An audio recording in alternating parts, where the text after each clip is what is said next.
Attention! James, we once again are under siege here in Impact Wrestling. Welcome everybody across the JMN Multiverse of Media to another live watching event. You know what this is, for I am the simple man of the simple brand and the voice of the JMN. And my name is Noah Foster. With me, of course, is my color cohort and analyst in all things non-WWE. He is the co-creator, founder of We Have a Few Wrestling and WWE Productions, and he's different and apparently hungry. James I Keeper. am. James, how are you? How you feeling about Impact Wrestling tonight? Feeling pretty good, but I'm also pretty starving. So, well, I mean, hey, you still have time, of course, to snack before I react. So, with that being said, folks, again, if you want to steer the conversation, super chat. It's as simple as that. Super chat across Cast TV Studios, the Jet Vision Network, of course, across the Multiverse of Media, and we will definitely look into your topic as we wait for the countdown, which begins shortly here in about 30 minutes. And yes, Zero, I know, right? Isn't that a crazy concept? Check out Zero, folks, with me, of course, on AEW Spark. And Zero, yes, I will see you for Super Predicting Double or Nothing Saturday, 5 p.m. Eastern Standard Time.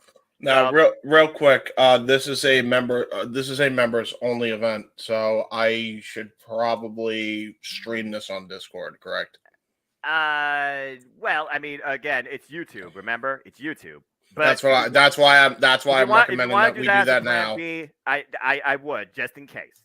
So well, no, because this is exactly the problem we ran into with Impact last time. But that was pay-per-view. That's the difference. That was a separate within YouTube feed of itself based on pay-per-view.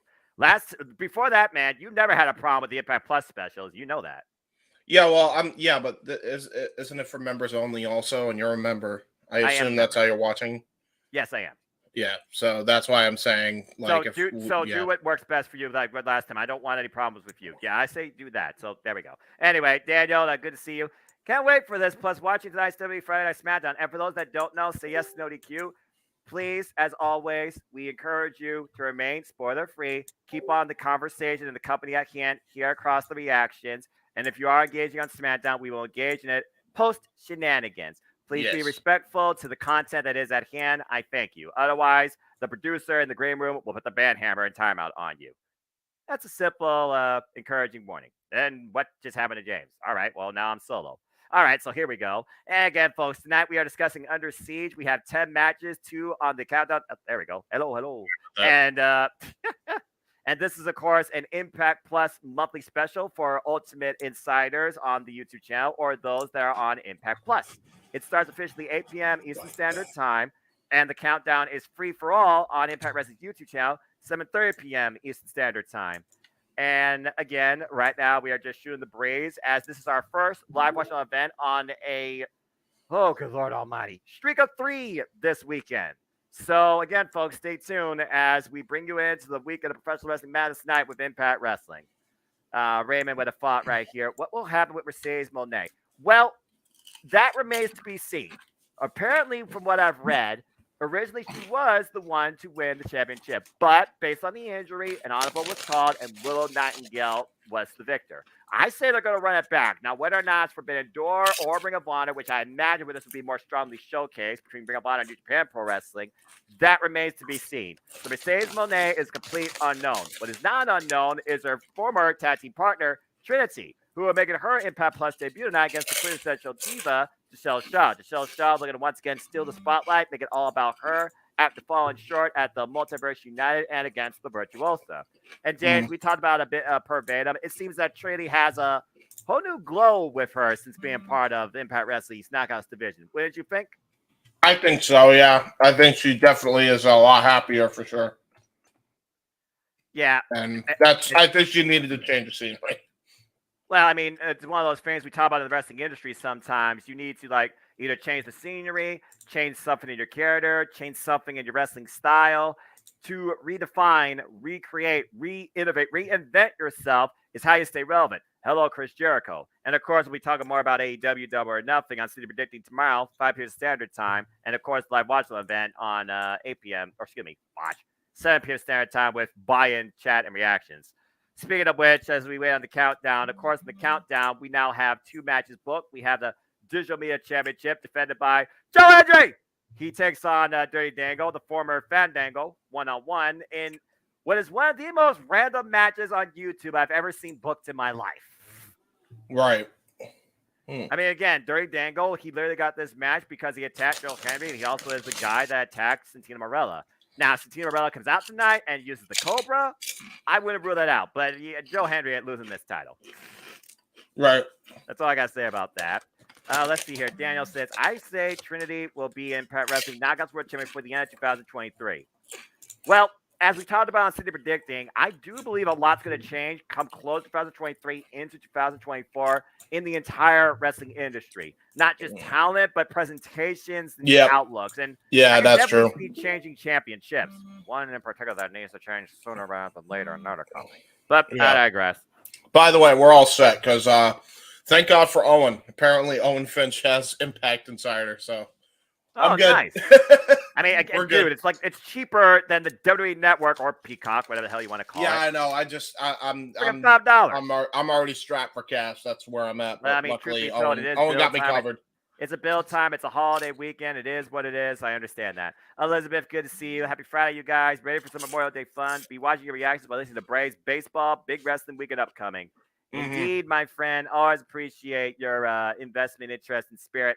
Not only outside pro wrestling, Noah, but also in sports. And good luck to the Braves there. I'm sure Mikey, Statboy Mikey of Sports Bar will definitely talk more about that on the Sports Bar with Dory Lou. Check that out, folks. Tuesdays across the JMN Multiverse Media too. Dwayne Atkinson, good to see you. Good evening, my friends. Just got home maybe 30 minutes ago. That's all right, bro. You got your predictions in. You were one of the first. Shout out to the 36 that put in the predictions tonight for Under Siege. Good luck to all of you, including at Limited 2, Mark, Jeff, Chris, Ashley, Cindy, you, James, Jared, other people included. I hate my job on holiday weekends, LOL. Damn. I mean, to be fair, I was stuck in an office for 8.5 hours while most people left 4 hours in. So, again, hey, you do what you got to do. I always ask myself if I was sitting around and just getting paid for it, what it'd be like. Well, now I know. It's pretty damn boring. But, yeah. I'm holding up. That's all that matters, right? And I'm getting paid for it. Making a living and watching wrestling. What a life, right?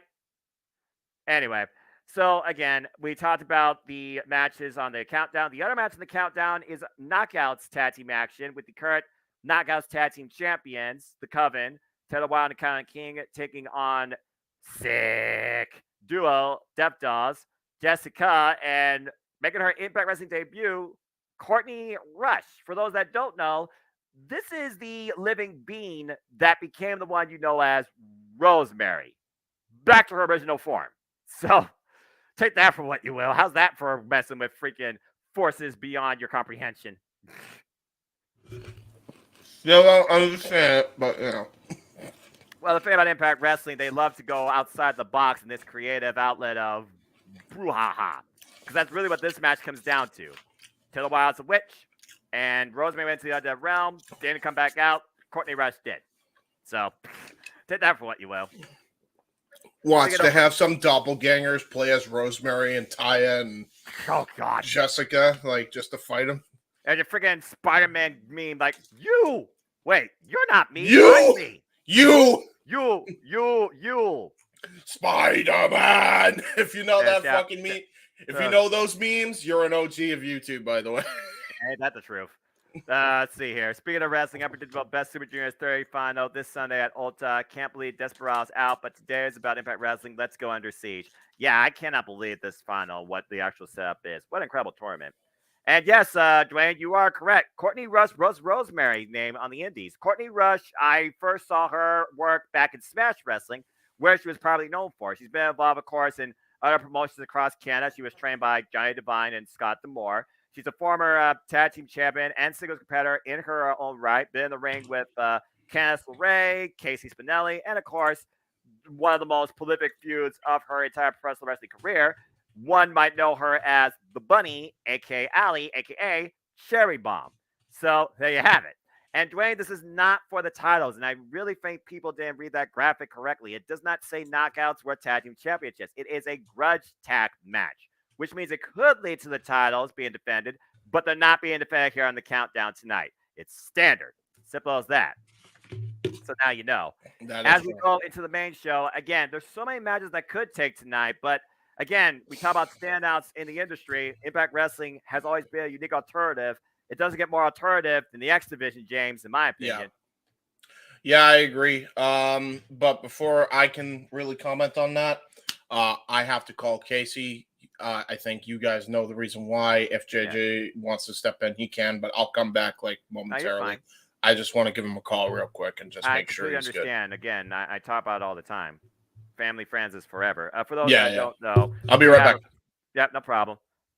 JJ, good to see you. For those that don't know, Casey right now is dealing with a very tough challenge in life. So if you can, please give him your best wishes and prayers on his road to healing. And I will leave it at that, for I respect my friend's privacy in his matter. But we all can use a little bit of kindness in healing. Yes.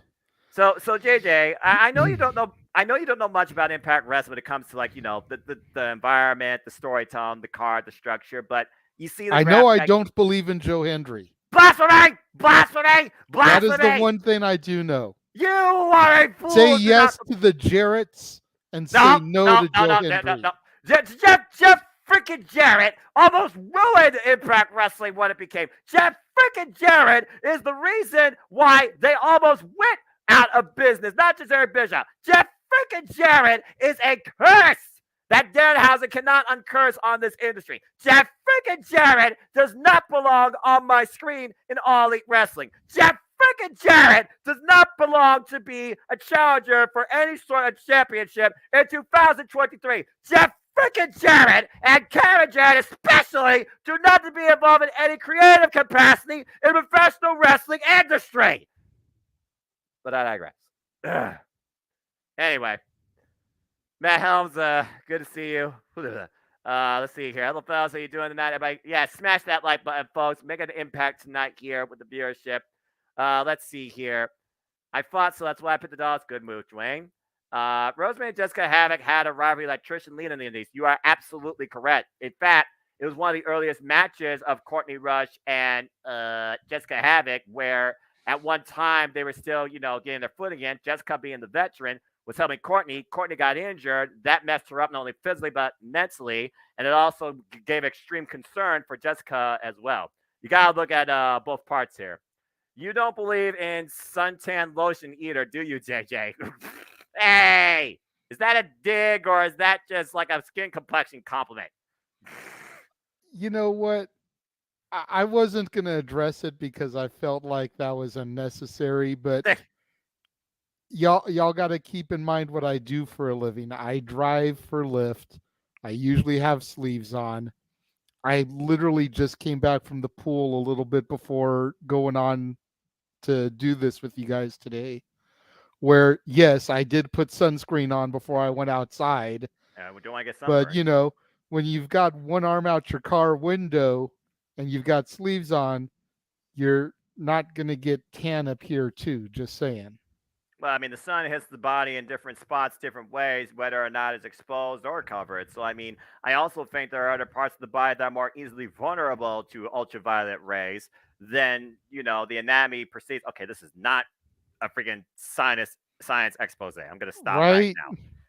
You're talking to a guy that works in IT. All I know is math and science and wrestling. Damn it.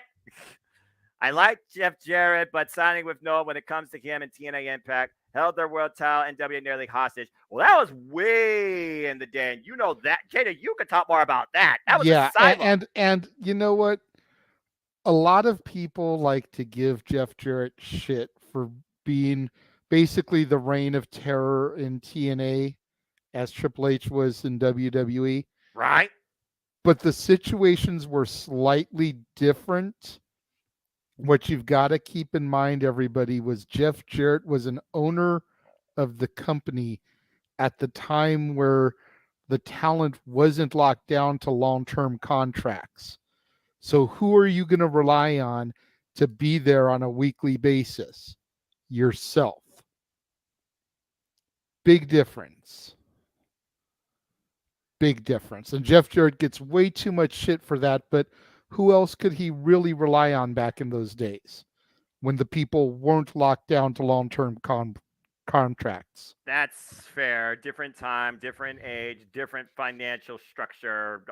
I'll give you that. Even the most reliable talent that TNA had, one phenomenal AJ Styles. left eventually. Yep. So just saying. To be fair, Before that we was a get whole into any other comments, thank you, Dwayne, for the $5 super chat. We do appreciate that. Yeah, we always appreciate you, Dwayne. And switch to decaf, Noah, quick. I've never been on decaf in my life. And the only time I'm triggered, well, it's a rarity when I'm actually triggered versus excited. So take me for what you will. Let's see. Let's got Daniel. He said, Jeff Jarrett, ECE, Hogan, and Dixie were some of the TNA wrestling problems, including a Smashing Pumpkin lead singer. Oh, you mean the guy that's running the NWA right now that Billy makes even more Corgan. confusing than ever, Billy Corgan. And how many titles do they have there? 10? I lost count. I feel like they've got more championships than WWE has. I guarantee And that's you they saying do. something. Right? I still think they're going to merge the women's titles. I'm just waiting for a white and purple strap because you have the blue branded superstars defending the red strap and the red branded superstars defending the blue strap. One of these things just doesn't belong here. Not to go on a sub tangent. But hey. James is back. Yes, you know what? I'm going to go ahead and I'm going to keep hanging out with you guys until the action starts. Then I'll hand it back over to you. I just have way too much fun provoking the grizzly bear here. Noah is one of the most mild-mannered individuals I have ever met in the history of ever. If I can say one thing like Jeff Jarrett and get him to go on a diatribe like that, I feel like I have done my job. That's fair. That is fair. 50 gamer score. That is fair. Noah to rant. That's right, Daniel. As well you should. Jeff Jarrett was a horseman. He was a leader of the NWO, and he was a member of the Bullet Club. Put some respect on his name. I mean, look, I don't have to like the guy to friggin' respect the legacy of the Jarretts. Damn it. I hate it. I hate that you're right, because you're right. Yeah, he is right. How did he weasel his way into 3 of the most influential factions of all time? I don't know. I hate it. I hate it, man. All right, by the way, without getting into too much detail, Noah, prayers worked. He is fully free of it.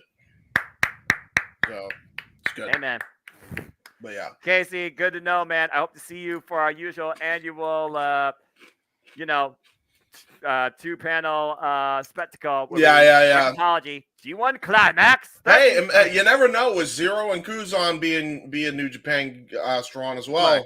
Right. Kuzan's right now trying to figure out how to overcome the Yakuza in a freaking video game. All right, I know. Yeah. That's true. And then as far as Zero goes, if he wants to be part of New Japan Fun, I welcome that.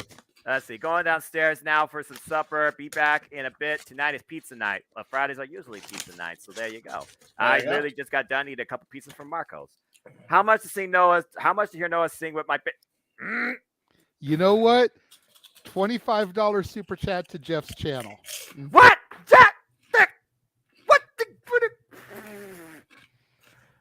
What? $25 super chat to the Jeff Meacham Network, and we will get Noah to do with my baby tonight. No, ain't gonna happen. It's Friday. Happened. No one got the money. End of the month. They gotta pay bills. Memorial Day, you get the barbecue. And nobody gonna have $25 damn dollars. And friggin' summer vacation, you're friggin' planning to go to the beach. You're planning to go to the airport. Get stuck in friggin', airport security like we usually do. And go get some sunscreen and just sunbathe somewhere. Or go surfing. Go to the damn arcade. I guess those damn things still exist. Go see the latest freaking Little Mermaid live feature that sucks, apparently, according to what I heard, at your local movie theater. I don't freaking know. Go do something else with your damn money. Dwayne, the thing is that you won't hear him say it because his whole shtick is that he talks about how no one's got the money for it. Because no one got that damn money. But if you put it up, he will do it. Noah is a gentleman. He will do it. He will. Ain't gonna happen. It's all about other season. That ain't gonna friggin' happen, all right? He's a gentleman. Yeah, shut up. He says, don't kid yourself. I do have the money. Yeah, right. Acknowledge it. No, if he does the super chat to Jeff's channel, you will do it, yes?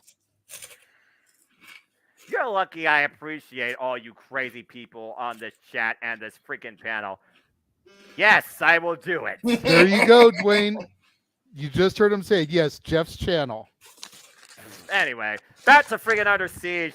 I knew this was just going to be a crapshoot to freaking put a price on my damn dignity.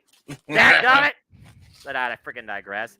And again, we got the X Division title. Trey Miguel, Toledo represent, defending against Chris Sabin. Looking to be a 9-time X Division champion.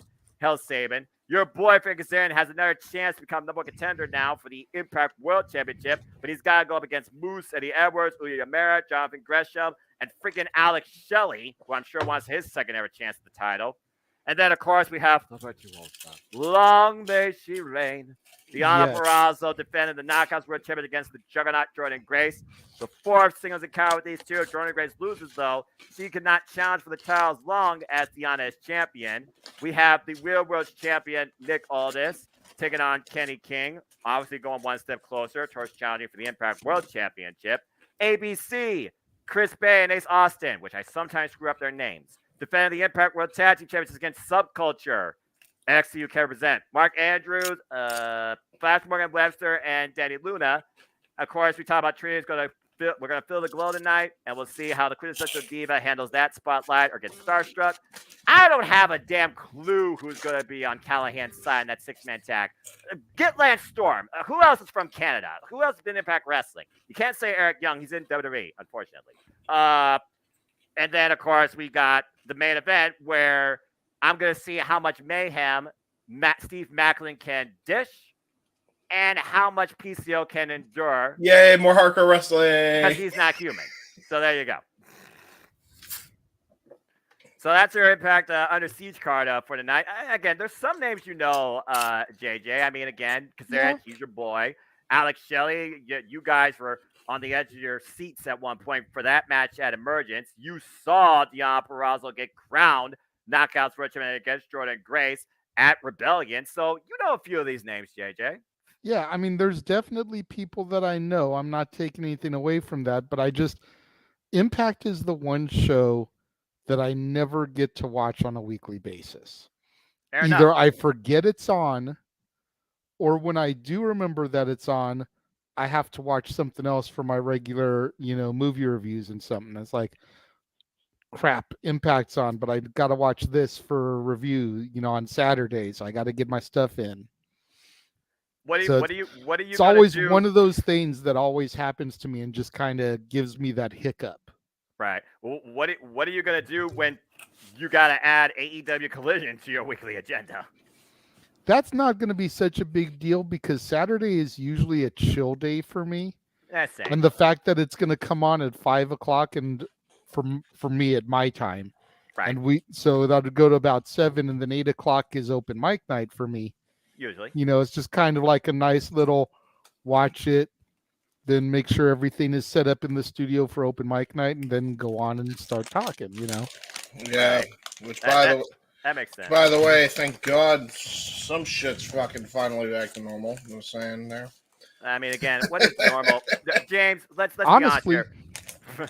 Go ahead, JJ. Go ahead, JJ. I was just going to say, honestly, a lot of people are hating on the Saturday night time slot, but I think it's a great thing. The biggest thing is it going to compete with WWE PLEs? It will. I don't think they're going to do that personally. I mean, they even said themselves, with pre-recorded episodes at times on Thursday, that has to literally be in consideration with a PLE on a WWE weekend, but or WWE will just move their PLEs back to Sunday nights. Well, I mean, you could hope, but also I look at it like this.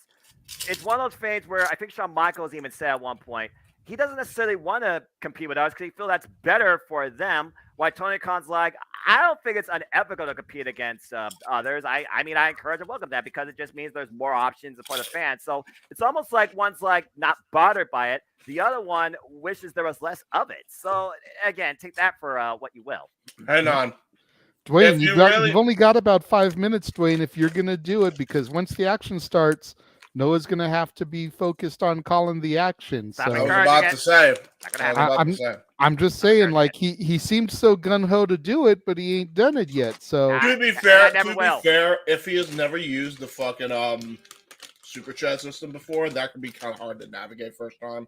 Well, no, he super chatted my channel earlier. Super chat before. Oh, dirt. So it's just like he's got to go to Jeff's channel. Dwayne, hurry. Stop. You both shut up. Stop it. Hurry. Noah. for all sake, I'm not sitting here seriously trying to encourage it. I'm just pointing out if he wants to do it, he's got TikTok, Karrion Kross style. Yeah, they're He's friggin' got less tarot than cards. 5 minutes. TikTok. It's not on the cards, and Taylor Wilde's cards are not going to have a way to beat Courtney Rush because I don't think Courtney Rush and Taylor Wilde have ever had a one-on-one match. It And I'm won't still happen. going that Courtney Rush is now in Impact Wrestling, so that's confusing enough there. Do you see Beer Money ever? Oh, God, I wish, but no. Wait a second. That does give me an idea, though. Maybe James Storm shows up tonight. I didn't even think about that name, honestly. I don't Okay, know what he's okay, doing right Dwayne. now. If it won't let you do 25, just do 20. Stop. Just do 20 to Jeff's channel, and then see if maybe you can do a second $5 one.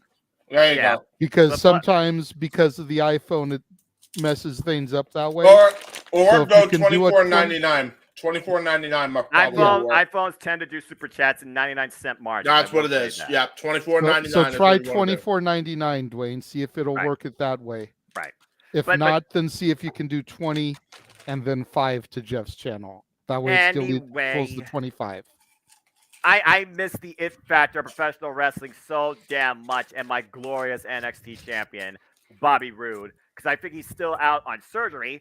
Damn it! Of there are too many damn injuries, more so women I've heard of, that in this wrestling industry lately. What the hell's going on here? Jeez, oh peace. Mhm. Anyway, Here's a question that I've been wondering about the show tonight. go ahead. Giselle Shaw is the same person that got the whole media about her with the Rick Steiner thing over WrestleMania weekend, right? Supposedly, and he was Oh, like she's heckling trans? her Yes, and all that stuff. No. yes. Okay, so why would you put somebody that just went through all of that in a match against Trinity, knowing damn well she's going to have to job? I feel I like feel like they're not giving her the opportunity to like get something rolling here. They're putting her in a match that she's just going to get squashed in.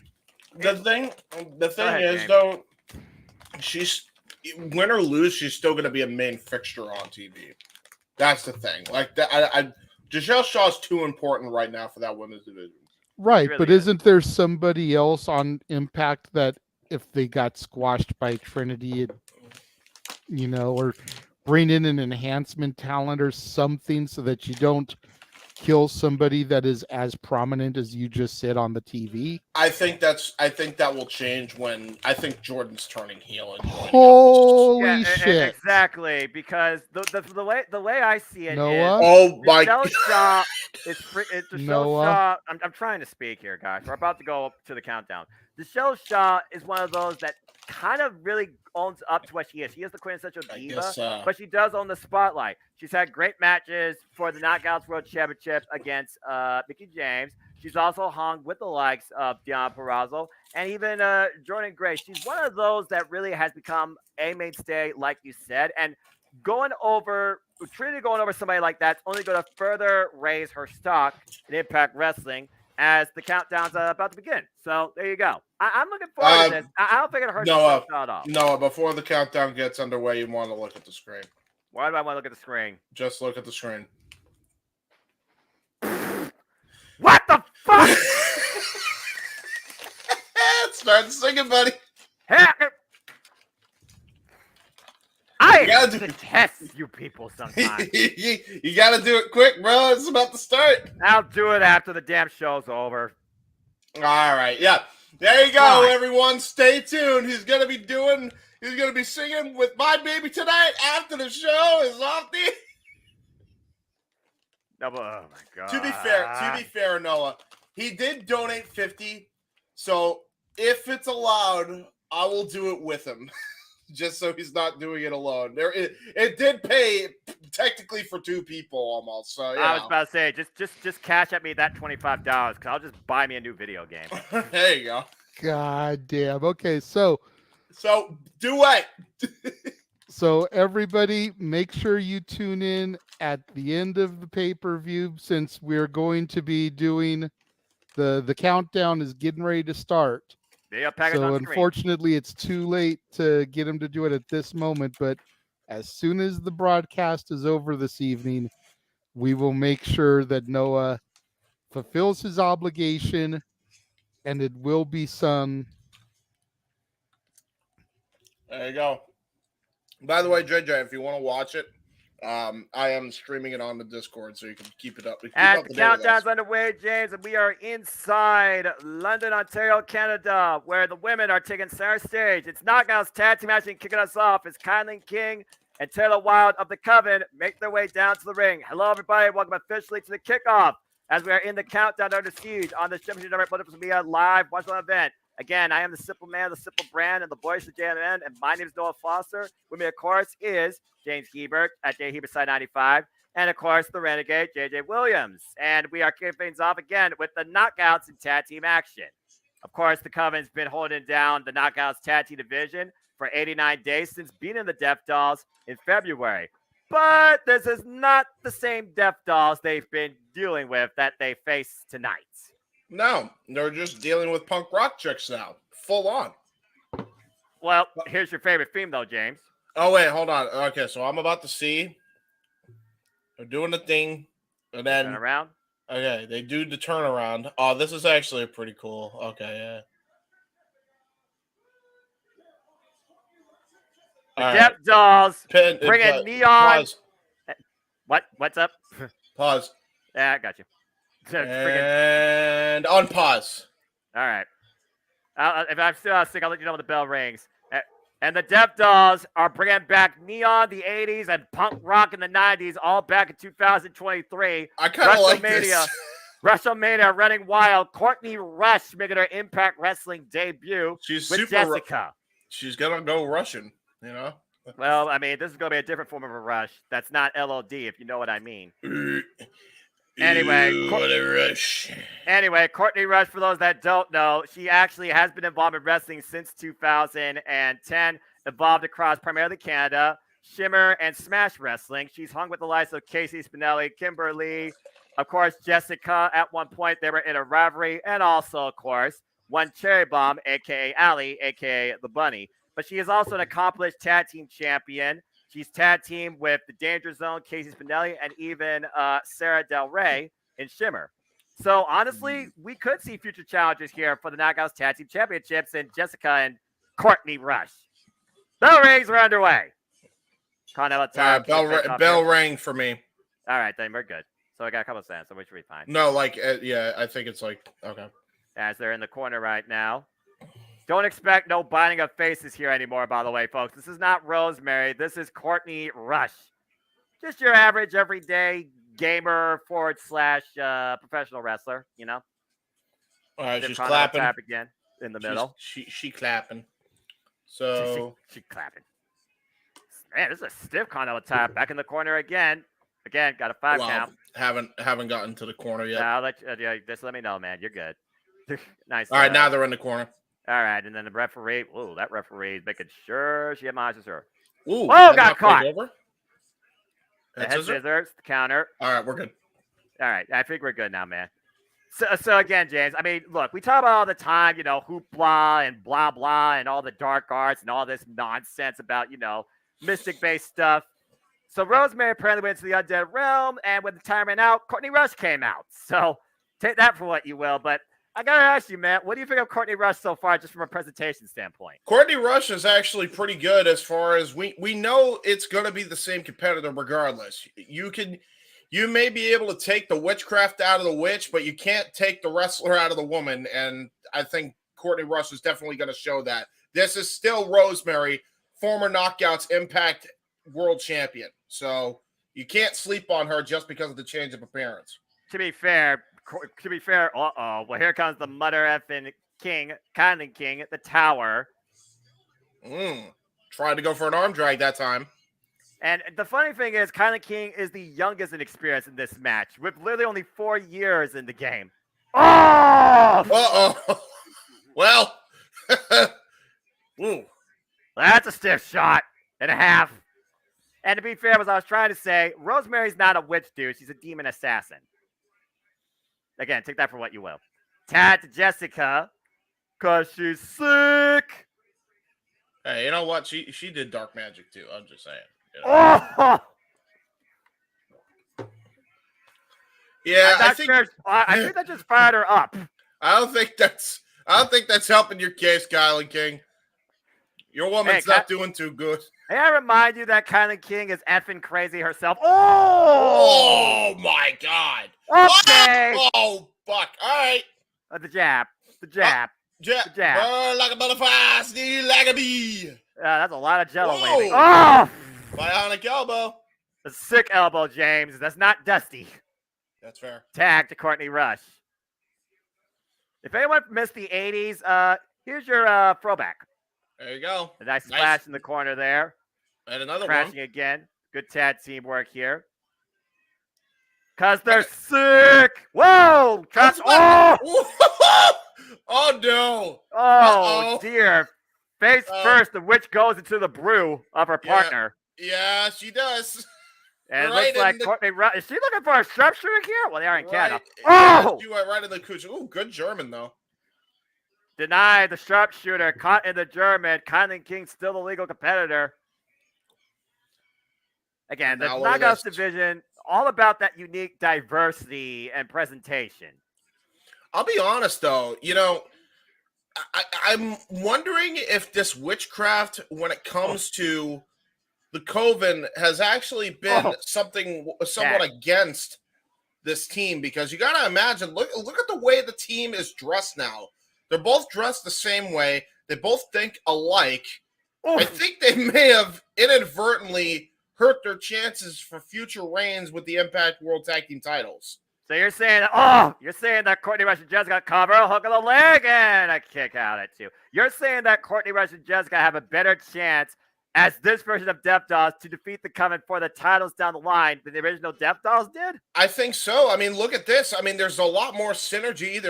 I'm not saying there wasn't before, but you know, look at how they're dressed, man. Look at the way they are. Definitely more of a unit now than they have been in their entirety, even when they were the tag team champions themselves. I mean, to be fair, Jessica did more from Havoc to Jessica, so I kind of can understand where you're coming from. I do feel like when you go to the Undead Realm, though, you do lose yourself. And I'm not talking about Eminem. Well, come out different. I don't know if you come out better, though. As I said, the wrestling ability's still there. Oh, wow. What a next step, though. There's a cover, hook of the near leg, and Courtney Rush gets the shoulder up at 2. Yeah, everything that I'm saying right now ain't going to mean jack and shit if Courtney Rush can't get to her corner. I mean, at this point, this is the first tag team match of this inception of the Death Dolls in Courtney Rush and Jessica. Jessica and Courtney Rush have never tagged before, even before Impact Wrestling. They've been involved in opposite sides and trios action back and go all the way to Smash Wrestling. I will say, though, Courtney Rush looks wonderful. I must say. It sounds like you're ready to you would play games with Courtney Rush, James. That's what I would absolutely. Mm-hmm. I don't know if she's a streamer though. You'll probably find her on Twitch. Well, it depends on what type of streaming. What do you mean? What type of stream? Oh, good Lord Almighty! There's a tag to Jessica. Make the tag tonight. Oh, what the hell? Oh, that was smart though by the Coven. That was really smart. Divert the referee's attention, make sure Jessica was hurt, or make sure the referee is distracted so that way they couldn't see the tag. Ooh, good jab, though. No, you're muted. What the hell? I don't know what happened there. JJ, what happened, bro? Family situations, inconveniences. Oh, okay. That type of stuff. Trump Noah had to go into play, and I didn't go to the Undead Realm either. Anyway, back to the match. Noah had to go into play. What a line! Oh, really good kick though. Oh, jeez. Her. Okay, that's an innovative sidewalk slam. And Jessica looking to follow up. Oh, fall humanity. Time across body, fall from grace, and a 2 count on the tower. That was rough. That was a rough landing. That was all that weight on the chest of Kylan King. Tag in to Courtney Rush. Yeah, right now they're isolating Kylan King, which again, being the youngest competitor. Oh, the cheap shot behind by Taylor Wilde. Again, you talk about the tag team synergy. I look at the longevity Again, kindly can't tell. Wow, they are the ones that took the tag titles from the front. Oh man! Bounce! T-bone collision. Oh wait a minute, Courtney Rush picked the ankle, looking for the step Scorpion over. Deathlock. Kenji Lock and the sharpshooter. And there it is, the champion, the Death Dolls win. Told ya. And Courtney Rush wins her Impact Wrestling debut. I'll be real with you, Noah. This dark magic may have just come back to bite Coven in the ass. Well, Courtney Rush and Jessica right now, surprising everybody here with the win. Again, sometimes, like you said, sometimes you just need a change of scenery, a change in character, and it leads to dividends. Yeah, it did. And honestly, again, it was inadvertent, but I think it was not well thought out. Right. And of course, we look towards other Knockouts action still to come as the Knockouts World Championship will be on the line as the Virtuosa Deonna Purrazzo defends the gold once again against the Juggernaut Jordan Grace. But there's a caveat here. Where Jordan Grace doesn't win, she cannot challenge for the Knockouts World Championship again as long as Deonna Purrazzo is champion. And she's never beaten Deonna before. So you could say it's all or nothing for Jordan Grace here. Well, that was a fun opening Knockouts tag as we got a moment to breathe here. We'll see what you all say. It makes me wonder what will it take for Courtney Rush to turn back into Rosemary? Fighters James Mitchell, maybe. I don't know. It was Fighters James Mitchell that escorted Rosemary to Underarm in the first place. So yeah. You make a deal with the devil, you usually don't come out better in the end. So I don't know. Besides that, I really don't know. And Raymond, we're excited for the AWO game. I plan on buying it. I didn't realize it was non-title. I'm glad I picked up the. Will you all read the graphic? It did not say Knockouts World Tag Team Championships. Yep. I knew I wasn't the only one. Damn it, botched, James. You nearly screwed up. I did almost nearly screw it up. Yeah, right. Again, folks, right now we're just on a commercial break here. We got a video package for our Knockouts World Championship. Again, Jordan Grace, she wants to be the face of this company, but she knows she can't do that until she beats Deonna Purrazzo, and she has to do it tonight. Well, while the other title's on the line, get ready to be motivated because do you believe it is time for the Digital Media Championship as Dirty Dango looks to relieve Joe Hendry of the title. Yay! The first of 5 title matches tonight. Okay. And let's take a look at the tail of the tape, James. Santino Marella was mysteriously attacked twice backstage, but Dango took it upon himself to investigate who attacked Santino Marella. Dango accused Joe Hendry of attacking Santino Marella, and despite evidence pointing towards Dango being the real perpetrator, and then Dango basically just said, "It was me. Yeah, I did it." So now we have this Digital Media Championship match. Former friends, you could say, now going one-on-one. I'm a bigger star. By the way, I like Dango. Yeah. Hello. Believe in Joe Hendry. Okay. No, so anyway, continue. We do believe. But I was about to say, listen. All right, listen. Love or hate Joe Hendry, the fact that Dirty Dango is saying, I have more clout than anybody right now is wild to me. That's the story. Only in Impact Wrestling. That's the story. I do not believe in Joe Hendry. I know you don't. But even, okay, can you at least agree, JJ, that love or hate the guy? How is he more famous right now than Joe? I think Joe's a little bit more famous right now, clout-wise, than Dango is right now. At this current moment. Okay. And no one's going to be Fandango tonight. Fandango was a stupid idea from back creative. Actually, I do appreciate Dirty Dango more. I will say. Yeah, there you go. Hey, you want to be the heel commentator? You can, JJ. It's okay. You can. I mean, it's not like it's going to be a long match, but let's go ahead and hear from Joe Hendry himself. Ooh, okay. He speaks. We listen. Joe Hendry speaks to the masses. Let's get motivated. Yeah. He's going to hate. I agree. Hendry.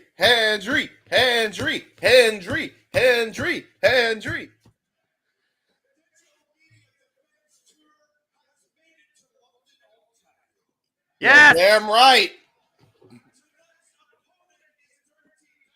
Oh, is it? Boo. the fuck? Danny Crisis. Who the hell was that guy? That guy has had a few too many before he came out. I mean, they are in Canada, James. To be fair, they know how to drink. Fair. Yeah. What a he's just Scientist, fucking a for those who can't see, there was a guy in a luchador mask in the crowd just with a beer in his hand, just going absolutely. He's had one too many. He's had way more than one too many. That's right. We believe.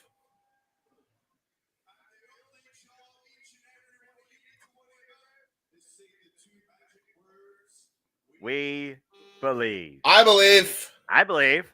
Well, yeah. And what we believe in. 250 pounds pure motivation. The answer to all life's problems. They believe in Joe Henry. This guy. How did he make this gimmick work when Bull Dallas horribly failed at it? Bro, it really is crazy, dude. Like, I'd argue it's even more over because it actually had a desired effect with most of the people. Yeah, that's true. Jerry Dangle coming out with a whole new, more serious demeanor, not being necessarily weird here. I'm surprised. I was about to say I was expecting a little bit of flamboyance here, but this guy looking. Wait, is that a beer gut? Well, again, he basically, literally videotaped how he feels about Impact Wrestling and how he feels about himself versus everybody else on the roster, including Santino Marella. Let's get weird, he says. Oh, wow. Okay. I mean, it's a different weird. It's a dark weird. There's an aspect to your character that people can get, people can coincide with. And then there's an aspect to your character that people are like, yeah, I don't want to get with this. So wait, does that make him Impact's Dexter Loomis then? See the new Sam Shaw? He actually speaks. So I would say no. I just got to put that out there. But I'm saying that it's Sam Shaw. He spoke. So, Well, again, I mean, we can't deny what Dirty Dangle, has done to a degree longer than Joe Hendry, at least in Impact Wrestling. The Digital Media Championship, though, is on the line here. Referee Dale Spencer here. Wait, what's that? Do those trunks say Attitude Era? What the hell? Bell Rays were underway and immediately. Why is he wearing Brock Lesnar? Why is he wearing Brock Lesnar gear? You're trying to define something that's weird, James. Stop it. I'm so confused. Well, it is Dirty Dangle. I don't think we're meant to understand what Dirty Dangle is doing and why he's doing it. No matter how much you hate Joe Hendry or not, I think we could all agree that we love him. We believe. I think we could all agree, though, unanimously, that this has to be better than the match, the hardcore match for the regular match for the never openweight championship from Resurgence. I'm just saying. Dude, you're not wrong there, okay? But that's fake. That's fake praise. Dangle to the outside of the ring. Oh, David. Oh, took him down with one himself. Holy shit! What a lariat! There was some malice behind that. Joe Hendry, who is the 5th Digital Media champion, by the way, has held this town down for 216 days, defended successfully against Moose, Matt Cardona, Brian Myers, and Sheldon Jean. Why did he put Dango? Why are you putting your fist up when he's clearly going for a grapple? But look, Joe Henry's in control. Don't question Joe Henry right now. That's all I got. I'm not questioning Joe Henry. Irish whip. Look at the power. Oh, great scoop slam by the motivator. Look at this guy. Look at this specimen. Specimen. Good grief, James. He is. I mean, we've also seen recently Santino Marella team with these two back at Rebellion in his in-ring debut. Chop and uppercut combination in the corner right now. People forget, all joking aside, people forget how lethal of a striker Joe Hendry is, man. Oh, but speaking of that, there's a big. Joe Henry was involved in Ring of Honor, pursuing the Ring of Honor Television Championship to a degree. What strength, dude! Holy power, shit. Man! Oh, and that's a front military press. Well, that's a trust fall that no one trusts except Joe Hendry. And looking for the stalling vertical suplex. Let's see how long I can hold him up for here. I mean, we do have 10 minutes left, though, here in the countdown. Look at the Swatting with strength it. of this man.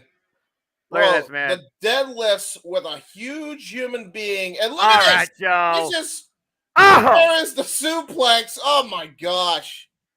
You realize how much strength you have to do to be able to squat 3 times consecutively? Cover, like hook on their leg, 2 counts.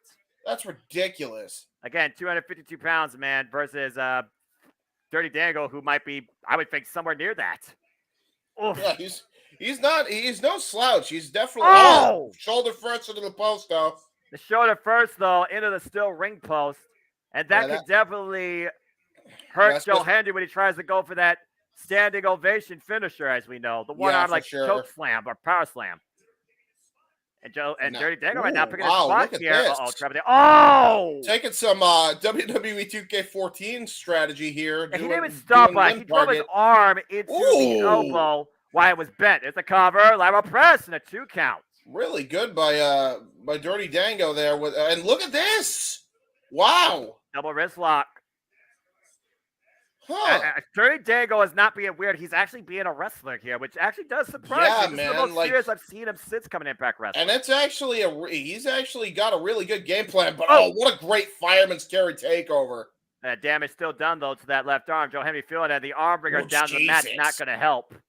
Yeah, again, just taking some limb targeting strategy here, focusing on that arm. Well, we all know Joe Hendry could also win with something as simple as a roll-up or a victory roll. So, again, if I was Dirty Dango, I would not take Joe Hendry lightly. Oh, really nice maneuver there. Just fell again on the left arm with all of his body weight off the second rope. Now, again, you and I are big fans of Joe Hendry and everything, but you got to give Dirty Dango credit here. Absolutely showing his wrestling prowess here. Well, I didn't expect Dirty Dango to come in here with a game plan like this. So, yeah.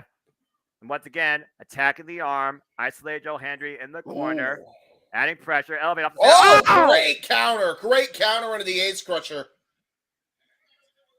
Dango took a little bit too long there. Joe Hendry was able to capitalize. Now he needs to be motivated by the fans to get back in this. Fans are behind him. This is the opening the champion might need. But again, grasping that arm very close to the body. Ooh, there we go. And now using his left arm, his good arm. Right. He's using his right arm, actually, which is the arm that hasn't been worked over.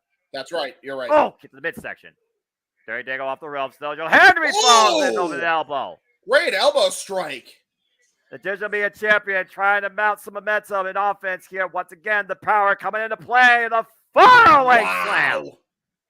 Man, and there's that tip up, man. Yeah, this is probably, ironically enough, the most we've seen Joe Hendry wrestle in Impact since winning the Digital Media Championship. I'm just saying.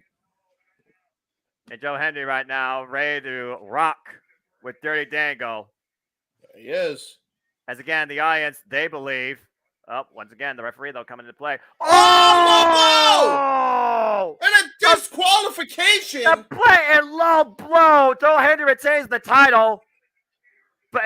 And Joe Hendry wins by disqualification. But I don't think Dirty Dango cares, James. He's still attacking the arm post-match. And again, driving that exposed knee in the point of the elbow. You don't need to do this, Dango. Come on now. What is he trying to prove here? He lost. I don't even know. He lost the match. He lost the title. Apparently making a statement. Apparently, that's what he's doing. That's the first statement he's made since coming to Impact Wrestling that has wait a minute. Wait a second. Oh, hold the phone. Santino. Director of Authority is back in action here. Remember, Dirty Dango admitted he was the one that attacked Santino Marella backstage. He's the reason Santino Marella's been out for the last few weeks. And it looks like Dirty Dango has no remorse.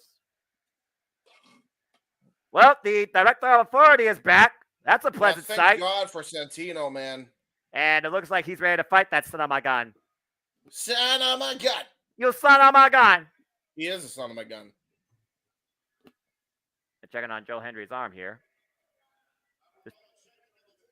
Yeah, again. Marella checks on the Digital Media Champion, Dirty Dango. Damage done tonight, but for now, further damage has been fended off Yeah, take your Brock Joe Henry Lesnar is still our cosplaying ass digital media back to the champion. back. Take your Brock Lesnar cosplaying ass to the back, bro. Damn, James. Tell us how you really feel. There's that Tino dancing. Did he do the suck? Did he do the suck it? I don't know current dance crazes. You're asking the wrong person. No, he did a suck it. He did the suck it. Oh, that's non-copyright. That's copyright. WWE copyright. WWE. Well, Solo Santino. He got the name though. I suppose that's true. And of course, somebody who will never be forgotten again will be remembered as the guy that beat Kushida with ridiculous KIA at Rebellion and finally claimed the Impact World Championship. Mayhem has been ushered in courtesy of Steve Macklin. And of course, Steve Macklin tonight will be defending that championship against Perfect Creation 1 PCO. But here's the caveat. It's not only no disqualification, but if Steve Macklin wins, Scott D'Amore will personally put that belt around Steve Macklin's waist. Well, Steve Macklin trying to be the ultimate director of power here in Impact Wrestling, saying there is no authority above him, and there's nobody that could take that from him. Literally bullying all of Canada, saying there is nobody that is strong enough, brave enough to face me from this country. You can almost call it a bit of border warfare here. Yeah, a little bit. Using Champagne Singh and Sarah to try and eliminate PCO and send a message at the expense of Rhino. Currently, this will be his second defense after his first defense, literally destroying Rhino post-match. Oh my gosh. The onslaught, the assault that literally sent Rhino to the hospital. And again, no disqualification tonight, so anything goes. And PCO, let's see. He's been tased, he's been buried, he's been hit in the head with a shovel, he's had a busted back. So again, can you kill but won't die? Perfect Creation 1 because he's still alive. PCO nearly was dead last night after that freaking attack. Good grief. Yeah, what a freaking attack. Sledgehammer to some concrete slabs on the back. But PCO still somehow found a way back. So again, we're going to a video pause right now, and we are 2 minutes away. And Dwayne Atkinson, nope, the predictions were final as of 6:30 p.m. Eastern Standard Time. So right now, folks, we are just waiting to change gears here to the actual feed for Impact Wrestling Under Siege. I'm very curious what opens the show tonight and what closes it. I mean, we are in Canada, so I mean, it wouldn't surprise me if maybe this is PCO's last match. Right. I mean, again, he buried Eddie Edwards in a coffin. He endured Jonah. He endured Luke Gallows. He literally just took all the bombardment of abuse from No Honor No More, and now has a chance for the Impact World title. Well, that's true. I cannot wait to see this. If there's one thing I enjoy, it's a good old hardcore wrestling match. Yeah. Yeah, that'll be fun. We'll have a good time with that one. Yeah, it's going to be a fun time tonight.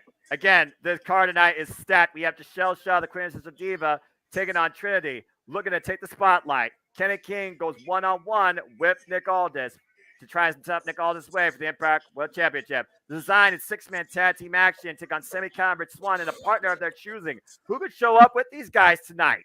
And, of course, ABC defends the Impact World Tag Team Championships against the debuting subculture with Danny Luna. The X-Division Championship on the line as Trey Miguel defends against Chris Sabin, looking to be a 9-time. Number one contender, six-way with Moose, Eddie Edwards, Jonathan Gresham, Uya Mera, Alex Shelley, and, of course, Frank Kazarian. And the Knockouts World Champions on the line. Deanna Peraza takes on Jordan Grace. But if Grace loses, she cannot challenge for the title as long as Deanna is champion. And, of course, the main event likely will be the Impact World Championship match, which is no disqualification as Steve Macklin defends the gold against PCO. I don't know about you, James, but I'm ready to go. Are you? I'm ready. Let's go. Then Under Siege officially starts right now. There we go. Let's go ahead and move on to our main feed here and get ready for tonight's action of professional wrestling. Damn it.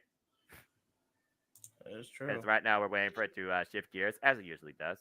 I hear background noise. So we are live. I don't hear background noise yet. Oh, actually, you're right. I don't hear background. I see FBI logo though. I do too.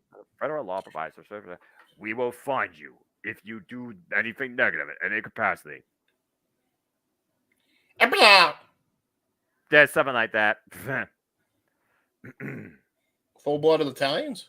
Well, I mean, I remember that faction. I mean, imagine if Santino Morello brought that back to counter 3 weeks ago.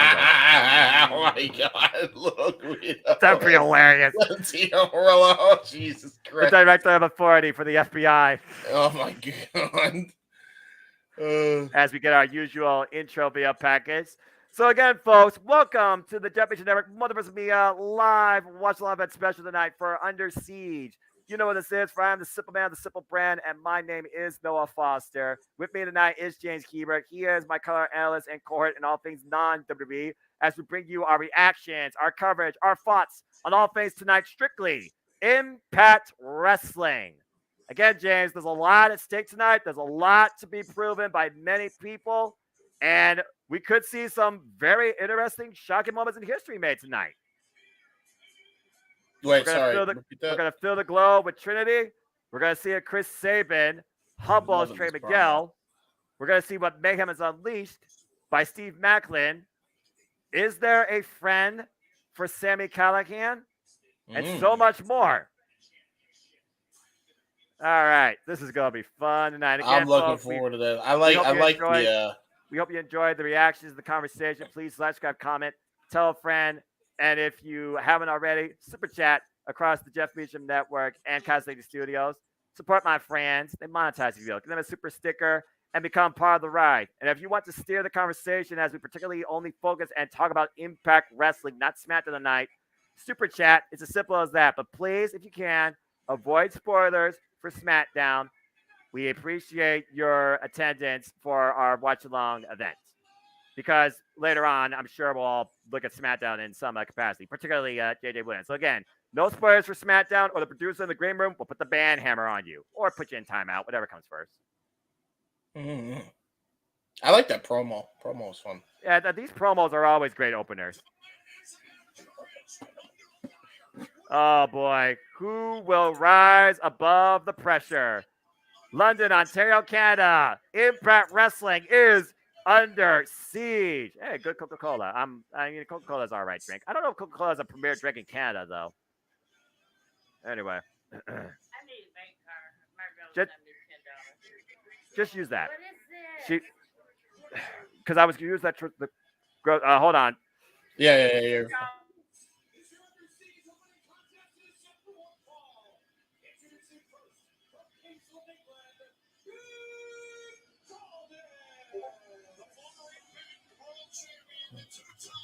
Well, anyway, Nick Aldis coming out.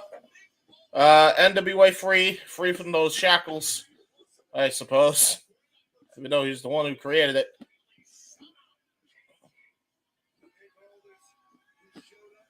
And he's doing double points. Look at that. He's clapping. He's clapping to the audience. He's the babyface of Impact, I guess.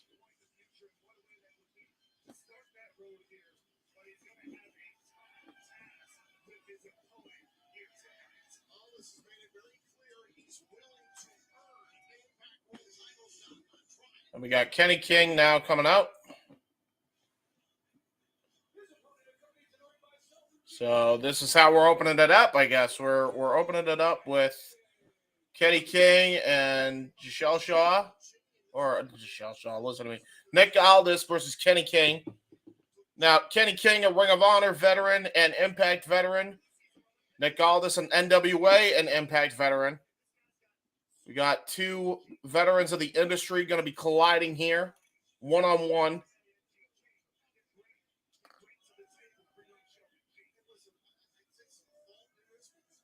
Kenny King has been showing Aldis a lot of disrespect. Well, we're going to see tonight if he can go right after. We're going to see if he can go right after Nick Aldis here and try to dethrone him. Although I will say Kenny King has not exactly had the greatest of luck when it comes to singles competition. So I wouldn't take him lightly. I don't think Aldis takes anybody lightly, but at the same time, Kenny King really needs to step his game up because getting a win over a former NWA champion, former Impact World Champion at that's no slouch for sure. Referee separating. And now we're getting a caller in. How about that? Bell has rung. We're underway. Kenny King Oh, now. Lord. Straight from my mentality. Sorry about that. Yeah, you're fine. Anyway, what I missed? Oh, both men in the ring. Thank you, Yeah, James, yeah, by the way, you're- for that. Continue, my friend. no You're doing problem. great. Yeah, sorry. Who private chat? Probably JJ. All right.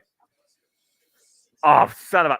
You know what? I'm not going to acknowledge that. I'm going to acknowledge it's happening in the ring. I was just looking at the private chat. Oh, look at the power by Nick Aldis. Ooh, there we go. As James so eloquently alluded to, this one-on-one exhibition by the former NWA World Heavyweight Champion, the Real World Champion, the National Treasure, the Dealer. Y'all might remember as Magnus. Nick Aldis made his return to Impact Wrestling, and Kenny King is looking to basically make an embarrassment at the expense of his name. And Kenny King right now with a cornerman, Sheldon Jean, been exploiting Sheldon Jean for his own mental gains. We recently saw these two, I believe, in tag team action, if not singles action. Yep. Trying to copy Carmelo Hayes, I see. It's almost like a big brother. This is almost like a big brother, little brother relationship. Whoa! Trying to get an opening and didn't get it. Of course, Kenny King coming off that ridiculous pit fight with Speedball My Bird where he got KO'd. Yeah. This has not been great runnings here for Kenny King. It hasn't been for a while, if we're going to be fully honest. Yeah, that's very true. And also, along the lines of that, let's also keep in mind Kenny King, he also was involved, for a short term with Eddie Edwards. Jesus. Trying to take out PCO, which didn't work out so well for him either. Got toe hold, face first to still ring steps, though. That didn't work out well for Nick Aldis. Yeah, finally got an opening, did Kenny King. And right now, we're back inside the ring. Kenny King looking to take control, hooking all this up. Nice snap suplex and the rollover and the ground and pound. Didn't get all those punches in, clearly. But the lateral press and a 2 count. Again, Kenny King always trying to make things about himself. Former multiple-time X Division champion. Former Ring of Honor Tag Team champion as well. There's the big boot. Ooh, nice leg sweep. Ooh, penalty kick to the ribs and a follow-up roundhouse right to the head. That was to the shoulder, James. Cover to a kick out again. That was to the shoulder right there. That was the shoulder blade. See, that's the thing. Kenny King doesn't need to take the shortcuts, but he always seems to go for it. Well, Kenny King is an opportunist. He likes to exploit his opponent to his advantage when he can. He likes to exploit anybody. That's why he's been involved in feuds with Speedball Mike Billy, with freaking Rich Swann, just to name a couple most recently. And, of course, with Eddie Edwards, he and their cronies, Honor No More, they were a rep show over the company for a better part of a year. Oh, back body drop attempt. Didn't get it. Oh, nice leg sweep, though. No. Face first. Into the apron goes Nick Aldis. Bounces off the ropes, does Kenny King. Wow. Over the top rope, wiping out Nick Aldis on the floor. And that's a good point, JJ. Former contestant from season 2. Excuse me. Of course, Nick Aldis. Chope corkscrew. Yeah, exactly. Former Magnus, for those that don't know, is a TNA World Heavyweight Champion for 128 days. And also, again, he held the NWA World Heavyweight Championship for over 1,000 days in a single reign, a combined 1,300 days over 2 reigns. And former TNA Tag Team Champion with the British Invasion, his first go-around for 90 days. Of course, the former Magnus has wins over Samoa Joe, Sting, and AJ Styles in his previous run as TNA World Heavyweight Champion. No, look at this. Kenny King now in firm control, blowing a kiss to the audience. And that's what your hubris will get you. Nick Aldis scouted that from a mile away. Yeah, see, that's the thing with Kenny, man. He always tries to take the shortcuts. He always tries to talk trash, and it always screws him up every time. Ooh, right to the midsection and knee follow-up. Kenny King sent to the corner. With very hardly race in his handle. approach. Ooh, pump handle suplex. Nice. Cover 2, no. I will say, better than Marina Shafir's. Well, again, we all talk about how technically sound Marina Shafir is when she's on the mat. Other stuff, though, it still needs work, but it's definitely unique. So says John Moxley. Yeah. And, of course, Marina Shafir and Nyla Rose, I believe, will be in tag team action tomorrow night on Rampage against the Pillar and the Warrior. Oh! An uppercut, though, by Kenny King. As, of course, we are focusing on Impact Wrestling here tonight. Nick Aldis perched on the top rope. Kenny King ascended to the high-risk district, which he's no stranger to, being from Las Vegas. Oh, now he's trying to go for a superplex almost from the middle Nick rope. Aldis, though, grounding his weight, affirming his vertical base, pushes Kenny King. Oh, look at that. Good backflip counter, though. Oh! Into an enziguri kick. Yeah, took Nick Aldis off the ropes in the corner. And the thing about this, Kenny King, he was involved previously for a number of contendership for the Impact World Championship, and he fell short in that. He's also been involved for chances in his recent return for the X Division Championship, and he fell short in that. In fact, he literally held it against Trey Miguel, who he beat in that tournament. And look at that. I will say I noticed Kenny King was holding the back of his head. He may have landed awkwardly when performing that enziguri. And right now, both men trading bombs in the middle of the ring. Toe-to-toe is going to get the better of this exchange. Oh, well, Kitchen definitely gets the better of that each time. Follow-up elbow strike. Both men keeping close proximity to each other. And Kenny King off the ropes. Got caught a power slam. Cover hook in the near leg, and Nick Aldis gets the shoulder up again at 2. Yeah, Aldis was able to power out there. Snap power slam. Good rotation on that. And you got to wonder what Sheldon Jean thinks about all this at ringside. Well, Shelton, maybe he's friends with Shelton Benjamin and his mama. Well, I mean, I feel like Shelton Benjamin is a stronger standard than Sheldon Jean, no offense, but, and right now there ain't no stopping Nick Aldis breaking out of that the full Nelson now. Imagine, though, that was Chris Adonis' master lock. I guarantee you he wouldn't have the key to that. No, look at that. Oh, nice boot right to the side of the face. Kenny King looking to follow, though, got coming, Nick Aldis. Oh, Michinoku driver! Out of nowhere. Great again, maneuver. All this power once again being the difference maker coming into play. Not only his power, but his ring IQ. Like, how quick did Aldis have to think on his feet there? Yeah, well, Nick Aldis looking to pick up where he left off. To your point, James, with the elbow drop from the top rope.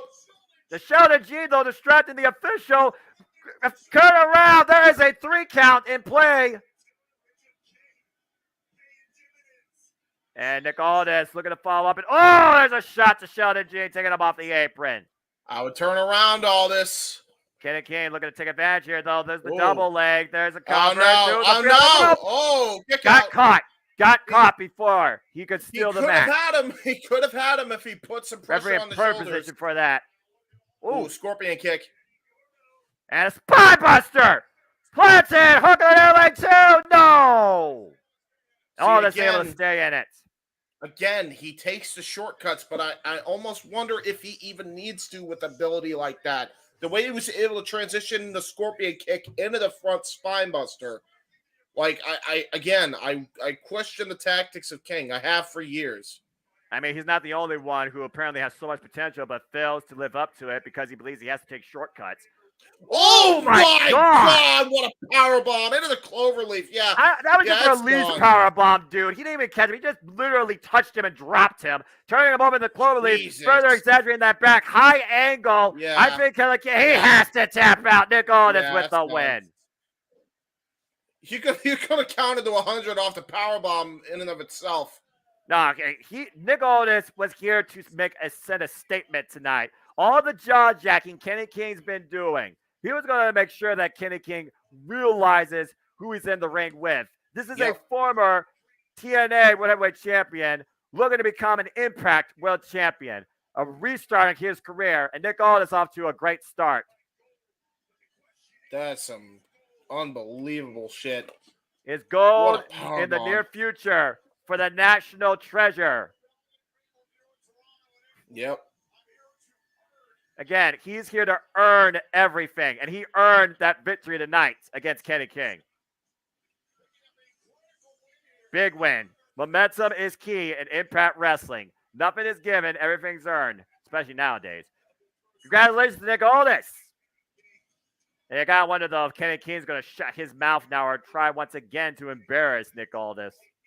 It's one of those things where it's like, how many times do you pull the same trick before you realize it's not working? What do you do now? And of course, Yeah, the that's a Impact World good Championship is still to be defended in our main event against PCO in a no qualification match. Back up to Raid, and Nick Aldis win is awesome. Great victory by the non-relative twin, by my non-relative twin.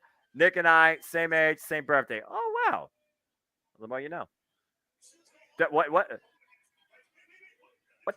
What the hell? That's Marsha Slavis and Killer Kelly. They're fighting in the audience. Oh man! Oh boy! Everybody Okay. look out. This is a cat fight. This is a lethal brawl. What the hell? Jesus, Killer Kelly's using the barricade trying to choke and strangle Masha. Yeah, Why do I like this so much? I like the women fighting. I like these women fighting. These are two of the most lethal strikers and technicians in the game, James, and they're Dude. fighting amongst the audience to the exit way. They can't stand Jesus each other. They can't Christ. stand to be away from each other. We need some security out here. We need more than Oh. 2 people. Oh my God! She just got shucked. Something got shucked out of the ribs of That was a Masha. trash. Whoa. Oh Lord! Well, Killer Kelly's trying to drive Masha Slamovich. Oh man! oh no! Oh no! Oh, that's a bad landing on her hip on the concrete. That's a concrete floor. There's no padding out there. Everybody, watch out! Yeah, this is a bad fight right now. Somebody break this up. I like Emotions to at see them go as much as anybody else, but I don't know, man. You got a money match here, and it could all be Right? thrown out the wayside via injury I think we here. just got head Sweet first face. into the friggin' ring barricade, and over the top to the floor. Killer Kelly goes, and they are in the ringside area. Killer Kelly and Masha Slamovich looking to go round 2, maybe. Keep this in mind, James. A few weeks ago, it was Killer Kelly versus Masha Slamovich. And literally, wait. Oh my God! She just deadlifted her. Masha tried to suplex, and Killer Kelly just reversed it and deadlifted her. Okay, to the outside. I need these two in Full Metal Mayhem, please, and against all odds. And if I can actually find some way to be there in Columbus, Ohio, please and thank you, wrestling gods. And Killer Kelly does not look like she's done, while Masha right now is grasping her back in the middle of the ring. What the hell is Killer Kelly looking for here? We don't Killer Kelly. Could you say, oh my Lord? Dude, And Killer where Kelly is the security? Shield chain in hand. Oh no! Oh no! Oh my word! Oh Jesus! Trying to rip the jaw off Masha Slamovich. Oh, It's a Killer Clutch. Into the Killer Clutch. Someone Referees, literally needs now to break the- this now thing up. here Killer come the Kelly might hurt Masha. Here come the reinforcements. The security trying to separate these two. Masha Slamovich from the outside of the ring. Killer Kelly, I don't think she's done by a long shot. Killer Kelly, the killer instinct has been triggered. You know, I'm just saying, man. I mean, you think they have the fight, right? They has fight. You think they could like get it out of their system and then they could be a team? I hate to see them team. If they hate each other this much, I hate to see them on the same page. Look, all I know is these two are better than Bailey and Becky. Bite me if you think otherwise, because they're actually realistic competitors and fighters. And I would love to see these two go one-on-one again or be a tag team. That being said, James, I think Killer Kelly is far from done playing with Masha Slamovich. Mm-hmm. And I'm looking forward to their next outing, whether it was I will say, scheduled or not. Great fighting attire for Killer Kelly. And she looks like she'd be the leader of a biker gang. Well, thick thighs save lives, bro. Hey, you know what? I'm not going to argue that. Ayo. You know how I feel about Killer Kelly.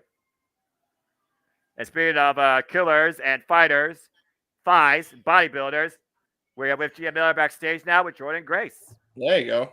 By the way, I said what I said. I meant what I said. Thick mama pump. Holla if you hear me. Well, that was impromptu. Let's go ahead and take a listen here. Again, the pressure is on Jordan Grace. So, as I was trying to tell you earlier, it was a few weeks ago in Impact Wrestling that Masha Slamovich and Killer Kelly faced each other for the first time ever in Impact Wrestling. And the thing is, Masha did win the match, but only because she countered the Killer Clutch to put Killer Kelly's shoulders on the mat. But Killer Kelly never let go of the hold post-match. She put her to sleep. Masha got revenge backstage through catering and a utility closet, choking out Killer Kelly with a steel cable and putting her to sleep. And then you saw what that led to tonight. Yes, we did. Fight forever. Deanna and you're not the face of Knox division if you don't have the championship. exactly. I was gonna say Deanna and Jordan, man, they really like to has fight. I'm just saying, they always fight. Why can't they get along? Right. Uh-oh. Well, speaking of fighters, looks like we're going to maybe finally find out who that sixth person is, or we might be getting a handicap match. Time for our alleged six-man tag between the Design, Sami Callihan, Rich Swann, and a partner of Callahan's choosing. Wait, say that again, no? Sorry. Oh, you're fine, man. I'm just, trying to catch up on stuff here. Because I'm going to talk about Killer Kelly. I'll talk about Killer Kelly all night. I will, Great too. comp. Goddamn. That's one of my favorite athletes. I would love one of my favorite looking athletes, if he gets my drift. James, we all know as soon as she crawls, you lose yourself, broth. All right? We all know. The red lining and the crawl, it's James's freaking happy Puerto day. Ricans, I'll just say, Puerto Ricans are built different. I mean, she is from Portugal. Anyway. Portugal, I'm sorry. Excuse me. Botch! Oh, good Lord. Shout out, by the way, to our ATW correspondent, Sienna Chanel, and her recent backstage broadcast job in Seven Championship Wrestling and Canny Fern. Congratulations to her. She, our indie darling, has met Masha Slamovic before on the independent scene. I think she actually saw her wrestle live at Queen of Indies. Anyway, this bout is personal. This bout is about family. But I gotta wonder if Callahan actually has a design for destruction tonight, because at this point, the Design have gotten the better of him, whether it's the Army of Violence or whether it's Diener, Khan, and Alan Angels. So far, steps 3 through 7 have been unaccomplished. But will Callahan finally take one step closer to accomplishing that goal and destroy the Design tonight? Thumbs up, thumbs down. We'll see soon enough. I mean, let's be honest. As soon as he got his head shaved, we knew he was incepting himself into that group to destroy it from within. Yeah, he's angry. He's big angry. Uh-oh. Oh, boy. Uh-oh. Well, things are about to get very violent. Again, it's supposed to be a six-man tag, but up to this point, Sami Callihan and Swann have nobody. It ain't going to be Eric Young. It ain't going to be Willie Mack. And I honestly don't think that Sami Callihan has any other friends in Impact Wrestling. Yep. Again, the Design was born by the designer, Eric Young, when they were trying to cure the ongoing sickness here in Impact Wrestling, whatever that truly means. Design, the former Vibe by Design, just reformatted now that Eric Young is bad to be. That is correct, JJ. You hit the nail on the head. You go watch that cinematography back if you want to. Wesley, I don't know who the mystery partner is. We think about maybe OVE, maybe one of the Chris brothers, but that remains to be seen. Feature presentation. Yeah, well, hey, they stole our stick. Well, I mean, hey, what's originally more in the wrestling industry? I'm just saying. Ay, ay, ay.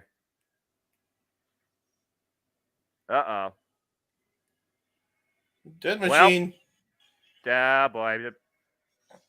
Sami Callihan and Rich Swann back to get weight. Who did they get? Who did they get to be their partner? What the? Jack Cross! Oh my God! You called it! Wait, is it? I thought he was canceled. I guess not. OVE back in the building. Oh Jack boy. Christ! Oh. Oh Lord! Oh, OVE no. just got recreated. Oh no! They're wearing OVE gear. Even Rich Swann's in OVE gear. Ohio Holy versus shit. everything is back in Impact Wrestling. Shit. This is not. Shit. This ain't good for the Design. This isn't good. Do you remember the wars that OVE went through against the likes of LAX and the Lucha Brothers? Barbed wire, skewers, baseball bats, steel chairs. These guys are the definition of violence. Mm-hmm. This is violence and chaos up to 11. How about their rivalry with freaking Santana and Ortiz as well? Exactly. Thank goodness it's a normal. Oh, who am I kidding? This may be a normal you 6-man kidding tag me? team match, but we know what this is going to devolve down to. It's going to be a fight. Another fight. And good luck, referee. Well, I hope the design is ready for this surprise. I don't think they are. They weren't ready. He wasn't ready. Jake Christ, Christ, my friend. Jake Christ, the former member of OVE, Ohio versus everything. The bell rings are underway, and Alan It might have Angels. been David Crest that was the one. I'm not sure then. Yeah, I guess so. You know. Oh, here we go. Side headlock, the drop down. Alan Angels picking up speed. And, oh man, nice drop kick there. And again, the thing about Rich Swann and Sami Callihan, they go all the way back as brothers. They lived together. Oh, nice wheelbarrow suplex there. Oh, wonderful, excuse me. And double kick bending out Angels backwards. Well, welcome to hell, on Angels. Yep, you just entered it. Freaking OVE back at Impact Wrestling. Oh, good elbow strike there by Alan Angels, though. A discus, almost a discus elbow there. Trying to drag him to the Design's corner. Tag to the big man. And oh boy, there is not going to be no peace and order here. I'm just waiting for this thing to implode. And there it goes. And Angels literally going after Callihan. It's happening. And Khan going after Rich Swann. And, well, we're just going to throw this match out, right? And Diener going after Jake Christ. Yeah, it's. I think it's about to turn into a full-on brawl. Referee's going to struggle for control here. Scott D'Amore needs to come out here and make this a false count anywhere. Just a suggestion. I think so. I think that would be the right way to go here. God, we might be here all night with these 6 yahoos. Well, here we go. Legal men are back in the ring at least. Oh, man, right to the eye. Semi-counting out Angels. Uh-oh. Thumbs up. Footwick. Oh, step in security. That's not good. And Callahan sent back to the outside. Out Angels, though, might be looking to go off the second rope. And the Lupe Suicida. Yeah, good stuff. And now Jay Chris back in here. Jay Chris, he's going to go do a dive. Yeah, he's going to do something reckless. And meanwhile, up the ropes, and he goes, oh, my God. Rejected. Yeah.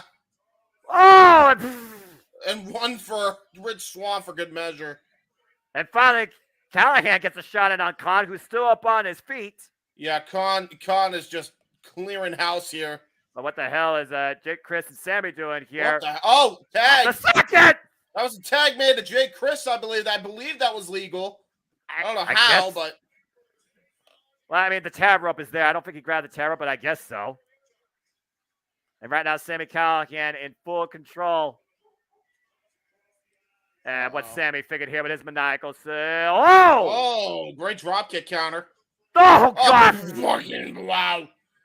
Well, Lyra just made him turn like 5 different angles. Inside out, upside down, looking for the thumbs up, thumbs down. Wait a minute. Oh, my word!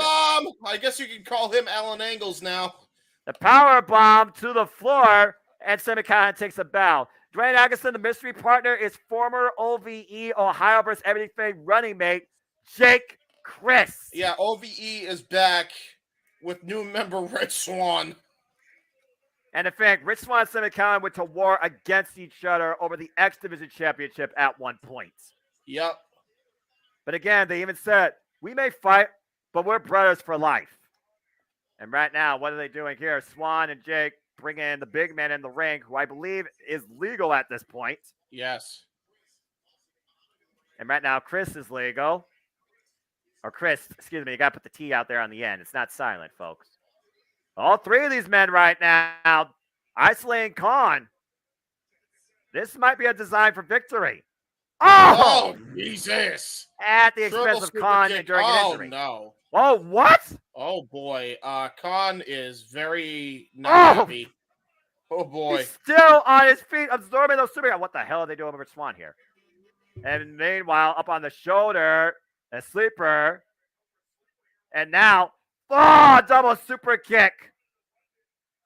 And Rich Swann, an impromptu holder. Oh! How in the hell is Costa on his feet and breathing? Oh, no. And they're going to rip him off! And plant it down on Callahan and Chris. Khan taking control of this match. Yeah, Khan is absolutely wrecking shop here. And up on the second rope here, Jake looking to follow up. Oh my God! Okay, don't dive at Khan. Stop diving at Khan. You're gonna get punched out of the air every time. It's 5 out of 6 times to be precise, but you are correct. Tad to Diener, the leader of the design, just hammering away at Jake Chris in the corner. Jake Chris doesn't know which way Ohio is from here. Yeah, right now he's getting the Ohio stomped out of him. Tag in. Well, we are in Canada. Angels right now legal. Oh, shot to the midsection. The Russian leg sweep. And right now, rolling elbow drop, cover, hook of the leg, and Chris gets to show up at 2. Thought he was going to go for a rolling thunder, but I digress. Fast and furious action underway here right now. Jake Chris and Alan Angels, the 2 legal men on each side. Oh, a jawbreaker. Good jawbreaker. But tag in. Diener. Yeah, Diener immediately clearing out OVE from the apron. Again, Diener has been the guy with all the cards in hand that's been controlling this entire design. And what the hell is this? Oh, no, rockabye baby cutter. The swing through cutter cover 2. No. Oh wow! Look at Jay Chris. Jay Chris bleeding from the ear. Yeah, that's gonna mess with his equilibrium. Yeah, definitely either the boots or the shot from Khan probably did that. Oof. Again, we'll see how that affects him going forward. He still seems to be cognitive to what he's doing. Ooh, phenomenal forearm. Off the second rope, face first to Diener. Both men down. This is the moment. This is what he needs. Oh my. Man, he is bleeding. Yeah, he is really gushing blood out of that ear. Tag to Callahan. Tag down Angels. And now clotheslines. Now Callahan following up with the short arm clotheslines, hooking up Allen. Oh! The snap suplex. Yeah, one arm variation. Almost a arm capture suplex. Oh my! Constant on the outside, and Callahan. Yeah. And look who Callahan sees standing in front of him. He sees Diener, and Diener is in a world of trouble here. The design and Callahan finally face to face. Former Impact World Champion here. We all know Callahan's insane, right? I wonder who's more insane between these two. Oh my word! Here we go. Oh boy, hockey fight. And opposite sides trying to break it up. And meanwhile, Irish Wits by Angels and Diener. Up on the show, by drivers! By OVE in stereo. Man. Big man's back on the ring. Oh no. Khan's back, hook bomb. Double choke slam. Oh! Good luck, Rich Swann. What an uppercut by Khan. Oh my word! Spinning back heel kick. Wipes out Callahan. And now the Angels off the top. Splash! Frog splash! Cover! Is it enough here? No!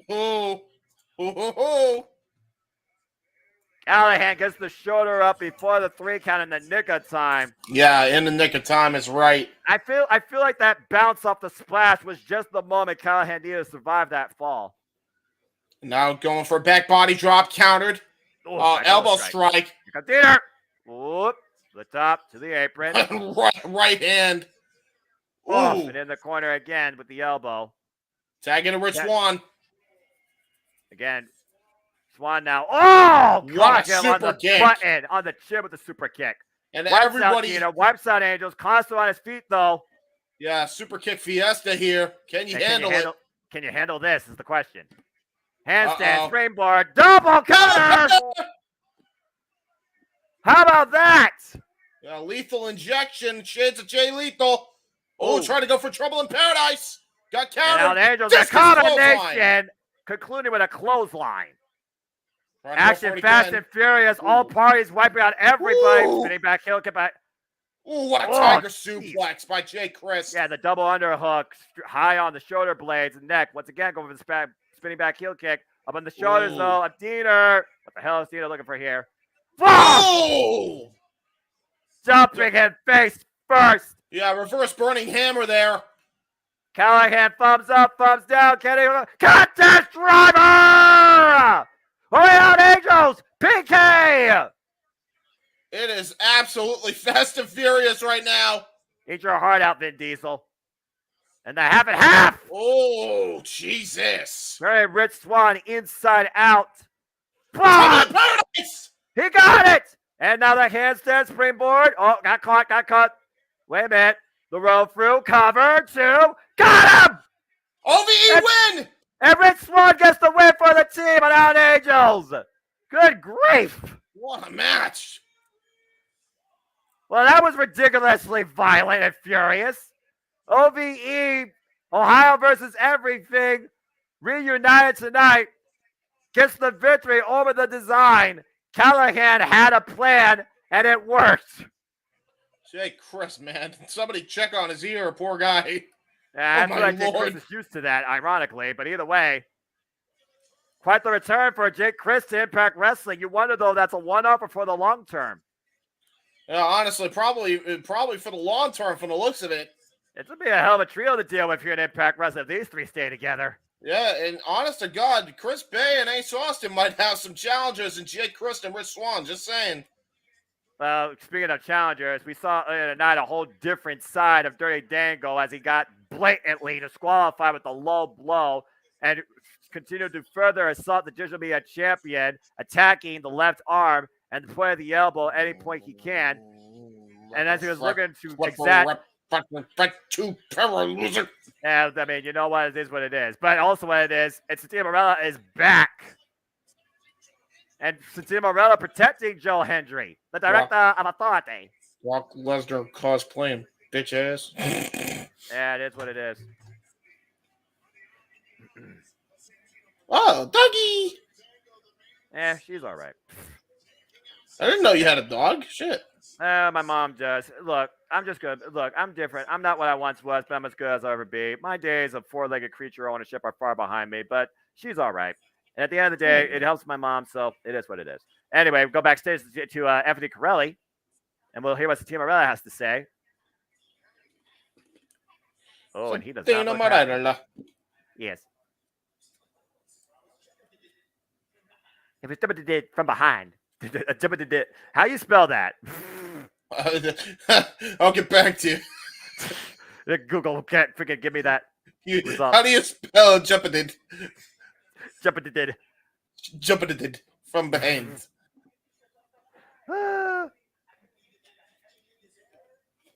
I do wonder if Dirty Dingo did do that out of jealousy, you know?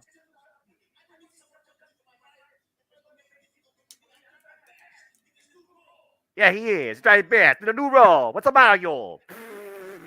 The Dillarella. Yeah, Santino, come on now. She's a lady. Be nice to Mean Gia Miller. You're fast. Oh. Whoa, my. Whoa! Okay. Whoa! So Santino Marella is pissed. We have established that. This is a different Santino than I'm used to seeing.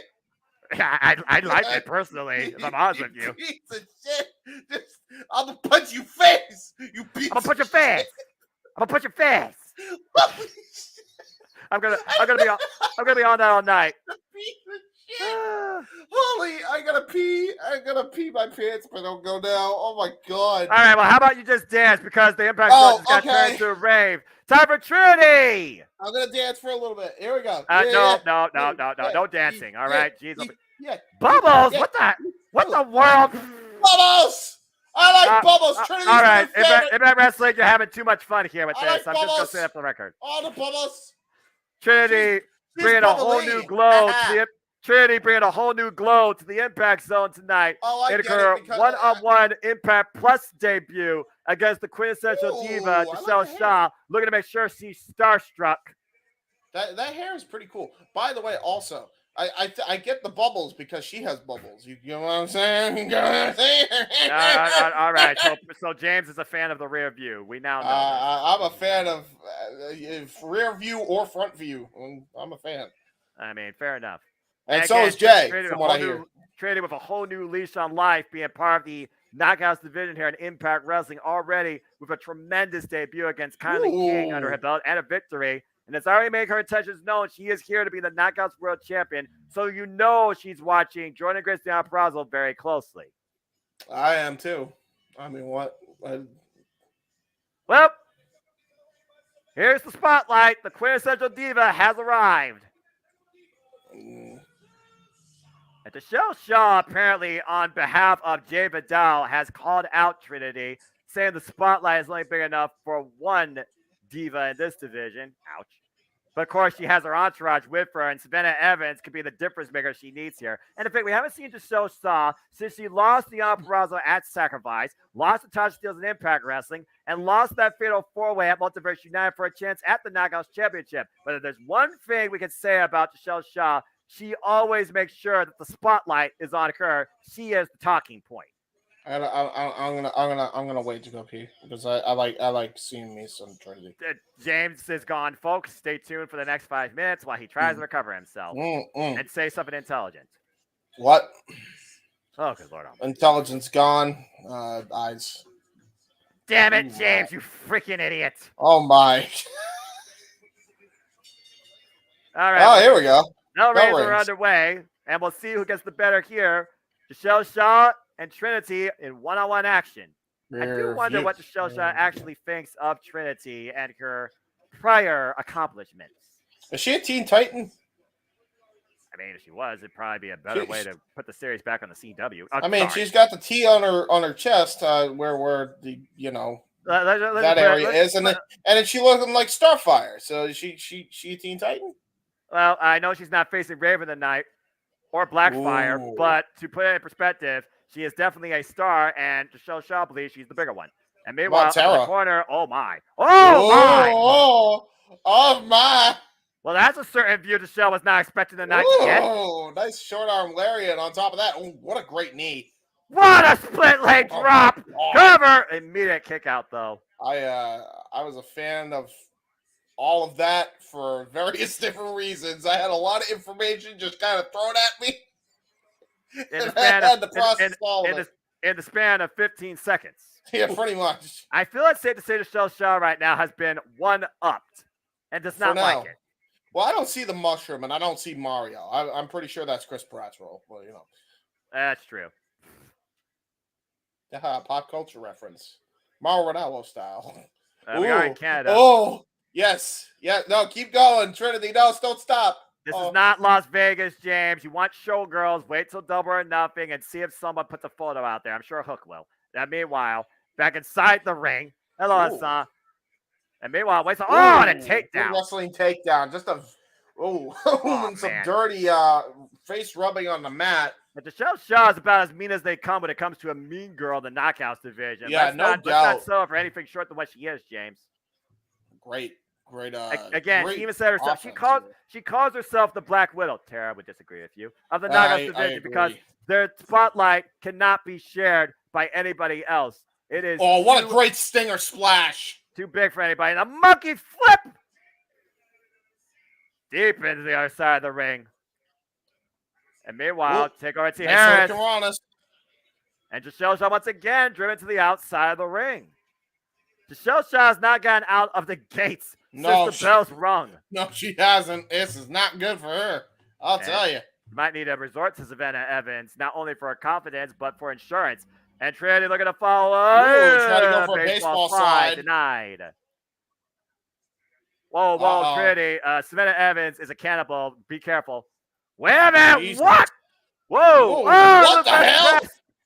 Let's freaking pop up into a Lufez press run up on Michelle Shaw. I don't think that was intended by Savannah, but it happened anyway.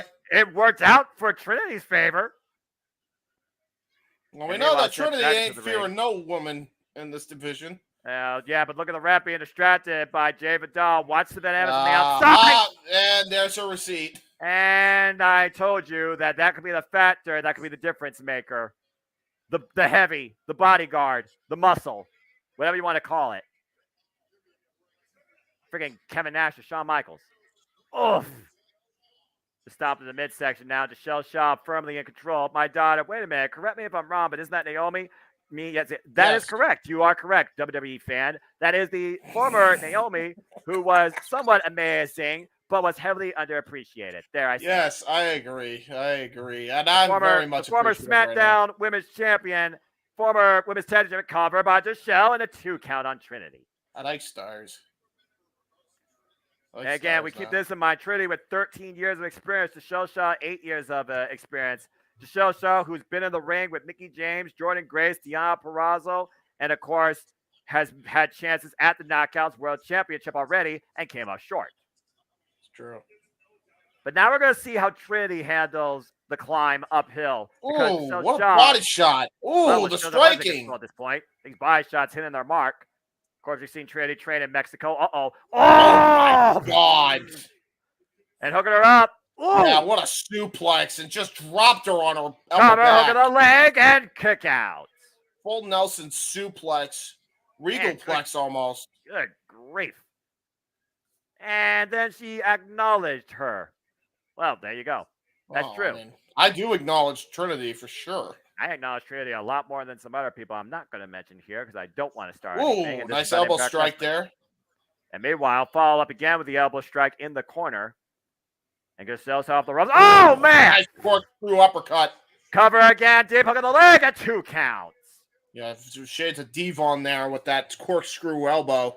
I mean, honestly, that was like a Claudio Castagnoli uppercut, if I'm honest with you. And let's honest not forget, to God, yeah, you're she is from across the pond, folks. She's based out of the Philippines, but she is a former 2-time Rev Pro Women's British Heavyweight Champion. That's how I learned about Michelle Shaw in Rev Pro Wrestling. She's been endorsed by the likes of Will Ospreay, if that tells you anything. Now you gotta try to go for a run in the corner. Oh, what an elbow strike! And then the hammer and anvil elbows. A double stomp in the corner. Gotta bring her inside the ropes, though. There's a cover, hook of the near leg, and a 2 count again. This is really great strategy by Michelle Shaw because she really does have to take out the base as much as she can, and there she's raining down vicious strikes. Well, again, if the emotions get the better of Michelle Shaw here, that could be the weakness that Trinity can exploit. Okay. Yeah, that's a good point. If there's anybody that gets upset easily in this day and age, it's a diva. Oh my gosh! All right. I'm not sure if that was mocking Trinity or you don't have the booty to do it. Stop it. Here I thought she was trying to write it, but anyway. Yeah, true. Shout out to Genuine for that reference. And meanwhile, right now Trinity just paint washing. Michelle Shaw paint washing Trinity. Yeah, we don't like it. Or face washing, excuse me. I'm all discombobulated. I'm dealing with 2 things at once here. Lord help my mentality. One half of it's good, the other half is not. And meanwhile, Michelle Shaw right now just feeding off the hate. Now look at that. Michelle Shaw now just kind of taunting the crowd here, trying to go for another boot. I'm pretty sure there's only one fan in the building tonight. His name is Matthew Raywalt. Oh, wait a minute, up on the shoulders. Are you seeing backbreaker? Oh my God! Shock treatment backbreaker, reverse style. Bending Michelle Shaw over backwards, literally. Yeah, shades of Abyss with that. Another all-time TNA great. Now elbow strike. Here we go. Trinity trying to follow in the steps of the greats of the past, including Awesome Kong and Jazz of this tremendous division of women's wrestling. And forearm here being delivered by Trinity. Holy hell. Rocking the quintessential diva and a drop kick. Finally takes her off her feet. Yeah, great drop kick. There's the clothesline, and here we go. Corkscrew elbow of her own. Again, it's so hard to stop Trinity when she gets going. With that split leg drop jawbreaker. Oh, Jesus. Bringing her in with these rising knee strikes. Up kick. Ooh. Yeah, double up kick. And Oh, man! Tierra's DDT. What a DDT in the cover, too. Not a 3. What a great head scissors DDT, man. I haven't seen that in a long while. Yeah, let's take a look at the replay here at some of this action. Trinity with, like you said, that just fall away backbreaker, dropping her, and then following up with that ridiculous triangle DDT out of the head scissors. Now we got Michelle Shaw. Shaw's seeing a whole different set of lights right now, not the light she wants to see. Uh-oh, going for the split-legged moonsault. Got it! Hook a single leg! 2! No! Oh, great kick out. That was just pure grit there by Michelle Shaw. Shades of Starship Pain by one Johnny Impact. Yeah, except without the rotation. But it's okay. Yeah, that's true. I wonder Shades of Rob Van Dam. I do wonder the rotation, though, would have actually helped her get the 3 because she only got a near fall there. That is fair. Michelle Shaw right now in the ropes. And again, behind the red bat, taking advantage elbow of a strike. shot. Ooh, Nice spot kick to the gut. That's a back kick, excuse me. And looking to flop in the corner again. And oh no! Ooh. Sent face first. Oh man! Paradise to the back of the head. Yeah, Trinity didn't see that coming, but you sure as hell felt it. And the draping DDT! Yeah, straight to Randy Orton with that one. Off the second, hook up both legs, deep 2, no! Ooh, that was close. Almost had it, but you gotta be resilient in this industry. Take a look at the impact. Block! Oh my gosh. Yeah, that was just pure grit of Trinity that time. It's that sixth sense the wrestler has that allows them to get up before the 3 when they hear that it can't hit the mat. And again, I wonder if Michelle Shaw might be looking to put the lights out on Trinity, looking for that Jay Dumas, that knee strike. Uh-oh. Jay Dumas, the knee strike is a curtain call for Trinity here tonight under siege. Oh, what a great matrix dodge. Misses the kick. Follow up Enziguri by Trinity. Takes, Enziguri, excuse me. Another Enziguri. To Jay Vidal. By Savannah Evans, though, trying to come into play. Whoops. Whoa. Oh, a high kick. Well, schoolboy. A deep schoolboy, too. Ooh. Trinity looking to follow up again, though. Hooking her up and over. Wow. Whoa. Wait a minute. What the hell? Oh. Sunset flip. Shoulders. That wait. No. Wait. Oh, into a submission. Starstruck. The stretch. Starstruck. It's locked in the middle of the ring. Will to shut the Showstar submits. Wow. And Trinity gets the win. What a statement victory here for Trinity.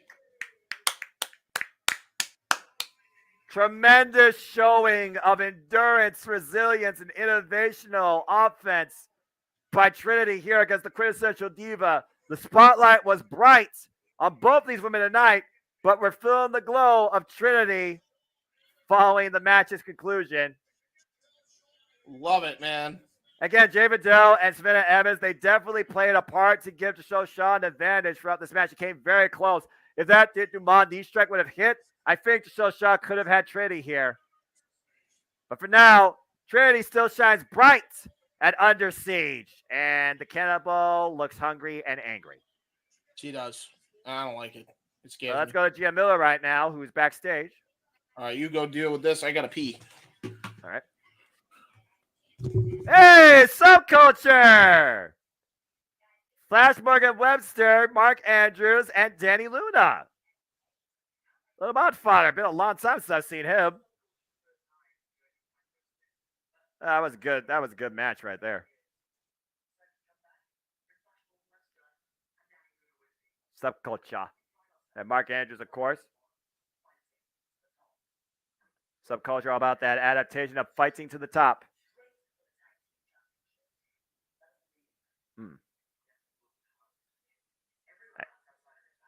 I mean, all over the UK. Yeah, they have, including NXT UK former tag team champions. Oh, who the hell brought the freaking baby hands and the least professional wrestler onto this scene? Get off my screen. Brian Myers and freaking poor hands.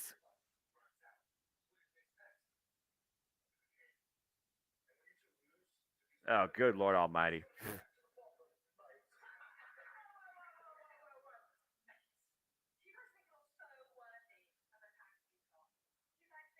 Dang, Luna here.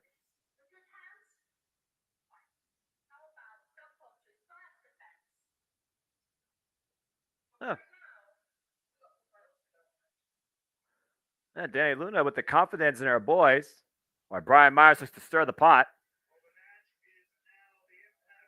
The Impact World Tag Team Championship on the line is the first ever tag team matchup between Subculture and ABC. ABC has been tagging together for nearly a year now. Ace and Bay have been champions now for 85 days officially. While Subculture was formed out officially in 2018, Andrews and Webster have been tag team champions in the past. For those that don't remember, in at least one place, NXT UK.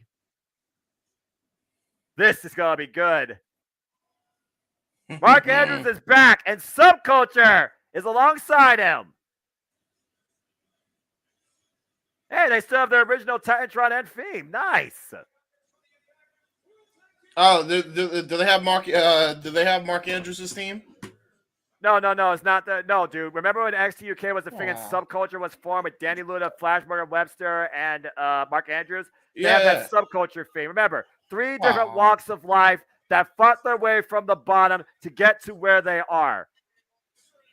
Again, Webster and Andrews are no strangers to Tag Team Gold. And for those that don't know, since NXT UK, they've been involved heavily in Progress and Rev Pro, most recently in a promotion over the Top Wrestling, Attack Pro Wrestling, and One Pro Wrestling. In fact, it was One Pro Wrestling that Ace and Bay first met Subculture. And now they meet them tonight for the Tag Team Championships. And James, here's your favorite theme. Too sweet, folks. I'm gonna win my gun. Damn it, James. Okay, so I think I'm on the wrong. Oh, good Lord. I climb a ladder. I go rung by rung. It's a dying voice. That's what it is, bro. It's the worst auto-tune ever. You convince me otherwise that shit doesn't suck. While I don't disagree with your assessment there, let's go the opposite route and consider how good Ace and Bay have been as a tag team, defending and claiming these tag team championships, okay? That's absolutely accurate. We'll talk more about music criticism later. Again, ABC have been a tag team for less than a year, but of course dethroned the Motor Machine Guns earlier this year in February, as it says defended those titles at Rebellion against them in Ultimate X. They've also defended them against Aussie Open and TMDK. I will say, last comment I'll make about the theme, man. I never thought I'd ever say this in my life, but give me early 2000s Dale Oliver back, please. Anything but this. Damn, man, that's a hot take. I hate Dale Oliver. I hate that old school shit. You have personified that on air very much. More times than I can count. That's so bad, man. Oh, and happy Friday, by the way, to all those people that are following along and watching. Exactly. Friday today. I do wonder if Danny Luna might play a factor here, although Subculture's always been one of those more honorable. Hold on, I gotta do the JBL thing just once because we've never done it here. We fought on Friday night. All right, fair enough. There you go. But again, Bullet Club defending the Impact World Tag Team Champions tonight against Subculture. ABC versus returning Mark Andrews and debuting Modfather, Flash Morgan Webster. Again, Mark Andrews, he also won at one time, I believe, British Boot Camp. I think it was season 2, actually. So again, Mark Andrews is no stranger to Impact Wrestling. Former contender for the X Division Championship. Yep, multiple and occasions. Ironically enough, facing 2 X Division champions now as a tag team, Chris Bay and Ace Austin. Bell reigns are underway. We're going to be starting it off with Mark Andrews and Ace Austin here. Ace Austin, of course, who held the X Division title 3 times, while Chris Bay held it once. Where I think that the challengers might have the advantage, though, is in experience. Remember, Ace and Bay individually, neither one have been involved even 10 years in the game. Andrews has been even a promoter across the UK territories and has been involved for over pretty much 16 years. While he and Flash Morgan Webster have been together for 7 years as a tag team. Flash Morgan Webster's been together with him, though, in the game for 13 years. Danny Luna is the youngest competitor here at 6 years. And now look at this, a little bit of chain wrestling here to start it off between Mark Andrews and Ace Austin. I will say what they lack in experience, though, they absolutely make up for in piss and vinegar, man. Yeah, these two are some of the premier athletes in the world today. Ace Austin and Chris Bay. Mark Andrews and Flash Morgan Webster cannot take these guys as just rookies here compared to them. Sometimes though you need that edge though to actually get ahead in this business. Exactly. Ooh, look at that right hand there by Ace Austin there. Bounce off the ropes here. The side headlock though, and Mark Andrews picked up speed against him. Oh, drops Ace Austin with the shoulder block. Drop down there by Ace Austin. Ooh, now tried to go for the drop toe hold into a penalty kick, almost an insecurity to the back almost. Again, Ace Austin calls himself the inevitable one. There's a tag to Chris Bay. Yeah, well, ABC are the inevitable ones of the Bullet Club for sure. And no kidding. Oh, great man. Kick. Great kick right to the side of the jaw and into an elbow strike by Chris Bay. Snap now. And then into a rolling uppercut. All of his weight. I'll be right back. I gotta handle something, folks. Yeah, you go ahead. I got it. We got Chris Bay now, kicked right to the face. And it looks like ABC is in firm control. We got a arm wringer here by Chris Bay. Mark Andrews holding onto the ropes. A nice knife edge drop there by Chris Bay. Irish whip bounces off the ropes, and now it looks like we're going to get some tag team from Subculture here into a double hip toss. Backdrop, moonsault, and another moonsault by Mark Andrews. Flash Morgan Webster into a flipping reverse senton. Cover. There's two and a kick out by Chris Bay. Armrugger now. Mod now. Going for an elbow strike. Tag into Mark Andrews. Snap near takeover. Into a drop kick by Mark Andrews. Now we're going to go for a tope plancha. And now we got a Northern Lights suplex. Sorry about that. Again, family is answer. family. Sometimes I regret my decisions. And meanwhile, we're back to this nonsense. Or not nonsense, this great action. That's great The action. arm ringer. Thank you, James. Yeah, anyway, so what you were saying earlier about, having that chip on your shoulder, how it could carry you or be your disadvantage. Ace Austin's kind of always been like that. It's that self-confidence and arrogant nature that allows him and Chris Bay to be so cohesive as a tag team. Exactly, because both of them share that chip on their shoulder. Well, again, they're out to prove a point. They've been out to prove a point since falling short in the friggin' Super Junior. Nice leg sweep into a Russian leg sweep. And the drop kick, leg drop, into the moonsault cover too. No. The leg drop into the standing moonsault. Great combination by ABC. Not enough for the three. That was phenomenal tag team wrestling right there by ABC for sure. Again, Fawn up in the corner. Nice stomps right there. It's just stomping a mud hole right now. And Modfather here. In a nice snap suplex there by Ace Austin. Lateral press. Ooh. Only a one count. Yeah, I mean, it's going to take a lot more to keep the Modfather down for sure. I mean, that's fair. He's a veteran of this industry, like you said. And I think Ace Austin knows that. But that lateral press, all he's doing right now is expending energy. And that's what you got to do against high flyers, the caliber of Subculture. Yeah, exactly. And you see right now with the wrist lock here, grounding Flash Morgan Webster and working the lower back, driving his knee into it. Yeah, right into a chin lock. Almost Davey Boy Smith-like with the forearms just squeezing the jaw. And the thing is, these guys are former, like I said, NXT UK Tag Team Champions. They beat the grizzled young veterans for those titles in their home country of Wales at NXT UK TakeOver Cardiff. Yeah, but they had the hometown advantage that night, Noah. When Ace Austin and Chris Bay won the tag team titles, nobody thought that they were going to dethrone the Motor City Machine Guns that night, but they did. Oh, what a nice enziguri there. Well, let me go ahead and count up. Oh, what a step up. Nice step up shot into to an Mark elbow Andrews. strike. Big boot. Chris Bay turning up the energy. The art of finesse himself.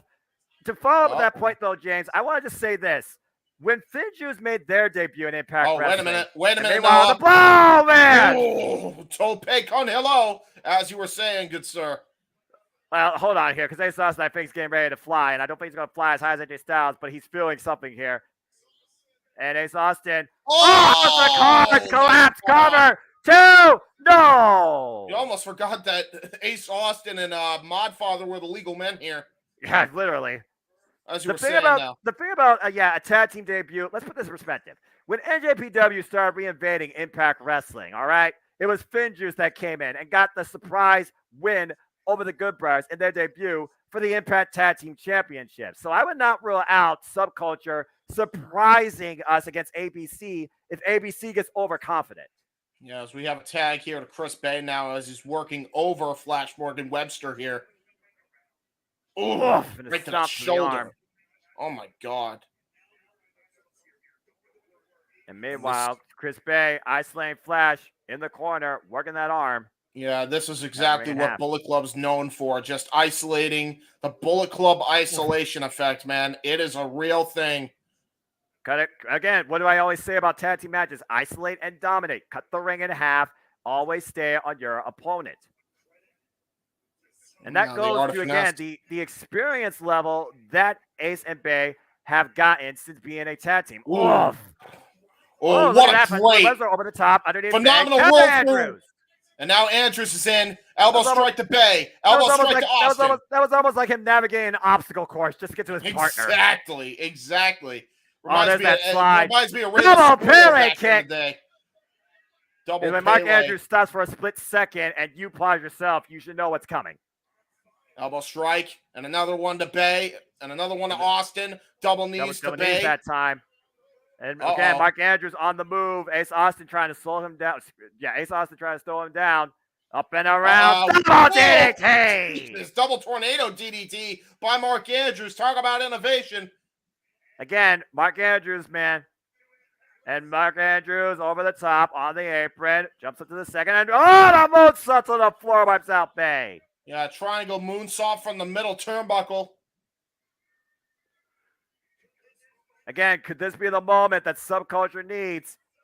Flash Morgan Webster not on the apron, though. Mark Andrews carrying the match alone right now for his team.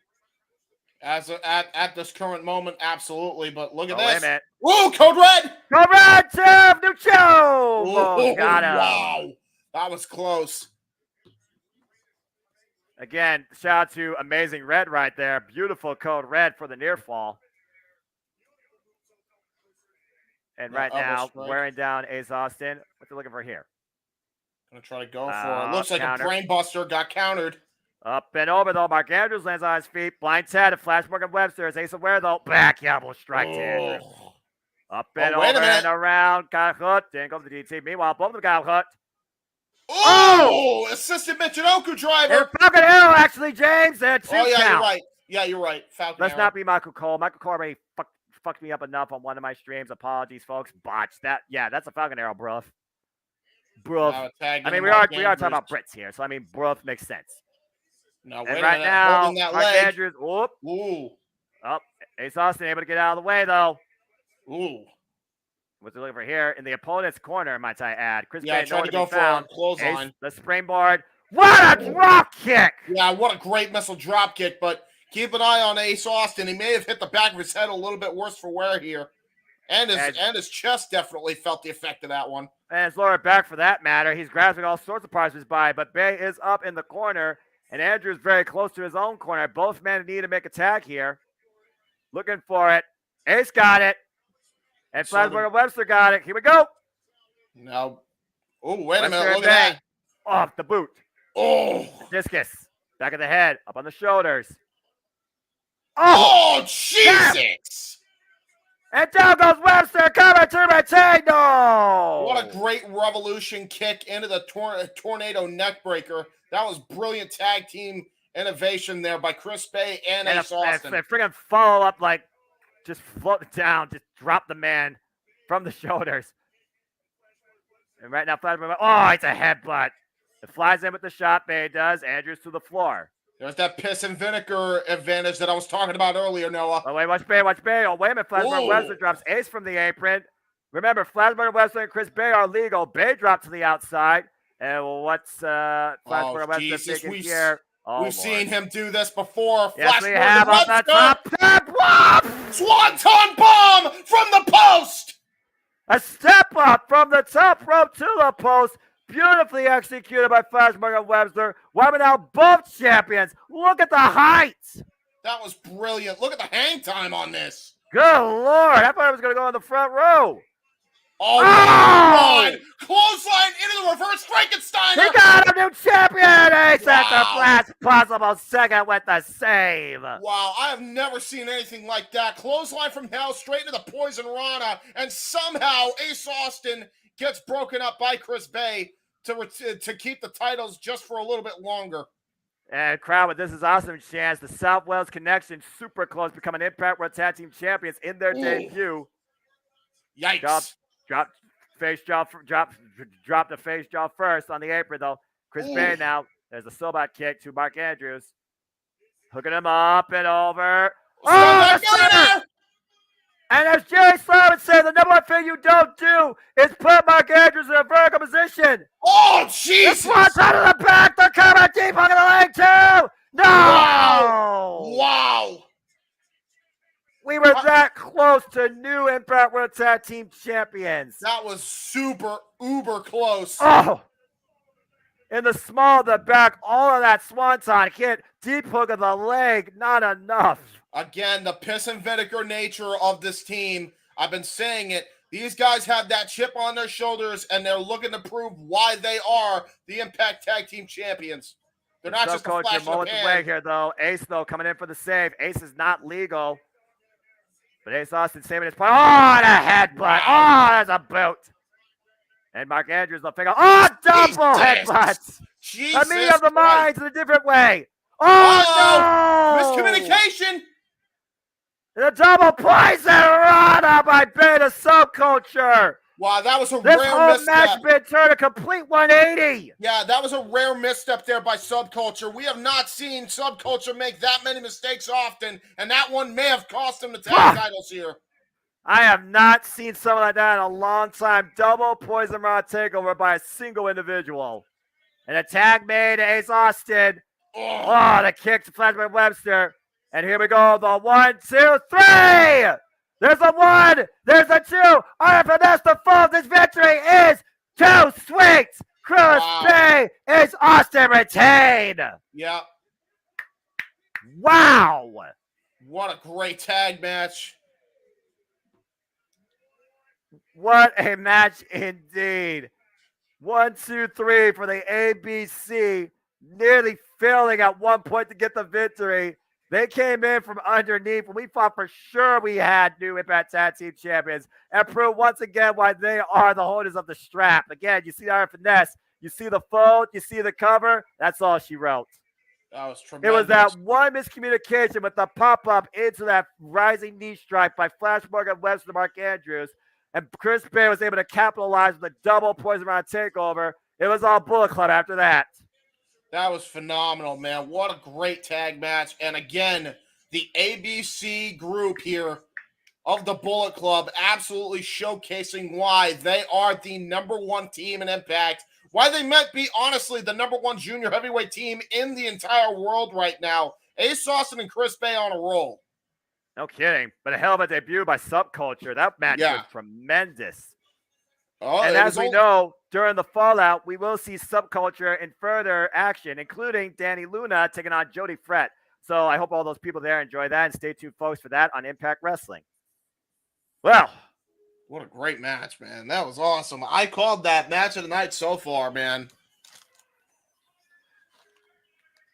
And now we move on from there as you talk about Ace and Bay leaving their mark on the tag team division. Let's talk about someone who's been leaving their own mark permanently lately on the X division. It is time for our X division championship match as Trey Miguel demands you put some damn respect on his name and looks to demand the respect from the 8-time X division champion, Chris Sabin, who is looking to not only make history, but to once again restore honor to this title's legacy.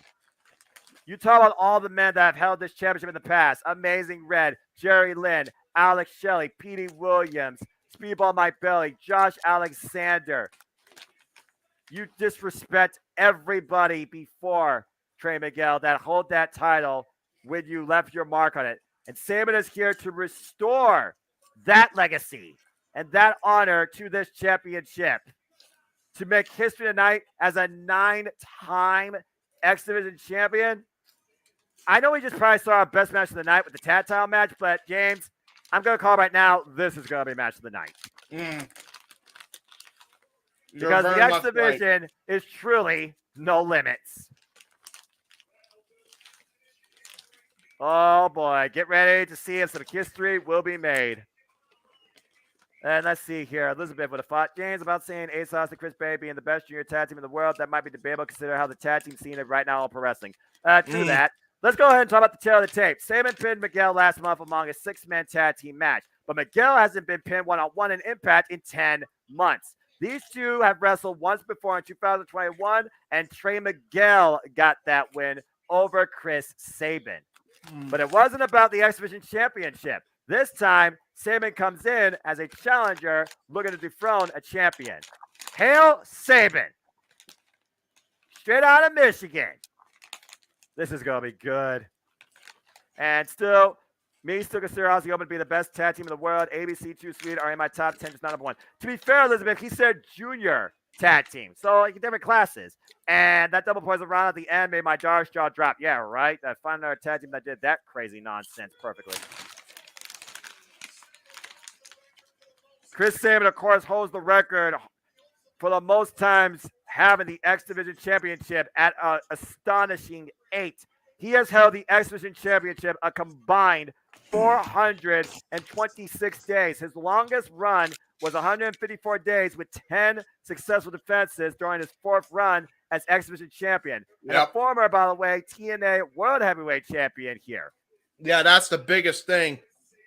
Trey Miguel still has yet to be a world champion. Chris Sabin has done that. Yes, Trey Miguel, though, he might as well call himself the world champion. He calls himself the champion in the company. And tonight, he's looking to once again leave a mark. Represent, I'm not biased, but Toledo's own Trey Miguel. And again, Trey Miguel, he truly has redefined the X Division in his own image. Again, what Trey Miguel has accomplished during this reign is nothing to sleep on. He is 189 days as the X Division champion. This is his 8th defense. And together, he has held this title now for over 370 days. He's already surpassed the number of defenses in his first run. And yes, by hook and by crook, from pulling a mask to using a can of spray paint from a ball distraction, he has done by hook and by crook, kept this championship. But he's also made history, surviving the first ever Monsters Ball for it against Crazy Steve. He survived a 6-way scramble at Multiverse United, and he survived a 3 elimination match against Jonathan Gresham and Speedball Mike Bailey. And let's not count out Chris Sabin, who also knows how to take advantage of the situation at hand. Yep. Now with the belt held up high in the air. The intangible here might literally be experience. While Trey's only 10 years in his career, Chris Sabin is 23 years into his. Bell reigns were underway. Here we go. Chris Sabin and Trey Miguel circling around. And immediately Trey controlling the pace. Again, championship advantage. Title can only change hands via pinfall or submission inside the ring. Yeah, and Trey Miguel is absolutely aware of that fact and just taking a leisurely stroll out on ringside here. Chris Sabin not falling for the ploy. Chris Sabin, who is hung with the likes of Steve Macklin in a classic. I think that actually was last year at Under Siege, if I remember correctly. Yes, he one did. of the matches of the night. Trey Miguel has defended that championship against it all here, but so is Chris Sabin. You want to talk about an original here in Impact Wrestling? They don't come much more original than Chris Sabin. Yeah, that's true. Trey Miguel, the 101st X Division champion in this company's history, going all the way back to the very first champion, the phenomenal AJ Styles. But to Trey, none of that matters. He is the X Division champion. You put some respect on his damn name because he's rewritten what it means to be the X Division champion. I was going to say, that means you can call him the one-on-one of the X Division, right? There you go. Pretty much, and Chris Sabin can't stand that notion. Nice monkey flip. Here's some great chain wrestling here by both guys, though. Exactly. With a wrist lock here. And Chris Sabin, again, he's been in this a time or two. He knows how to counter this. By the way, if y'all did not see that match with him versus Speedball Mike Bailey last night, what a classic. And now a nice little getting wrist control here is Chris Countering Sabin. the pressure, changing the momentum, James, and takes Trey up and over out to the outside of the ring. Great chain wrestling there.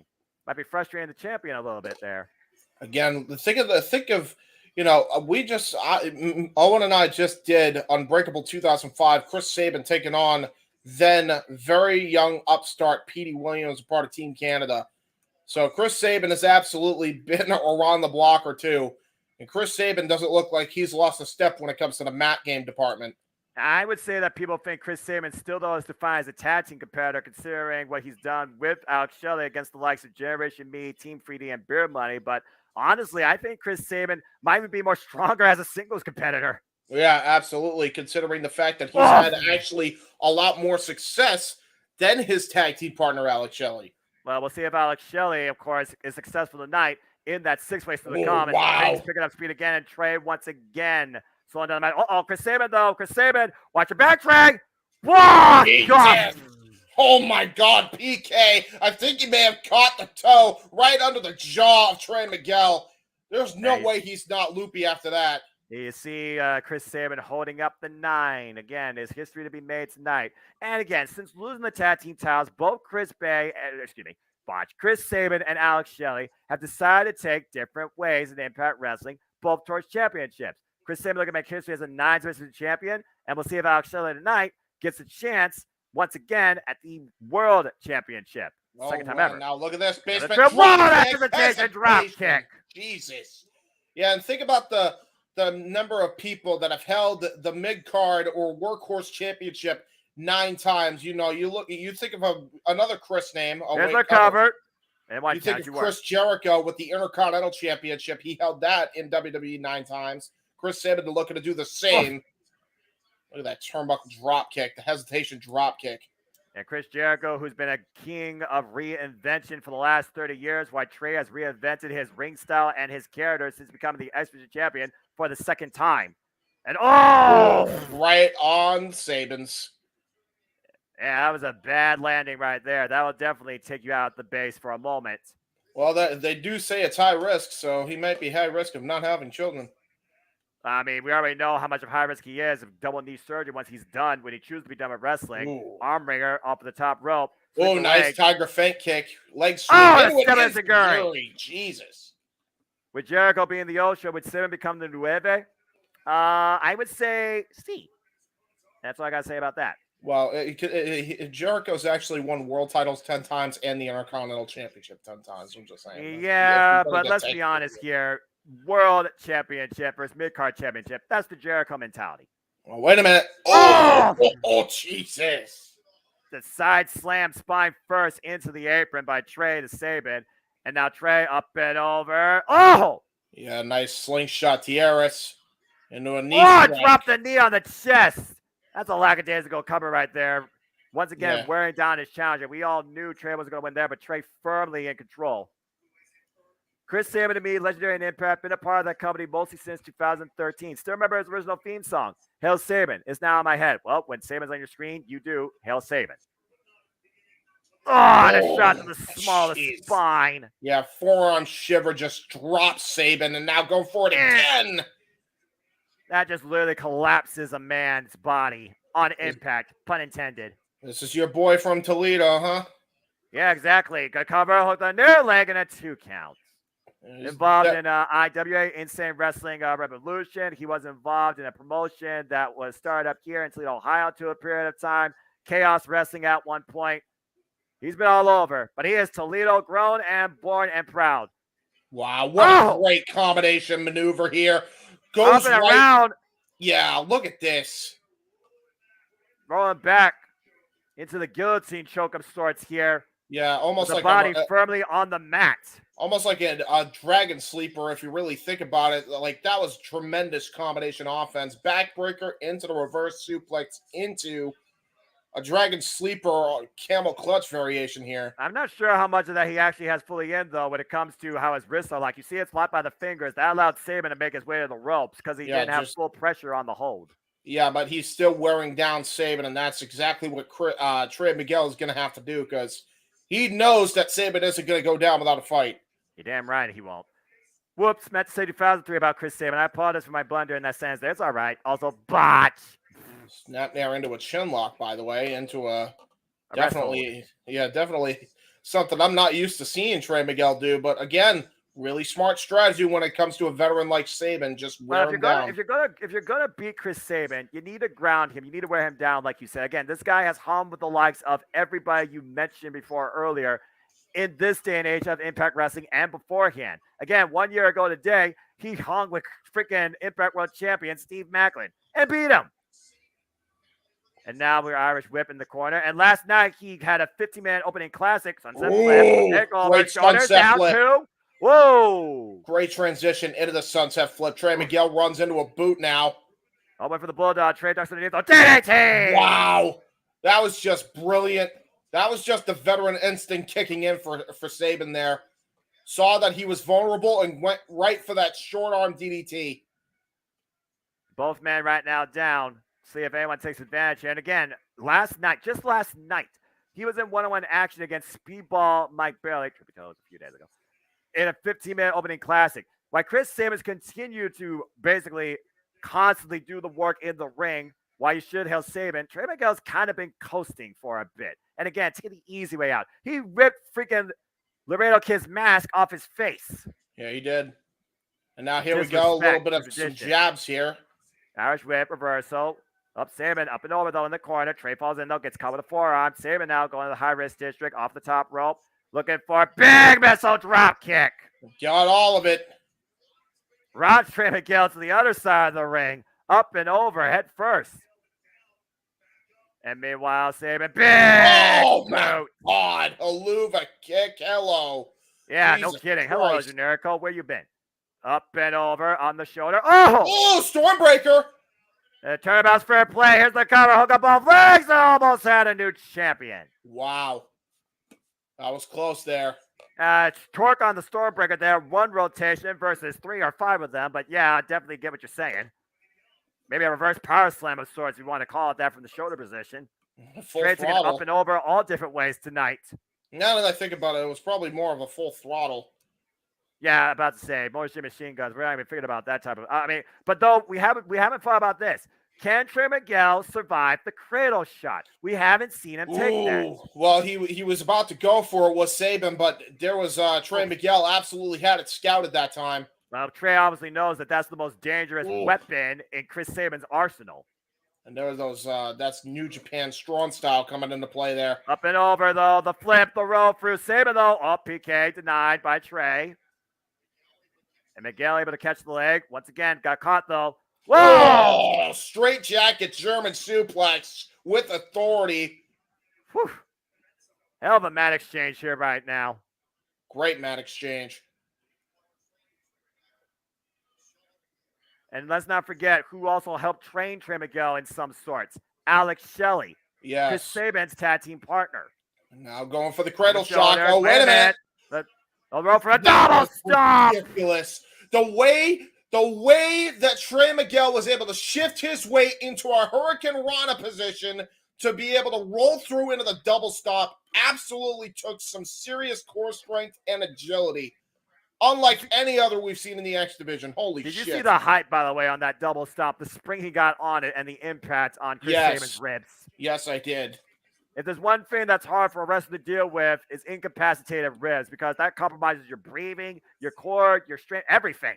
Yeah, and say what you will about Trey Miguel and his choice of tactics lately, but boy got hops.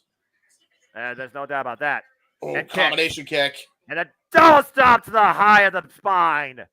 Yeah, right to the upper back and almost to the neck. If you really look at Saban, he's clutching his neck there and clutching the back of his head. Yeah, in between the shoulder blades, James. And Chris Saban right now just trying to get his breath back, literally. Trey Miguel falling up, though. Elbow strike. Again, another elbow strike. Oh, Chris Saban, though, falls up with the clothesline. Meets the champion on the other side of the ring. Just trying to get his breath back again. But the champion, again, with the running drop kick this time. Yeah, running drop kick. Might be looking to hook him up and over. Brainbuster! And the float over. Cover. Lateral press of sorts. Almost got him. Almost in the freaking loop fest press position. Yeah, that was a great cover, too. All on the upper body with the float over. But somehow you see that right shoulder pop up again before the 3 count. Yep. James has seen the light like the Blue Brothers. I have. I'm seen not the sure what light. that means, but okay. What do you mean? Is it because my I ring guess he light? means you're a soul man. I guess he means you're a soul man. I don't know. I don't know, something like that. We got Trey Anyway, Miguel climbing the top rope here. Well, again, X Division is all about no limits in the flight. Look for the double stump. Wow. Maybe the rope through. Drawing a distance for Saban. Takes out the knee. Jesus! What a nice again, we know he can apply a figure four leg lock or an Indian death lock. Yeah, and that's a Chris Sabin specialty. Good point. And also, don't forget, Trey uses the Meteora. If those knees are compromised, that softens that impact. Oh, look at this, though. Oh, right into the canvas, driving the knees almost in a pile driver way. And again, double curb stomp right to the knees. Saban's getting nasty and aggressive here, as we know he can be. German face first on the turnbuckle. Trey, though, schoolboy, roll out two. Ooh. Wow. Well, consider who he took the World Championship from back in 2013. Bully Ray into the Dragon Screw leg whip now. He that knows what it and takes. there's the float over into the sharpshooter. Sharpshooter applied. In Canada, of all places. In the heart of the Great White North, a Hart Foundation, pun intended.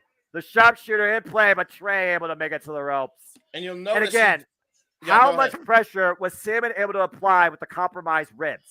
Yeah, that was a good point, but I don't know if he necessarily went with the ribs per se. I think he went more so for the knees. He's been targeting that knee for most of this matchup, especially towards the later stages, as we've just seen. Yeah, and that also means he has to apply less pressure to the entire leg. Oh, cut the PK. Oh, my! Jesus. Face first into the apron. PK. Oh, we are, Manuel. It's been a great show. Again, as I expected. Impact was like number 2 on my most anticipated this entire week of pro wrestling. And then it's been holding up. And meanwhile, Trey is sitting at the top. Caught with a right. Again, how is Chris Sabin going to finish this one out? How is Trey going to finish this one out? Meteora compromised. Cradle shot maybe compromised here. And again, Trey trying to fight back. Shots to the ribs. It's a clap. Mongolian chop. Chris Sabin. Sunset flip. Powerbomb denied. Sabin using his strength. Cheeky Nando's kick coming. Yep. Wow. Oh, Jesus. It is 619. From the 419, if you will. And That's on right. the top rope, might be looking for the Meteora! Cover deep hug. No! Wow. How did Sabin kick the hell out of that? Again, the damage done to the knees. Think about earlier, James. Yeah, but look But at he the hit that cover Meteor here. perfectly. Deep hook on both legs, but Sabin able to slip out. Yeah, honestly, it may have just been because he was in the proper position to roll out of the cover, but still, I'm surprised he's even conscious after that offense. And Trey looking for the sliding DDT on the floor. Yeah, low In between the second and bottom rope. Yeah, It's almost like he paused for a second. Low pay tornado DDT, and now look at this. Trey Miguel climbing to the top rope here, looking to end it. What's he looking for here? Going back to the well meteor again. Oh, the knees! Oh, the knees! Driven hard into the mat. And, that might have been too much right there. That's going to the well one too many times. Yeah, that may have cost him here. That could literally blow your knees out. Again, like you said, the low pay into the DDT on the floor. Thought he had Sabin dead to rights, but Sabin able to scout Trey this time, and Trey's knees paid for it. Yeah, that might have been a catastrophic decision there for the champion. Oof, I can imagine what that feels like, even with knee pads. Oh, trying to go for the Dragon Screw leg whip, but Insecurity counter. But Sabin don't find battle. Oh, got another big boot. Yeah, Yakuza kick there that time. Oh! Open hand palm strike under the chest. Oh, here we go. These two are about to kick into another gear. We're going to a firefight exchange here. Yeah, we are. Oh man. Oh, here we go. The perspiration flying off these open shots. Oh, back to the knee by Sabin. Oh, double stop. Wait a minute. Prima, it's a Guri. Like Miguel just on a spring. Oh, block that shot. Oh, Lauren Sabin in, trying to hook him up. Scorpion kick. Great. Might be looking for lightning spiral. Counter. Chris Sabin ducks underneath, looking for the backslide. Oh, wait, maybe trying to hook him up this time. Up and over. Canadian Destroyer! I mentioned Petey Williams back from 2005's Unbreakable. He just pulled something out from that area. Well, we are in Canada. And the elbow pad is off. Saban Uh-oh. looking to send Trey Miguel to hell, Michigan. My God, what a clothesline! Clothesline from hell with authority. And now Saban go for the cradle shock. No, Trey fighting back those, ringing the eyes, gouging the eyes, excuse me, as much as he possibly could. Again, when you're champion, you do what you have to. You have to in this case. He was about to get dropped on his head if he didn't. Oh, my Oh, God! Saban, whoa! That's the referee! Again, he can't see right now, Noah. Yeah, that's true. A drop kick and the official and Saban. The official's down. Oh, man. Well, it wouldn't be an Impact show without a referee down. Referee down. Oh, boy. Well, all hell's about to break loose here. Wait, up with the shoulders. Gonna go for the cradle He got shot hurt. again. He got Cradle it. shot! Cover! 1, 2, 3, 4. Damn it! We should have a new champion! Someone get a ref out here! 7, keep counting! Yeah, he could have counted to 1,000 that time. Referee's been knocked out inadvertently by that drop kick. And Chris Saban trying to bring the referee back into life, and Trey Miguel rolling to the safety that is the outside of the ring. I mean, You can't get pinned on the outside, and also can't change hands via count out. love No him or Saban hate indeed. him. I vote for Chris Saban. Hassan. Oh, wait a minute. Look what Trey No, has. he's got the spray paint. Yeah, Look what love him Trey or hate has. him. He's going to use it to retain the title here. Yeah, I think you're right. And meanwhile, oh! Damn it. Right in the eyes. Damage eyes with the gouging and the roll up. Not like this, too. Trey Miguel retains. Wow. Hook and by crook. Chris Saban seeing green. Trey Miguel retains tonight the X Division Championship thanks to a can of spray paint. I knew that Trey Miguel was green with envy, but shit, man, this ain't right. No, it's not. Again, it's a disgrace to what the X Division has stood for in what looked like a classic of a match. Trey Miguel took the cheap way out once again.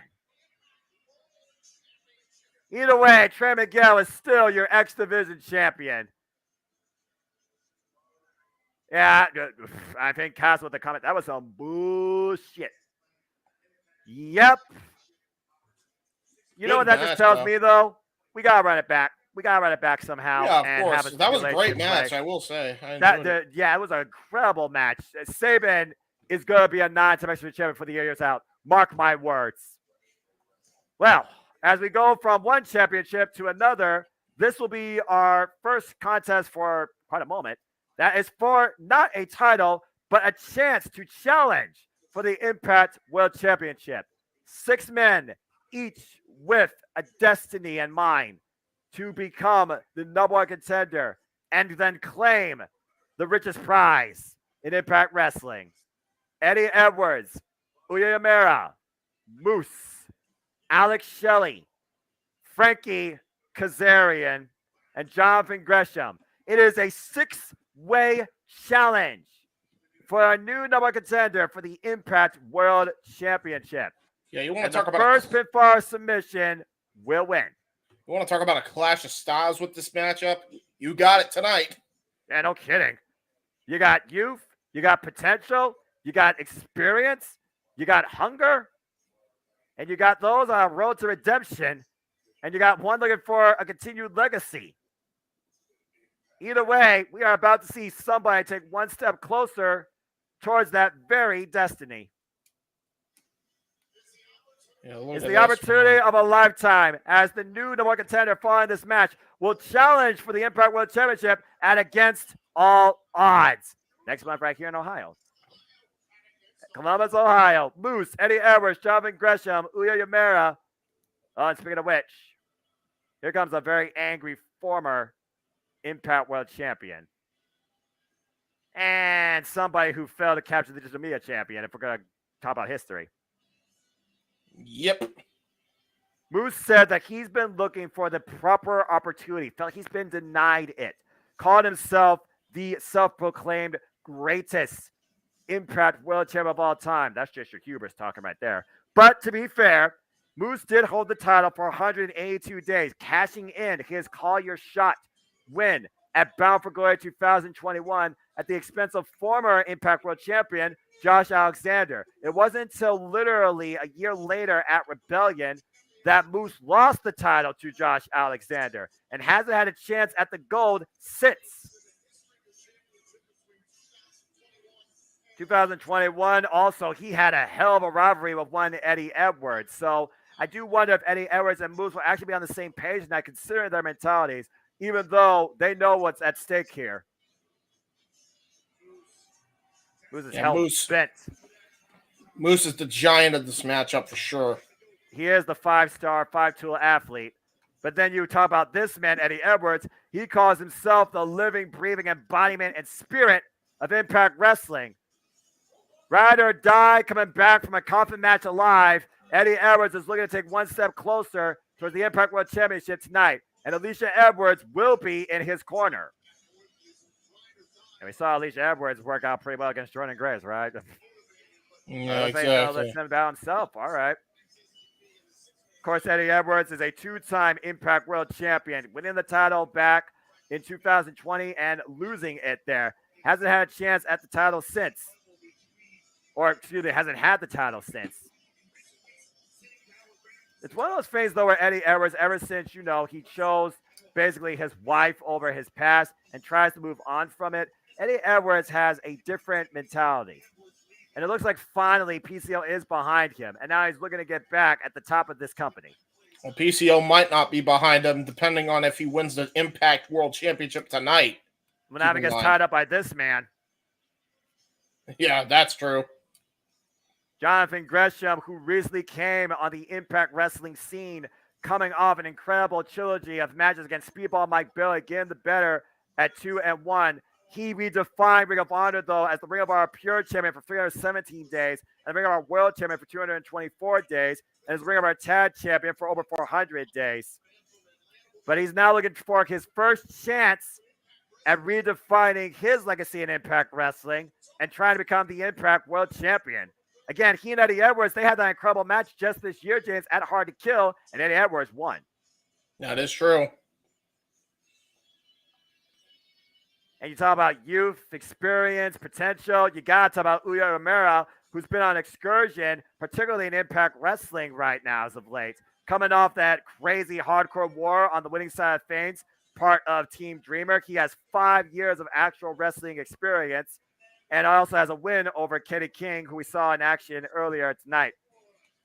But he's been in the ring and hung with the likes of Kazuchika Okada, Josh Alexander, and Speedball Mike Bailey. So Uya Mera right now might be the last person you think about, but he could be surprise factor here. He could be. And here comes the other half of Motor City Machine Gun tonight, Alex Shelley. Now, Chris Sabin unfortunately fell short of claiming gold. Can Alex Shelley take one step closer towards claiming gold himself? Hell, Sabin, what do you think about Alex Shelley? I love Alex Shelley. Alex Shelley, a former multi-time Impact Tag Team Champion. Also former New Japan Strong Tag Team Champion with Chris Sabin. Former IWGP Junior Heavyweight Tag Team Champion with Kushida. The man's resume speaks for itself. And he's looking to add the Impact World title to that list. Can he do it? And to think, in his incredible career, he's only had one chance at the Impact World Championship. Only one. Why, this man has had at least 4 of them.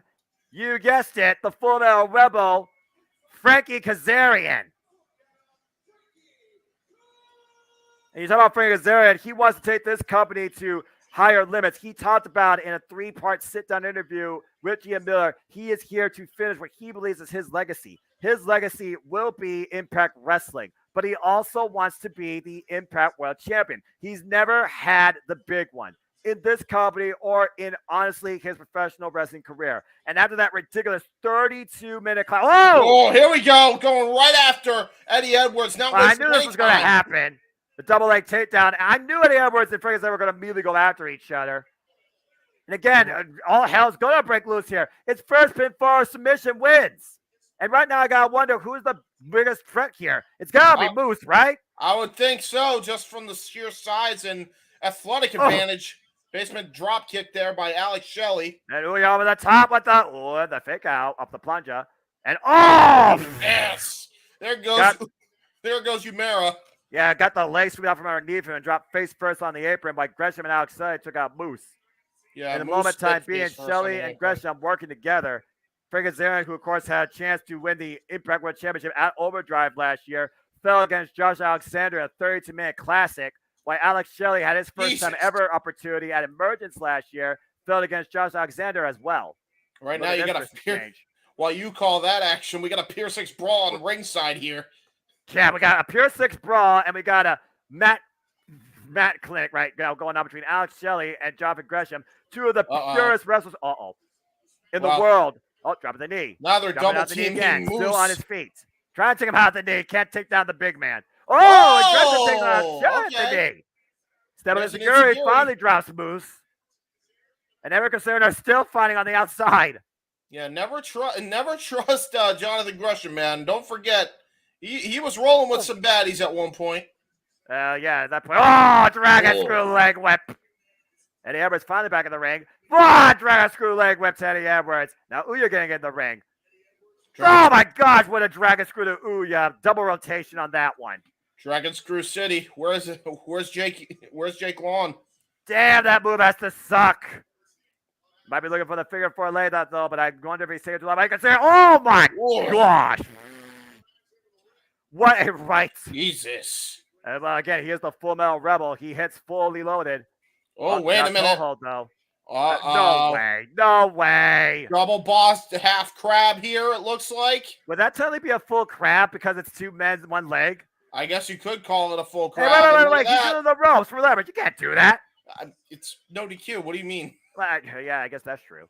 Eddie Edwards, though, coming in with the sleeper hold. And meanwhile, shin breaker, but step of Izaguri. And the Moose,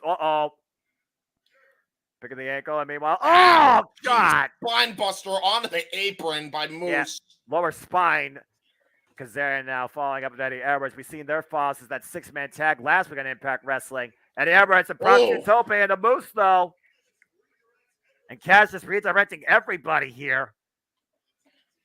Got Gresham, Kazarian, and Umera in the ring. I wonder if Umera right now will be the first person one would go after because of his, youth and inexperience in this situation. And Yuya, though, following up, though, double hip toss. Yeah, by Gresham and Kazarian to Ouya. Big drop kick to the young lion. Umera getting schooled by the two veterans here. Yeah, don't talk about veterans of the game. Woof! Kazarian sent up and over into the corner, and Gresham with the drop down, the fake out as he always does. Yeah. Drop kick to the Kazarian. Raw pin for that pose, though. That was a great time in the showboat there, Jonathan. No, it wasn't. And Eddie Edwards scouted that from a mile away. Oof. Knife edge chop by Eddie Edwards and one to Alex Shelley now. And I think Eddie Edwards at one point was involved at Slammiversary for the Impact World Championship as the honorable face of this company. Yeah, and it's complete 180 now. Yeah, wearing the green of Pro Wrestling Noah, Boston Celtics, and maybe this guy is the one that's definition green with envy. Yeah, very good point there. Now we got him going after Jonathan Gresham, but I don't know how great that is. Keep in mind who's a mat specialist in this matchup. Yeah, and Eddie Edwards beat Gresham at Hard to Kill. So you know Gresham. I not forgot that as he took it up and over. Yeah, tilt-a-whirl reverse gut wrench suplex that time. Yeah, no kidding. And these Edwards and Kazarian right now. The battle of the vets. The then versus the now. Both of them now, though. Now, a couple of clotheslines there by the future. Frankie Kazarian into a forearm shot. And Moose, though, takes a swing and miss. And meanwhile, Kazarian catches him with that leg drop. Yeah, vintage Frankie. Moose hung up in the ropes. Nice scoop slam.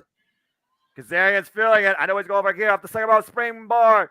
Drag a drop. Got all of it. Might be looking for that chicken wing. Yeah, Kaz is on a roll here. Going to try to go for the crossface chicken wing. Shades of his mentor, Bob Backlund here. Trying to hook it in. Eddie Edwards, though, aware of it. Nice arm drag counter. Escape. Eats the back elbow strike. What an insecurity, though. Going to try to go for the backpack drop. Proton pack. Countered. Counter. Kill switch. Kill switch engaged. Oh!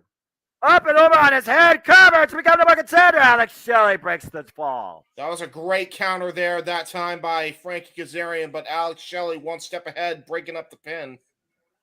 Of course, Frank Kazarian is a 6-time X Division champion and has had 2 previous chances at the TNA World Heavyweight Championship. The 25-year vet versus Alex Shelley, 21 years. Irish whip into the other corner. Alex Shelley looking to follow up. Oof. Now here comes... Oh, miscommunication. Backstabber! And springboard. Oh! On allegiance here, impromptu or not, James, as Gresham goes face first in the second turnbuckle with the Russian leg sweep. Yeah, reverse Russian leg sweep. And backstabber by Frankie while he was hung up on the top rope. Yeah, exactly. Assisted by the ropes. Uyemura now back in the ring. Uyemura might literally be the hungriest of all 6 of these men because he's never had this type of opportunity. Yeah, exactly. I think of the last time. Oh, what an uppercut by Uyemura. Yeah, Uyemura picking up speed here, as you were saying. Yeah, I was going to say, think of the last time there was a multi-man exchange, and there was gold and or opportunity for gold at the line with Clark Connors. We got Uyemura playing the role of Clark Connors here. Yeah, but that was where Clark Connors went full-on 100% proof wild in Bullet Club. No, look at that. Uyemura right now hooking Gresham in the corner. Alex Shelley though coming in. I sense disaster here. This is not going to end well for somebody or multiple people here. Pyramid of Doom incoming. Eddie Edwards at the base. Hooking Shelley, hooking Kazarian. Wow, man, what a pump kick. And Moose breaking the entire structure of the pyramid. Moose is pissed. And just rocking everybody. Moose didn't want to go for the powerbomb spot, which honestly may have been the smarter decision, but he just wanted to hit anything that moved. Uranagi by the big man. Planted! And Uyemura right now rocking Moose. Moose on his feet, though. Moose catches Uya, though. Might be looking to hook him up. Uh-oh. Oh, Lord. Jackknife! Oh, God! Jackknife powerbomb by Moose. Down goes Uya. There's a backslide, though. Moose with the roll through, hooking Kazarian up and over. Jackknife powerbomb. Jesus Christ. And Gresham still stuck in the corner. Go to hell! Covered! Hurricanrana! Into the T. Harris. And Gresham using the ropes off the second. Another T. Harris take over to Moose. When Moose, though, holds on rope through, trying to get a cover. No, wait, maybe not. Deadlift. Are you kidding me? Gosh! Knife powerbomb. Good night. Cover. 2 Moose. What? Wow. Moose nearly got himself the world title shot after powerbombing everybody in sight. Gresham getting the worst of it. Yeah, what a great showing by Moose so far. Just powerbombing everybody in sight. Look for the spear. Oh! Nice Uya roll was out of the way, though. And Uya again showing that fighting spirit that only young lions show. Irish whip in the corner. Or excuse me, on the ropes. And rocks Moose to the corner. And Uya looking to follow up here. These two on opposite sides, of course, of that Hardcore War and of that tag team 6-man tag preview for this match. Irish whip reversal. In the corner again, Moose looking to follow up. Back elbow strike. And Uya now the second rope. Looking to take him over with Bulldog counter. Eddie Edwards looking for the clothesline. Uya hooking him up. Ooh. Overhead suplex. Yeah, nice. The belly suplex. Excuse me. Yeah. I was about to say double underhook overhead suplex. And there's the Bulldog to Moose. Is this Uya's moment? 2. No. Oh, he was close. Kick out again. The biggest opportunity, half a second away from Uyemura at the expense of Moose. Whew. The way that Moose literally just dropped on his head. And in fact, these two went one-on-one at one point, and Uya nearly beat this man. There's a boot right there. Dwayne saying, let's go Frank Kazarian. Meanwhile, Uya, go to hell! Go to hell! Sky high cover, 2, and Alex Shelley with a thrust kick. No. This thing's still not over. And now we got Shelley and Kazarian back in play. Yeah, the only 2 men on their feet. Clubbing forearm shots to the back. What a discus! Looking for it again. Oh, Kazarian. I swear there's not a meter hitter in this match than freaking Kazarian. Well, I mean, you can say the same thing for Shelley. He's no O'Connor slouch roll. either. And Eddie Edwards, though, got hooked. Oh! Double cover by Kazarian, too! Wow! Both of them, double jeopardy for Eddie Edwards and Alex Shelley at the expense of Frank Kazarian. Nearly got the 3. Yeah, he took a page out of Brutus Creed's playbook. Exactly! NXT, damn it. Meanwhile, Ouya and Frankie. Oh, man. Innovative Frankie arm sent drag. to the outside. Yeah, sending him to the outside. And Look look at that. Bishop! Moonsault! Moonsault Moonsault moves on the press! second rope. There's the tope to Kazarian. Kazarian sent inside there. What is Gretchen freaking here? I have no idea. Oh, wait a minute. The slingshot. Cutter! Slingshot cutter hits. Wait, Ouya! Crossbody! Rolled through by Kazarian, though. Hook it in the chicken wing. He's got it in. And wait, Eddie Edwards, Boston A party! Great Boston. Wait, where's the spear? Good God! Oh, It's someone's Gary. good by Ouya. And the waist lock. German suplex release. Wait, Alex Shelley. Uh-oh. Super kick party coming. Oh, walked right into it. And hooking him up. Show shock! Show shock! Cover! 2! Alex Shelley did it! What? Alex Shelley is once again #1 contender and has his second ever guaranteed shot at the Impact World Championship. Wow, all right. Can he finally get it done in the neighboring rival of Michigan, Columbus, Ohio? The Impact World Championship awaits for Alex Shelley. Wow. Whoa, we had one half of Motor City be victorious tonight. Yes, that's true, but still no gold. Alex Shelley takes one step closer towards someone that's eluded his entire career. Can Alex Shelley finally claim for the first time ever the Impact World Championship? Meanwhile, we got Trey Miguel backstage. Damn it. Oh, and a big butt on that win.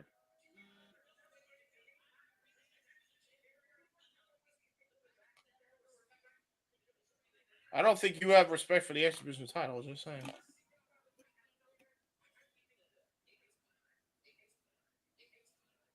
Oh, good Lord. He's going to say it 8 times. G is like, yeah. Whoa, wait, whoa. Yeah, this thing's far from over He with just these. slapped Trey Miguel silly, bro. Well, it don't matter, though. Still, Trey has the title, and Saban knows why, and refuses to accept it. As Trey goes back in the dark with the X Division Championship, and the legacy has been written. Well, whew. This has been a show. Holy And shit. it's been a hell of a show, and we still have 2 more matches left, and they are basically our co-main event and main event. But again, why tonight we are under siege. We will see who can overcome the impossible when the numbers are not in their favor, because the next time we are with you for Impact Wrestling coverage, ladies and gentlemen, and why I'm pissed off I'm not going there, I truly will say this. I love covering this with James and with y'all. We will be with you next time on Friday, June 9th for Impact Wrestling against all odds. But speaking of which, James, despite the odds, can the Juggernaut finally claim the win that has eluded her and once again become the Knockouts World Champion, where it truly might be all or nothing as we live in the new era of the Virtuosa? It is time for our Knockouts World Championship match. I'm looking forward to it, man. This is going to be a barn burner for sure. It was at Rebellion that Deonna Purrazzo once again became the Knockouts World Champion for a 3rd time when it was vacated by Mickie James due to injury. And the Juggernaut once again met one-on-one. What started back at Slammiversary 2020 with these two has continued forward to this point now, where it literally could be all or nothing for Jordynne Grace, who looks to be the face of the Knockouts division, but she cannot be there until she beats seemingly the unbeatable for her. She has been unable, no matter what, to beat the Virtuosa, Deonna Purrazzo. There is tremendous respect with these two, but again, tonight, it's much more than just the title. For Jordan Grace, this is about proving why she deserves to be the face of this company. For the Virtuosa, she is the main event. It is simply about mark history, and it might just be the inevitable because at this point, Deonna Purrazzo has said it. Jordan Grace, you can't beat me. Has Jordan Grace figured out a way to beat the Virtuosa? It's time to find out. Pressure is on for the challenger as the Knockouts World Championship is on the line. Deonna Purrazzo versus Jordan Grace 4. And if Jordan Grace loses, she cannot get a match for the Knockouts World title as long as Deonna is champion. Again, let's go with the tail of the tape here. You see what both women bring. The metrics are pretty much the same. We have the Fujiwara armbar, the Venus de Milo, the Queen's Gambit versus the Grace Driver, and the Muscle Buster. Same height and incredible accomplishments for both. Jordan Grace, a two-time Knockouts World Champion, one-time Knockouts World Tag Team Champion, the inaugural Digital Media Champion. Why Deonna Purrazzo is a three-time Knockouts World Champion and is 3-0, as I said, in singles against Jordan Grace. This is going to be good. Did I mention that this is my most anticipated match of the night? I didn't know that Jordan Grace was a big fan of Big E Langston. I mean, can you imagine her and Big E in a bodybuilding contest? Jesus Christ. All the lap spreads, all of it. Yeah, no kidding. Jordan Grace, 27 years of age, 12 years of experience. As we talked about her accolades, in one of her runs, she held the title for 208 days. She has a total of 390 days as the Knockouts World Champion. She is the one that also broke Masha Slamovic's undefeated streak since coming to Impact Wrestling, and also won the first ever Queen of the Mountain at Slammiversary last year, and also, of course, lost the title at Hard to Kill to Mickie James. And then comes personification of technical excellence, the main event, the Virtuosa, Deonna Purrazzo. Sometimes in this industry, James, I feel like there's always a person there that just always knows you and can always get the better of you no matter what. I feel with Deonna Purrazzo and Jordan Grace, the Virtuosa is indeed that variable. Again, Deonna Purrazzo, 9 years of experience, 28 years of age, has held the Knockouts World Championship a combined 480 plus days. And of course, a former AAA Lena de Lenas and Ring of Honor Women's World Championship. If there's one commonality with both these women, they have both had a loss to Mickie James for the Knockouts World Championship. And while neither of them can probably never get that win back, Jordan Grace is looking for a first. Deonna Purrazzo is looking for a constant. Exactly. Go down to the inductions. Oh. Dave Spencer, of course. Allison Lee, the female core ref official of Impact Wrestling.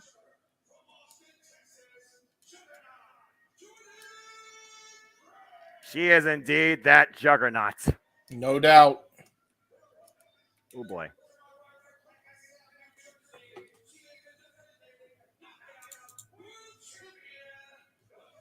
A virtuosa is a form of art priceless to any other.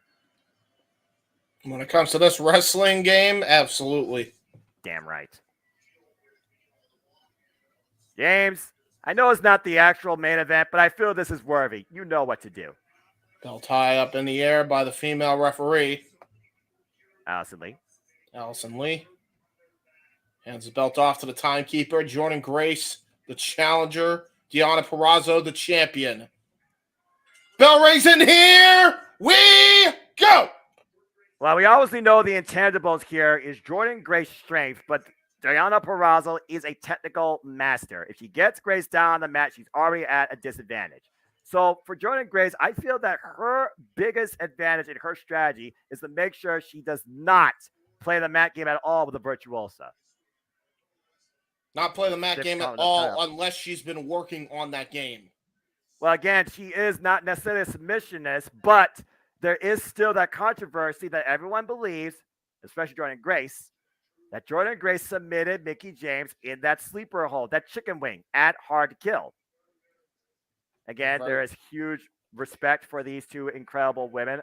It's one of those things where you fight somebody so many times in this industry, you start to basically build a form of respect, almost a friendship with them. Double leg takedown, though. Jordan Grace, the Whoa. ground and pound to the Yeah, Bravo. well, that friendship just went out the effing window. You know what happens when the bell rings. You have to put everything else to the side. It's about the championship. Ooh, nice shot And there. Deanna Purrazzo right now, of course, who is disciplined in so many arts in and out of wrestling, trained with former Invicta fighters, by the way, in MMA. Irish whip reversal, to bring more to her physical game. Oof! Caught her in the midsection, though, going in. Jordan Grace on the ropes, though, eats a rising knee. Uh-oh. It might be looking for... Ooh, another rising knee right to the upper back. Oh, here it is. Oh, my! Jesus! Right onto the apron, too. Yeah, I thought she was just going to bring her across the rope. She brought her out to the ring and on across the apron. Nasty fall there for Jordan Grace. Now we got Deanna Purrazzo on the top rope. Oh, or on the apron PK. here. Got the PK there. Again, building distance though between her and her opponent. Whoa! Whoa! Cannonball. Rolling senton, off the apron to the floor through the juggernaut. And again, impact on the back of the head and neck. Hardest part of the ring and then down onto the floor. Slammiversary 2020, Deanna Purrazzo made her debut, beat Jordan Grace in 15 minutes with the Fujiwara armbar. Emerges 2020. There was the first ever 30-minute Iron Woman match. Score 2-1. Deanna Purrazzo won. And of course, we saw this year, Rebellion 2023, the title vacated. It was Deanna Purrazzo who got the win via pinfall in 17 minutes, using, of course, the Queen's Gambit. Now Jordan Grace holding on to the ropes for leverage here. Up and over and around, looking for the Fujiwara. Oh, the power. Power coming into play. Oh! Whoa! Into a slingshot, tilt-a-whirl, right into a stun gun. And out is Deanna Purrazzo right now. Is a lateral press too, and Deanna gets the shoulder up. And Moonlight Mirage, follow her, folks. Great content. Good to see you. Last chance match for Jordan as well. Don't forget, that is indeed correct, my friend. Thank you for tuning in. As I alluded to earlier, for Jordan Grace, it might be literally all or nothing. If she doesn't beat Deanna here, she will not get another chance for the championship as long as Deanna Purrazzo remains champion. But I would say that right now, Jordan Grace, this is the strongest she's ever looked. And this is also the most vicious she's ever been in her entire career. Keep that in mind as well. Up and over. Off! Back suplex. Again, working the lower back. Of course, we know she has the Grace Driver and the Muscle Buster. And again, figured everybody that's been tuning in so far to the Championship Live Watch On event for Impact Wrestling or Siege, please like, subscribe, comment, tell a friend. Super Chat JMN and Super Chat Cascadian Studios. If you want to steer the conversation also, Super Chat's as simple as that. We do this, of course, for your appreciation and, of course, for your viewership. And right now, Deanna out of the corner. Jordan Grace up and over. Deanna looking to fall in, though. In the other corner, Jordan Grace up and over again. Both limited pair of speed. Wrist German super with a bridge cover, too. Ooh. That was close. High on the back of the head and neck. Deanna Purrazzo. Deanna Purrazzo around. Jordan Grace, you can sense the frustration already. I mean, it's only been like the first 10 minutes of the matchup, and she's already looking perturbed here. Well, if you desire to be the face of the Knockouts division, you gotta do whatever it takes to achieve that. And for Jordan Grace to achieve that tonight, she has to do something that she's been unable to do at this point. And that's Deanna Purrazzo. And the Muscle Buster might do that. Deanna, aware of the situation, though, pushes Jordan Grace off. Ooh, and it puts in the face. Great counter. Stomp to the arm. Grace got it. Oh, my. Wow, Mick Foley-like clothesline over the top rope and to the floor goes both women. And it looks like Deanna might have hurt her knee there. Again, you got to pull out all the stops. One of these two has to bring something that the other has not seen yet if they're going to come out tonight as champion. And let's also keep this in mind, James. When Trinity made her debut, she was confronted by the Virtuosa when Trinity made it clear she is here for the Knockouts World Championship. And then Jordan Grace also became part of that picture. So you know Trinity's watching on with bated breath. Yeah, and Trinity just came off a great win against Giselle Shaw, who also had her sights on the Knockouts Championship. And Giselle Shaw has previously been in the ring with Deanna Purrazzo and Jordan Grace. But the thing is, she faced Jordan Grace for the title, came up short. Dion There's a Purrazzo forearm and shivers. Shaw face off in a grudge. Oh! They never faced off for the title, and this is getting really mean here, and I like it. Yeah, clothesline into the Throwback savate kick. And looking for maybe. Oh, rising Oh! strike. Yeah, rising Hooking her knee up. strike is right. Trying to go for the Russian leg sweep. And Countered. Jordan Grace denies it. The power coming into play. The transition now off the ropes again. Up and around. Trying to bring her down. Ooh. Whoa! Tilt-a-whirl Russian leg sweep. Into And the armbar. Armbar. Foot rubbers in. Middle of the ring. On Jordan Grace. Where's the pressure? Shoulders Whoa. down too. Almost got her. She got it scouted that time. Whoa, my Wow! God. What the hell was that? Covered too. I've never seen a suplex like that. That was almost like a hammer throw like suplex. And you took the words out of my mouth. I was going to say that was a hammer throw toss reverse style, but yeah. I think she was going for a suplex, and instead, she turned Jordan Grace 360. That was insane. Just snapping Grace back. Only a 2 count, though. Again, the constant innovation that is the Virtuosa. Again, though, the power of Jordan Grace coming to play, refusing to be pulled in the Irish whip. Got pulled this time, reversal, though. Diana, though, up it. Oh, Oh, got countered. got hung on. What the? Oh! Jesus, back elbow strike right to the back of the head of And up on Diana the shoulders. Purrazzo. What the hell is Jordan Oh, Grace no. looking for here? Argentine Oh, backbreaker? no. Death Eye driver, burning hammer. Wait, spin out. Oh! Oh! Cover on the blue thunderbomb too. No. Yeah, reverse blue thunderbomb by Jordan Grace, but only got a 2 count off it. A tremendous power, though, again, being shown by the Juggernaut, bringing even more to her offense. I got to tell you, that might be what she has to do is those high impact slams. That's definitely going to win Jordan the matchup the longer she keeps going, but she also has to avoid the mat game specialty of Diana Purrazzo, like you pointed out. Looking for the pump handle, the Grace driver, Diana Purrazzo finding out it, to your point. And once again, front in the corner. Diana, again, these two have Scotty charged so damn well. And once again, up and over. Got caught. Wait a minute. Got caught. Wait, reverse the power. Might be looking to hook her up. Oh, he's finishing. Master package fire driver. Oh, No. my God. Whoa. Head, dude. What a counter into the Hito Ganashi, almost a bastard driver or a package powder, what the hell you want to call it. Jordan Grace folded up and explodes out of that pinfall. Barely. Again, might be looking now for the full Queen's Gambit. Got style power driver. Oh, back body drop by Jordan Grace. Drop counter. There's that strength coming There's into a play. bomb, Rising knee. Oh, spinning back fist. Going for a power Up and bomb. over. Power bomb. Holy shit. Hooking her up again.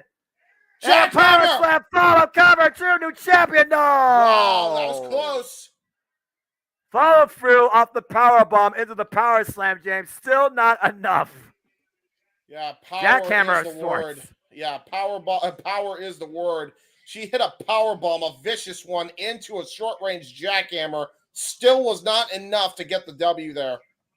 And again, at this point, has the challenger's confidence been waived? Is the pressure too much for Jordan Grace? Is the Virtuosa just an obstacle too far to overcome? See, this is where I think this might be a mistake on Jordan's part here, trying to climb up to the top rope and deadlift her. That's not the smartest move against somebody like Diana Purrazzo. Especially when she hooks you up from underneath. Might be looking for the running power bomb. Jordan Grace, though, again, the power coming to play, finding out of it. Wait a minute, might be hooked. Chicken Nando's kick! I've never seen Diana Purrazzo use that before. And now the power bomb. Release power bomb. Oh, wait, double A, takedown, not cover, reversal. Wow, that was back game from Jordan Grace. Grace Gambit! Grace Gambit! Cover! 2 hits! Oh! Whoa! That was 2 3/4 that time. Jordan Grace knows that she cannot fall short here. She will not fall that easily, apparently. Queen's Gambit denies the Virtuosa victory. Just the 2 count. That was incredible. What a great counter. Again, it almost looked like Jordan Grace was going to get a surprise roll-up win there, but just as soon as I said that, right into that Queen's Gambit pile driver. Now just kicking the arm. Going to try to work on that arm for the Fujiwara. Drop her down again for it, though. Looking to hyperextend it. Got in the middle of the ring. Jordan Grace once again reverse the pressure. Shoulders down, the roll through. Release the hold. Whoa, what a Oh. boot. Yeah, right to the face. And looking for Queen's Gambit again. Meanwhile, Oh, Deadeye by Jordan Grace. out of nowhere on instinct. But can she go for the cover? She's taking too long. Here's the cover. Hook of the leg, too. Is it enough? No. Oh, that was close again. Diana Purrazzo still in this. Again, how much pressure is on Jordan Grace tonight? How much frustration must she be feeling? Well, it definitely shows all over her face. She just pulled off a move she has never used before, and it still And she might be going to Old Faithful with the wait, no, Grace Trevor denied, counter the roll through, shoulders down, roll through two again. Oh my God. Wow, both Oh, of them double collide in the middle. clothesline. And a flash pin come out of nowhere, James. Oh my God. Oh, both of them with the same idea. Double bitch slap, both women down. This is women's professional wrestling, damn it. This is the women's professional wrestling match to watch this entire weekend. There, I said it. Yeah, no doubt. Nathan, good to see you. Oh, look Again, at that. what's it going to take for Jordan Grace to do something that's more impossible than the Da Vinci Code for her in her career, and that's beat Diana Purrazzo? Oh, look at these this. two. Both women are These pissed off at each gladiators, other.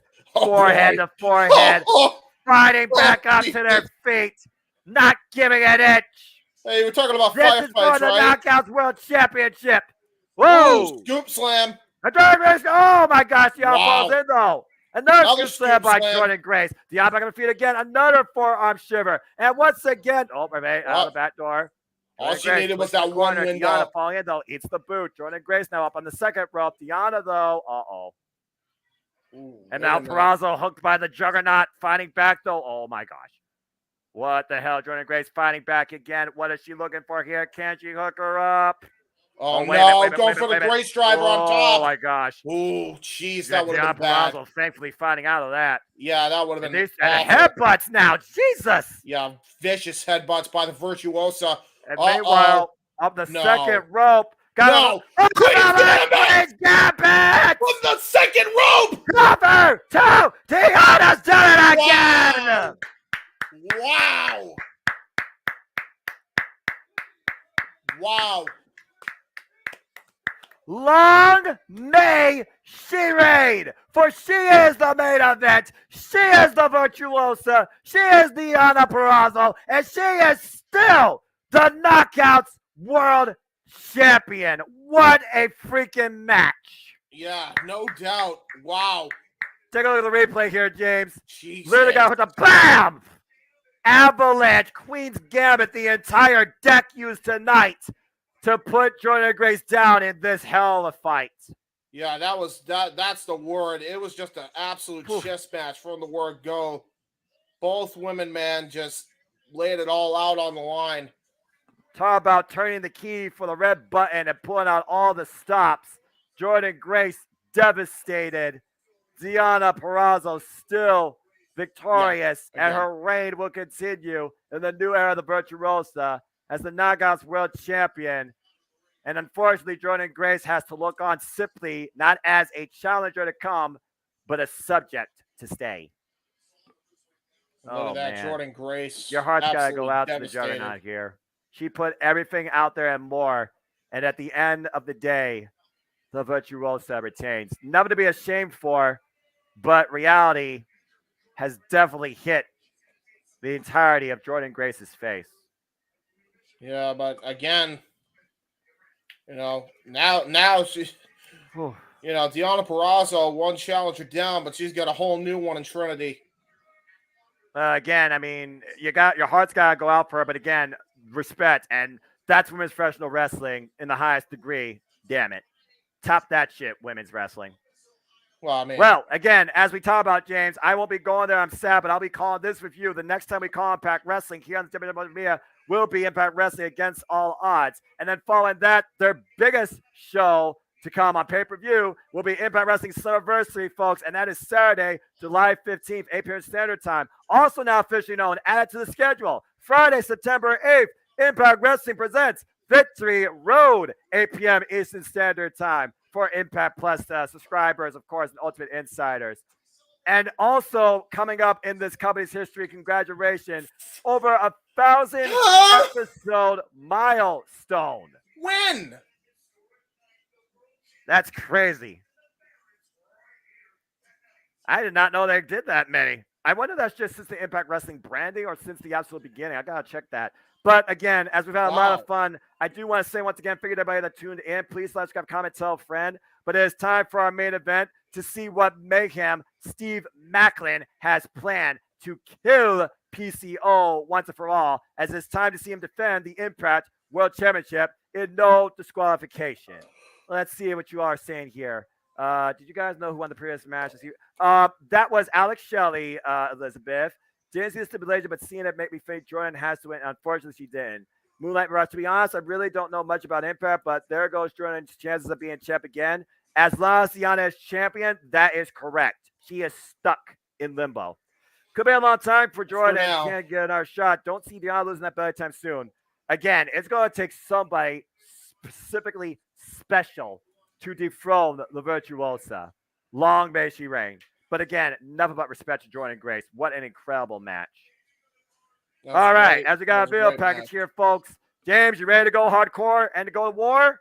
Because that's about what Steve Macklin and PCO are going to do. I will be once I get a drink. I'll be right back. But this is the perfect time to get a drink as we got a moment to breathe. Of course, as we know, Steve Macklin won. Let's see here what you are saying, if you got anything else. I vote for Deonna Purrazzo. You did, and you would be correct. Phenomenal match once again with these two leaders of the Knockouts divisions. Oh my gosh, that was so damn good.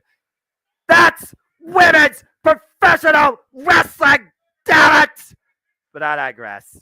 Oh my gosh. And that is why the Knockouts division is the best women's division going today and wrestling from a non-all women's company. Oh, woo! No mistaken brand identity or underselling here. Sorry, not sorry. Except for Camille, who's one next, who still has the NWA World Women's Championship. Congratulations, Camille. Please continue your incredible run. All right, the main event time, folks. Main event. Don't think anyone's stopping PCO, not even Steve Macklin. Fearing a title change tonight. That's a bold take, Elizabeth. So we will see what happens with that soon enough. Oh, my gosh. Oh, my gosh. Whew. I'm going to take a moment to breathe here because, again, folks, right now we have a momentary reprieve as we do a video package. Again, for those that don't know, Impact Wrestling, we love calling it, we love covering it, we love following it, we love engaging in it, and it's not going to stop anytime soon.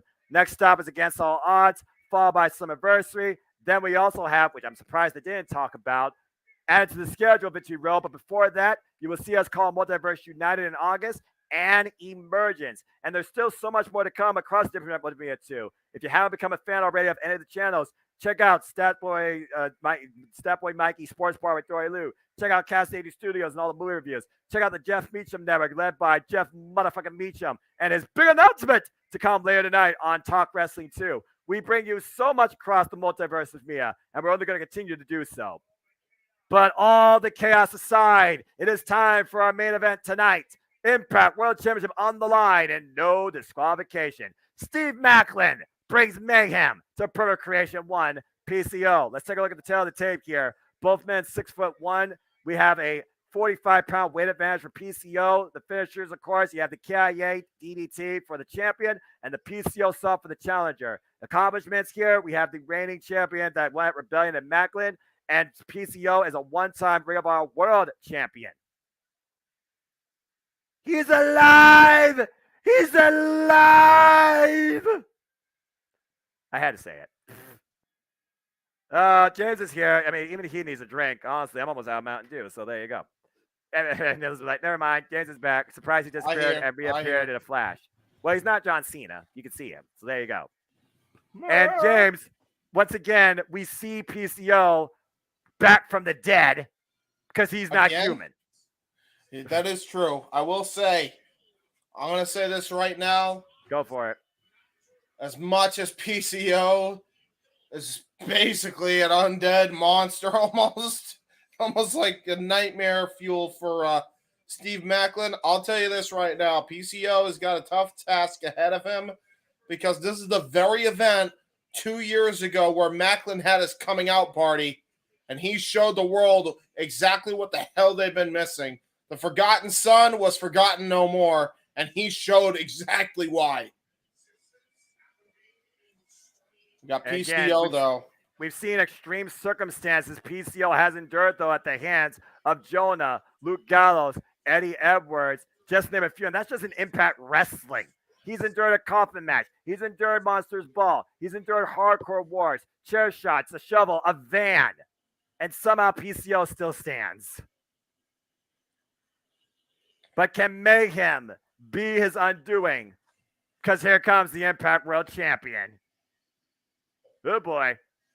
Macklin is the man for a reason. Do not count out the world champion for any reason whatsoever. Love him or hate him, I'll tell you right now, Macklin is the Impact World Champion for a goddamn reason. I won't deny that, considering he's had a 1-year-long obsession to claim this accomplishment. And finally, at Rebellion, beating Kushida with a ridiculous avalanche KIA out of the hoverboard lock, he became the Impact World Champion. Front toward enemy is what his gear says. Well, he's been doing everything possible to avoid PCO or eliminate him. There's no avoiding him tonight. He stares literally right in front of him. Yeah, with no rules, though. So it does even the playing field just by a smidge. But I can't. Let me begin to tell you. You got two monsters here that are going to go to absolute war with weapons legal. Well, let's go ahead and go down the introductions. David Penzer. Frank Castle. Frank Casto, the referee. He always looks pissed, but that's just a serious demeanor. I mean, yeah. Maybe he got, maybe he got plastic surgery like Karen Jarrett to keep his face like that. Don't mention that silicone. Stay tuned, folks, for Sidley predicting Double or Nothing, where I'm sure to go on a rant that will probably get that video demonetized on Karen and Jeff Jarrett. Thank you and good night. We'll talk more about that tomorrow. Oh, God. Man. Although I wouldn't mind seeing her get dropped on her head by Max the Impaler. Let's see. I haven't been in here much, but Jordan Grace is reported a free agent now. Ooh, that's something. I mean, do we really need to introduce anything? It's going to be a hardcore war. It's no disqualification for the Impact World Championship. Oh, I will say it. Let's go ahead and say it. Well, here we go. Good Lord Almighty, we're starting hot. Yeah, hockey fight, firefight, whatever we you are in want to call it. Canada. Whoosh. All the Canada references tonight. All the Canada references. And Whoa, my PCO, gosh. Mick Foley line. Oh, Jesus. You do realize this is PCO, right? Oh, yeah, I know. He still did a Mick Foley clothesline. He could short circuit at any time, James. Oh, my! Jesus Christ. He's just launching himself at Macklin. Every time he sees Macklin, target sighted. I didn't know that PCO was a fan of Darby Allin. Yeah, apparently. Look at this. The cannonball in between the second and top rope. And we're on the outside of the ring. Be careful, Tom Hannigan. And yeah, I was about to say, everybody might want to. If you thought the fight between Masha Slamovich and Killer Kelly was anything to go by, everybody might want to take cover. I don't know if there is any cover. I mean, are Masha Slamovich and Killer Kelly still fighting in the back room? Oh! No. Don't even give them ideas. They might just do that. Oh, no. Oh, suplex into the stairs and onto the corners. Oh, boy. Jesus Christ. Let's just put in perspective that he may... I'm glad you called it and not me. He's half monster, but he's still freaking human. Jesus Christ. Last I checked, monsters need a long walk. How do you walk into that? By the way, that was the front of the steel steps, James. Uh-oh, and there's... Golly. Cookie sheets, trash can lids, trash cans. Well, I mean, we are going to go hardcore, right? There's no disqualification. He's hardcore. Come on, get sprayed, PCO. He's hardcore. Hi, Jeff. Welcome to the party. You're in time for the main event. And all hail's breaking loose. All hail? All mayhem. I don't think he's here. Oh, my God. Why would someone use a cookie tray in that manner? Seriously. Yeah, exactly. Ay, ay, ay. The violence, the madness. I'm going to ignore that. And meanwhile. Oh! Oh no! Oh the my hell? god! Oh my god! It's like he freaking gave him a charge with that shot to the head. And, I think Oh. stop using the cookie sheet, Matt. Stop it! Stop hitting PCO in the head! It's not working.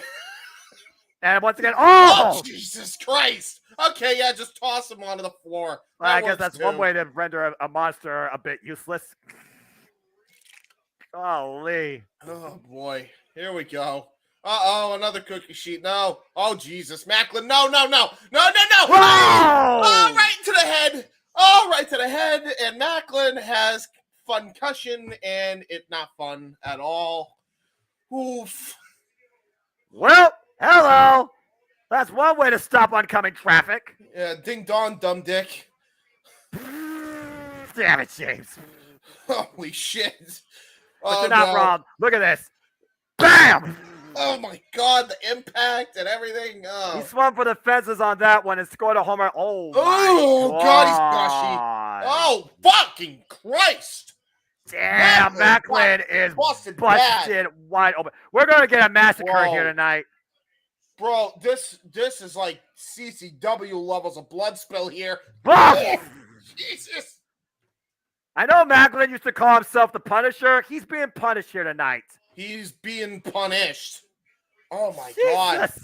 He honestly might have had an artery just completely pop from The getting blood, hit with the blood, the blood. Jesus, dude. And PCO scouting that shot. Pinpoint shots This the knuckles to the forehead. Yeah, this is not good here, dude. Oh my god. The canvas is getting completely stained. Jesus Christ. This is a whole different Oh art my form. god. Oh my god. Oh my god. Yeah, that. And the Crimson Mass Award goes to Dude. Steve. Oh, Oh no, That's a no, staple no. gun. Do not use the cheese grater right now. that's a staple gun, James. Holy shit. Oh, No, don't. Wait a minute. No. Oh, Whoa! Low blow. Dude, Even a monster has a. bro, Never mind. bro. I'm not going there. Dude, no, man. Like, stop the match. Stop the match. I'm sorry, but stop the match. Stop the match. You know they're not going to stop this. Dude, they should Ah! right now. Jesus Christ. Macklin's legitimately losing, like, pints of blood at the second here. I haven't seen blood spilled this much since Dustin Rose Double or Nothing 2019. Bro, he got cut open hard way. How? Wait a minute. It looks like the blood. It looks like the wound is actually cauterized a little bit here. Well, again, not you only sure have so how. much blood in one body part, I guess. And let's keep in mind, James, this guy's no stranger to hardcore warfare. He survived barbed wire massacre. He survived Monsters Ball. Steve Macklin is a guy that literally has endured war. Bro, yeah, but this is like this is Dustin Rhodes level of bad.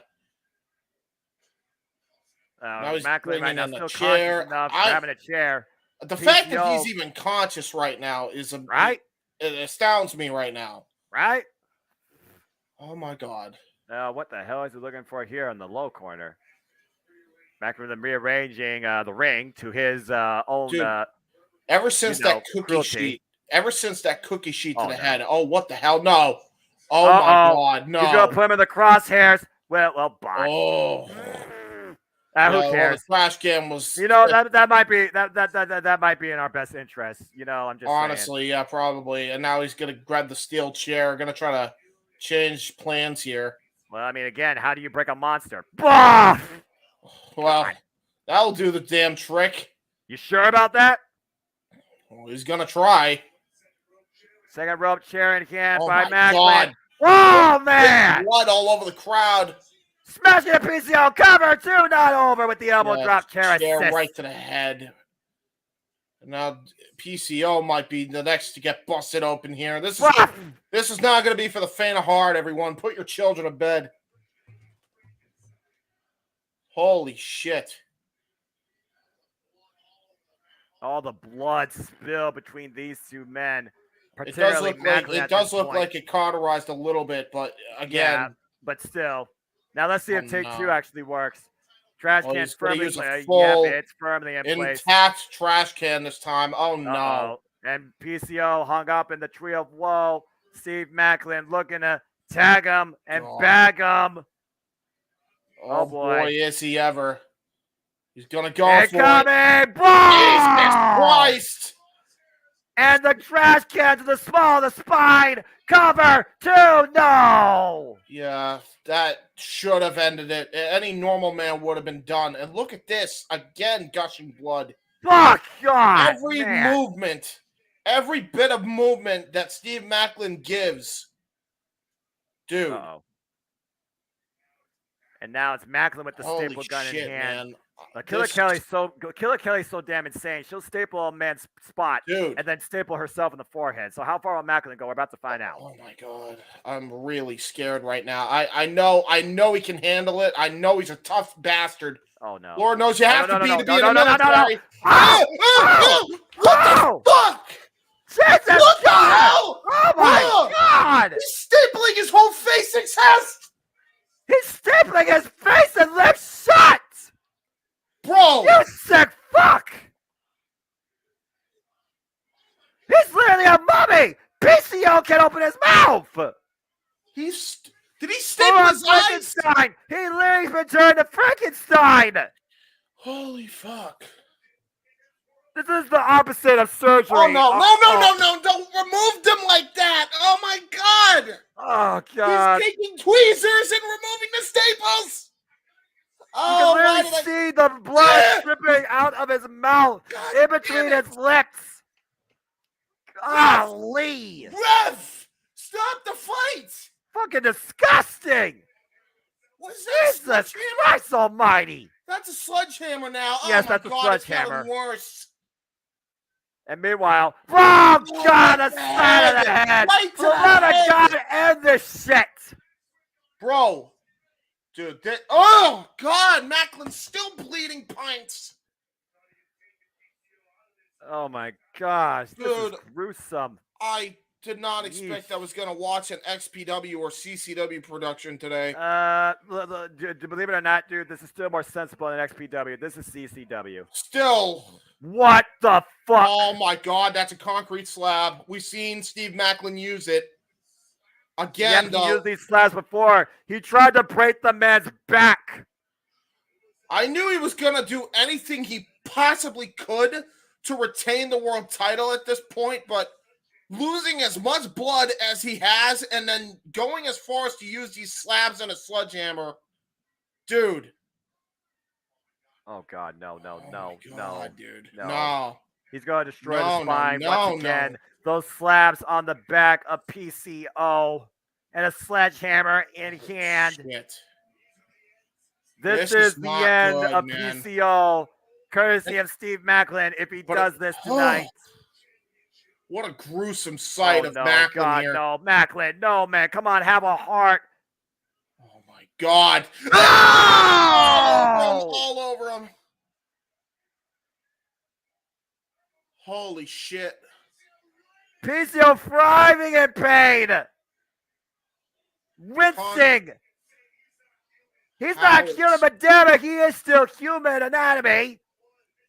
Bro, That's gotta be it. God, cover the man. 1, 2, it's what?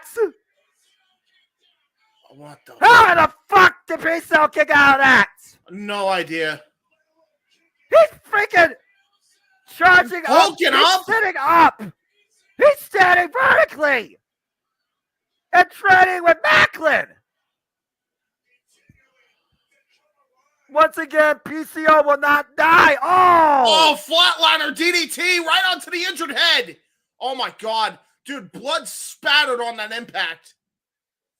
Up on the second rope, somehow Macklin trying it up. Yeah, the freaking dude, position. Macklin's feet slipping on the rope saved him from potential disaster. Yes, everything! Wow, love blower! All the way up the second rope. Dude. Oh, no. This is And fucking... PCO might be looking for that. Leg Leg drop! Right over the... The back of the head! The cover! 2 to no! What? How is Macklin going? How are these men going?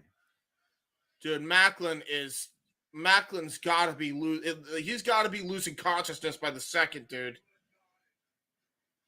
Oh God! It's legit. Jesus. It's pouring out like it's fucking fruit punch, dude.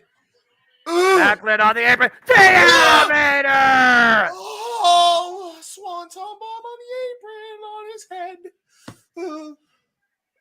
All right, and Macklin literally just slips and slumps and falls his own pool of blood. Jesus Christ! I was almighty. originally looking forward to this match, but after seeing how it's playing out, I changed my mind. Yeah, you remember that staple lip spot? You thought that was fucked up?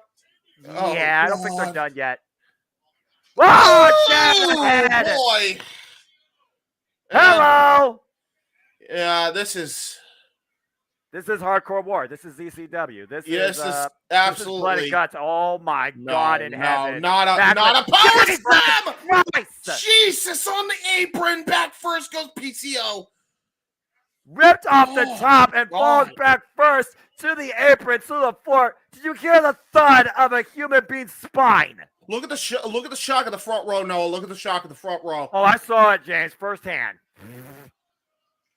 The crowd is Impact sitting Wrestling. chanting, "This is awesome." Some of them, the other, in just total. Well, there are those disbelief that and like a shock. death match, that like the King's Road, that like blood and gore, and then there are those that like this is too fighting for Impact Wrestling this day and age.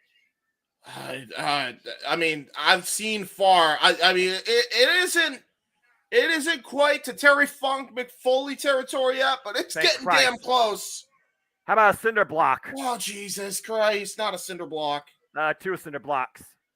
Oh my God! 3 cinder block. Where did he get this shit? Obviously, he must have hid this in the ring ahead of time. Look at this, like a bed of cinder What the blocks. fuck? And the referee trying to talk some reason in the Macklin. I mean, There is no reasoning for Macklin. no, there isn't. But there also is no reasoning for PCO. I don't care if he thinks he's not human or whatever. And Mike Oh, looking Jesus. him up, baby. Turn him around, reverse, DDT. Scorpion Death Drop. Not covering the man, though. Oh, PCO. Oh, Jesus. finds a No, cinder- no, oh, no, no, no. This is going to end badly. I could already tell. Dude, oh, This God. is what fucked he up beyond doing? reasons. My fears are increasing here, guys. Scared for Steve Macklin the longer this main event goes. This main event has quickly turned into a horror movie based on. You think? This is the first time I actually watch a horror movie, and I'm glad I'm watching it, but also I'm a little worried. Main event is officially a horror film. This match gives new meaning to Mortal Kombat. James and myself maybe having nightmares after this main event is over. Fear How is many taking over my cinder body at a blocks? very, very Jesus fast Christ. rate. There's And 2 more. cinder blocks. Yes, Jason, you heard me right. We have 2, 4, 6, 7 cinder blocks. What It's is a this? bed of cinder blocks in the Why ring. is he assembling them like they're fucking Legos? Oh boy, it's a platform, James. A platform Oh, of pain. No, Yep, no. He's going for the PCO salt. Oh, no, don't do this. Oh Pierre, god, don't do this shit. this is literally make or break. Wait, Macklin back up to his feet. Oh Oh, god, no. God. Oh, God, no. And No, that's no, right, no. that's But right. And look at the KIA on the cinder blocks. Jesus Christ, pin the fucking man. 2, Macklin retains. Oh, thank God. Finally, this fucking war's over. What? Dude, get medical attention for both immediately. Immediately. What in Check the them. holy high hell and fuck was that shit? He literally implanted PCO at first on cinder blocks after dropping him DVD style on them from the top rope Beal Dude, to get the win.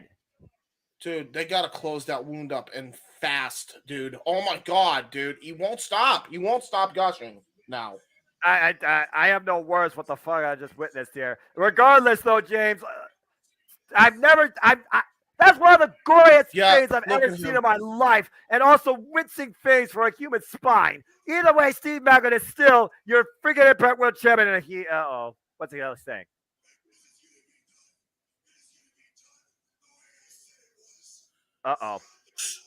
No. I mean, he did, yeah.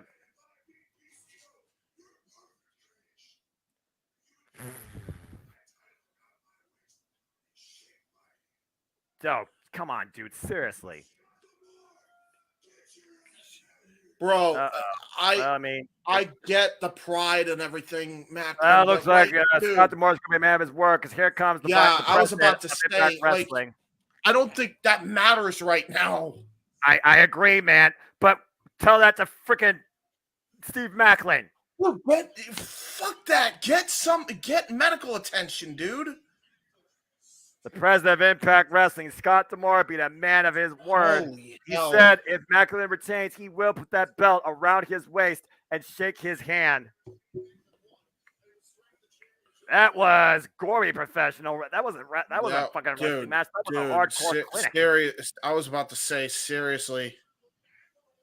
You can see the reluctance. What is he doing here? Okay, want to take off everything and do what Macklin says because he agreed to it last night. Well, don't take your sweet ass time, D'Amore. Like, I get that you don't like the guy, but he's kind of, I don't know, bleeding out. Well, it's not like Scott D'Amore hasn't bled himself in the past, but not like this. But yeah, ladies and gentlemen, this is the face of Impact Wrestling. This is your Impact World Champion. Don't you dare do what I think you're going to do. Okay. He's putting it around his waist. I was about to say. This is the authority Steve Macklin has over Scott D'Amore in Impact Wrestling.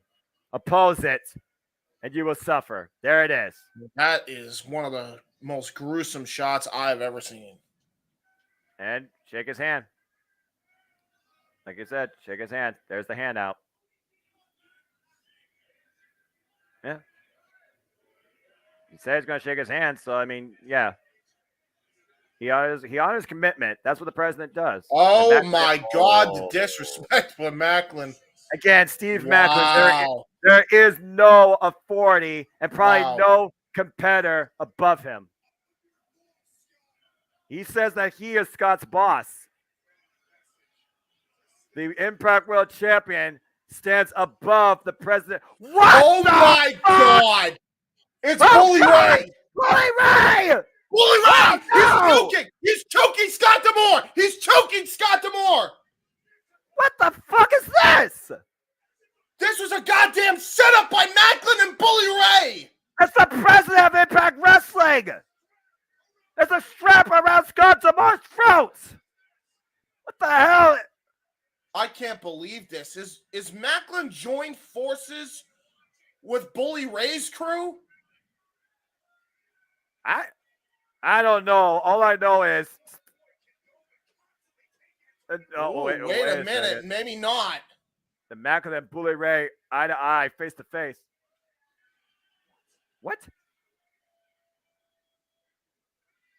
What? Get the table, he said. Oh no. Oh, I like the way you think. Bully Ray said joining on tables, and Macklin happy to oblige. Macklin has joined forces with Bully Ray's crew. This is horrible for Impact Wrestling. This is terrible right now. This is beyond dangerous. I'm surprised. Again, Scott D'Amore's unconscious. Oh my God, that's lighter fluid. No. What are you doing? What, Matthew Raywalt? And that's Matthew Raywalt. Like even he's seen enough. You need help, he said. Oh no! Oh no! You sick son of a bitch! Oh no! Squeezing lighter fluid on Matthew Raywalt. No! Dude, this is fucked, dude.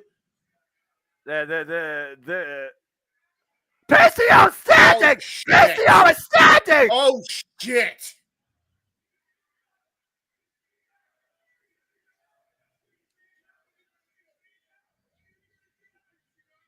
This is beyond insane. This is PCO just got bully ball! Oh no! To the head with the title. And he's not again. Done. Macklin cannot kill PCO. He will not die. Not yet. Oh and now we're back on the outside of the ring. Oh no! Not a sit. Oh God! no. Not another. No! Oh Jesus! No! Face first. We need some serious help out here. Yeah, they're saying the machine guns. And Alex Shelley is the new challenger. Yeah, to Steve Macklin's title. Yeah, and now Macklin coming into play. And Motor City Machine Guns no stranger to Bully Ray either.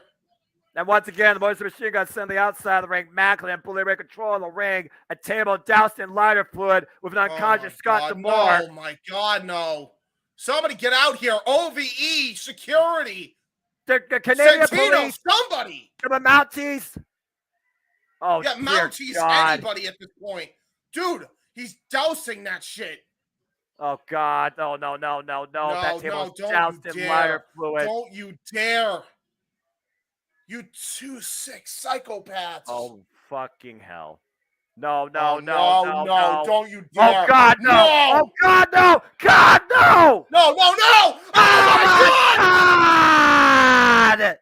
Holy Scott shit. D'Amore, power bomb through a flaming fucking table. Oh, my God. Holy shit.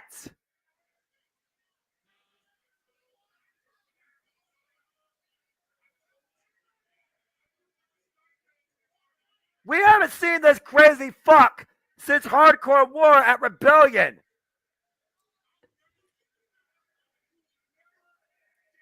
And Bully Ray apparently saying he's never leaving Impact Wrestling. Someone, we need serious help right here. This Scott is D'Amore's insane. got to have and freaking burns. Macklin's joined the ranks of Bully's crew as well. Like, that's the real story of this. He helped orchestrate this mess. Bully Ray saying that he's taking him down and this whole freaking company down. Bully Ray and Macklin have joined forces. Truly, Macklin is the boss. Do it, he said. He screamed, do it. Wait a minute. Is Macklin the one leading this charge and not Bully? I don't fucking know, man.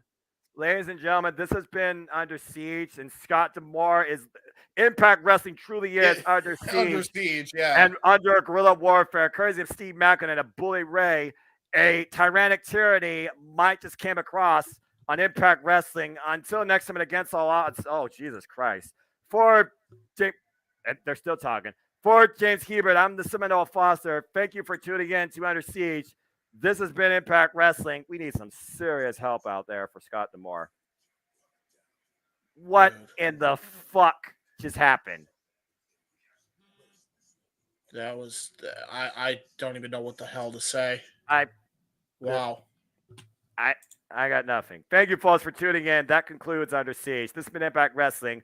We will see you tomorrow for Night of Champions, but who gives a shit after that? Damn. I don't even know what, like, that was That, so gruesome, and then it got even more horrifying. Like, wow. That's the definition of a hostile takeover. Yeah. What the hell? Whoa. Alex Shelley, good luck against Steve Macklin and his authority. Good luck, Santino. Yeah, Jesus. Santino's next. Don't think he's going to be out of it. And think about it like this. What if Dirty Dango's involved in this too? Because he's been taking out Santino as well. So this, honest to God, might be a Under Siege moment here. On all fronts. Oh, boy. Anyway, hey, JJ, you can come in now. The show's over. Yeah, come in here, producer man. What do we talk about? I don't think there's much we can talk about here. What show? Once again, Impact Wrestling, you exceed my expectations each time. I can't wait to see how this develops, how we go against all odds. God damn. Holy shit. That was nuts. That was insane. I don't even know. Like, I got nothing left to say. Dude, I got absolutely nothing left to say. I will say, like, now that my anxiety has, like, dropped down a few levels. You mean a little bit, James? Okay, a lot of it. That shot of Macklin bleeding with the title, that was nuts. That was one of the craziest scenes I've ever seen. The freaking cinder blocks, man. Dude. Fucking cinder block. The stapling of a man's mouth. Dude, that was and those were shoot staples because he's like fucking pulling them out with tweezers, dude. What the hell? This is why I don't watch horror movies. I know I don't watch movies in general, but this is why I don't watch horror movies. That's some fucked up shit. It is. I haven't seen John Moxley go that sick yet. Okay, I'm just saying. He probably did in CCW at some Oh, point. yeah, I don't probably want to look to find out, but No, me neither. You kidding me? It's 2023. Oh my god. whew, Jesus. I need a shower, cold one after that. My daughter made me actually. I had gotten out of the YouTube, gotten ready to go over for SmackDown. My daughter made me go back to YouTube, fast forward to the table spot, so that she could take video and pictures of it to send her friend because she didn't believe that wrestling was using fire and shit. Well, you have to remember how new these girls are to wrestling. Like, welcome they've never to seen wrestling. ECW. Welcome to wrestling, where you saw a man lose about 8 pints of blood and a man get lit on fire through a table. Yeah. Wrestling. Professional wrestling. Damn it. My brain. Dude. Oh, my brain. So My brain. I gotta ask, overall, what were your guys' thoughts? On the show or the spot? The entire show, not just the one spot, Noah. Okay. Let's be more than 1.5 dimensional. That's fair, but I am simple. I'd say it's Professional wrestling! Damn it! I absolutely loved it. Exceeded my expectations. Yeah. Courtney Rush's debut was sick. Trey Miguel taking the bitch way out just means it's a classic waiting to happen because he and Chris Sabin, potentially, in my opinion, at the match of the night, your heart has to go out to what Jordan Grace did. Yeah. Even more than before against the Virtuosa. Forcing the Virtuosa to even take greater heights to make sure that Steve still came out on top. Definitely was my match of the night. And then you saw that crazy shit and set up the next article of storytelling for who knows what, as Impact Wrestling is truly under siege with a wild tyranny ruled by Steve Macklin and his mayhem. This show was absolutely incredible.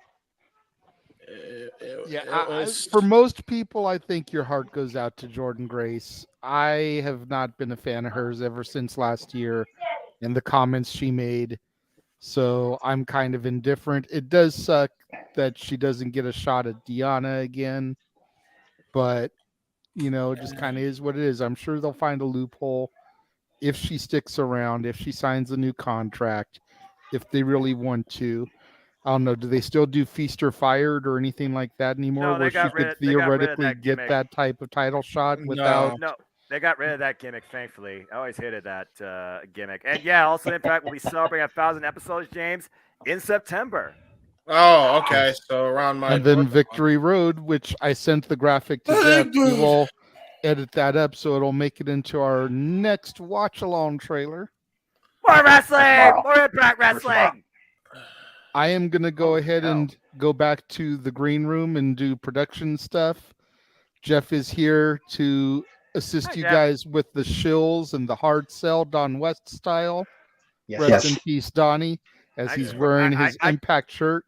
I forgot to freaking say you gotta be fucking kidding me because I was just in utter shock. Can you guys hear me okay is the question.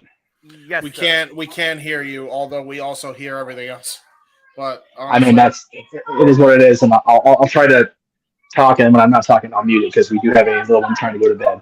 I literally just walked in the door, but I do want to get the shields in. It is currently almost 8 o'clock.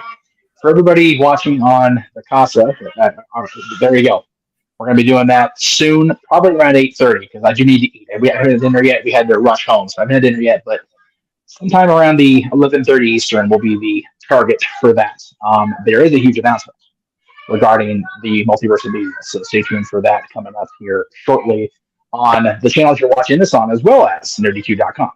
And yes, tomorrow morning, because there be hates us all, 9 o'clock in the goddamn morning here, West Coast time. Night of Champions, of course. We'll be going live with that. JJ and Noah on the commentary. I'll be in the green room. I'll be popping in here and there throughout the day, especially considering how many days somebody has had a certain championship. I'll be talking about that at length, I'm sure, tomorrow. And then we do open. And of course, after the, I actually have a graphic in there, JJ, that I don't know if I put the updated one in there with the time and everything on it, but The mother will be JJ's Renegades reviews and release Saturday. That'll be at 3 p.m. Pacific, and then we will finish the night out as we do every Saturday with open mic night and more. Apparently, this is a JJ graphic, so I don't know what Mr. Renegade has in store, but I'm sure it's going to be chaos, destruction, and mayhem because that's what we do on open mic night. As long as it wasn't what we saw tonight. Boy. It basically alludes Right. to the fact that it'll be all those topics and more. Got it. Gotcha. Very good. And then, of course, Sunday is another busy day. We've got, not that, because we're doing that later, but Double or Nothing, which will be preceded by the War Zone for JJ. There it is. There you go. JJ's latest acquisition, the week acquisition report for his latest movie acquisitions. But, of course, Double or Nothing is, in many people's eyes, the main event of the weekend because Night of Champions is a morning show, and they're not having the world championship defended, or the undisputed championship defended because reasons. But Sunday night, 7 o'clock Eastern Pacific, they'll be in Vegas. And I keep saying it. If I didn't have plans with the people in this house, bum ass really Monday morning, I would probably find a way to get to Vegas. Not gonna lie. I wish I could on there's so many levels. Damn it, after bullshit through the night. But anyway, AW! Anyway, continue. JJ, if you can, check on the hockey schedule and see when the Golden Knights are going to be back at T-Mobile, because I think Game 5 is there. So I'm just curious when they're going to be there. Road trip for Jeff Meacham. Well, no. I am here for the weekend. Well, just looking up that. I want everybody to have a happy thing, and I have a cat, and we're gonna watch a cat. Okay, we're gonna watch a cat. We're gonna watch a cat. We're just gonna watch. James, was this approved by management prior to sharing? Oh, okay. They will be there Saturday at 5 o'clock. Wow. Okay, so yeah. That's gonna be a crazy ass town this weekend. Yeah, so, got a good going up there. May I show a kitty cat? Oh my gosh! There we go. Thank you. Oh, look at the Look at him. He's so cute. He's purring. He's giving him like love bites, and it's really cute. So now we know what's inside James' mind when he's in a dark tomb. He has a happy place, and blah, blah, I do, and it's a kitty cat. Well, yeah. I mean, you know. There are far fewer things on this world better than cuddly pussy, so there is that. Yeah, that's fair. That's fair. And before we get too far down the rabbit hole, Jeff, you have a child in the background. After you said that. Hi. Luckily, she was at the bathroom when I made that comment. Anyway, JJ, before we get further down the rabbit, okay, guys, settle down. Before we get further down the rabbit hole, JJ, go ahead. Oh my God! Sorry. Somebody still has something they have to sing because they were paid for it.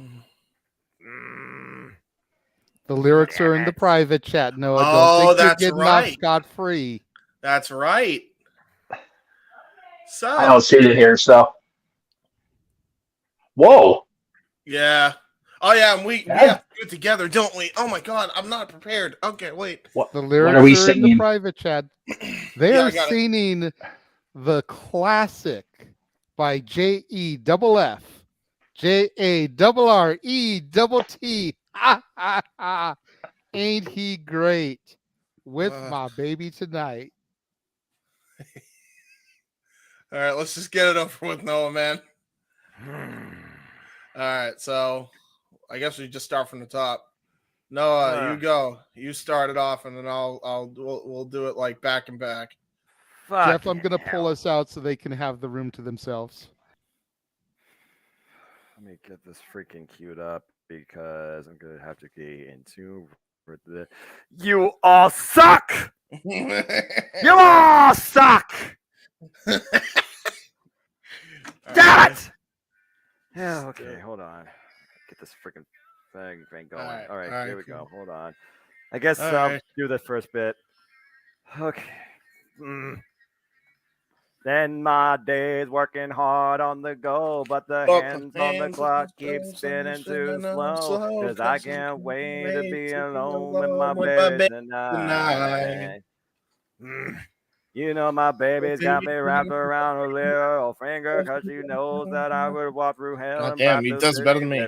So I can't wait to be alone with my baby tonight. All you know is that damn lyric. Turn the lights on. Yeah, go ahead. Because I'm gonna fuck this all up. the world behind. I hate you all. Baby, My it's baby true, I got a tonight. one-track mind, but it's hard to concentrate around a girl like mine. And I can't wait to be alone, Be alone with my baby tonight. That's all you're getting. There we go. And you all suck for it. Oh, I hate that Memphis. I Card hate piece of that. crap. And still screw Jeff freaking Jarrett. Bah. That's all they're getting. Screw you all.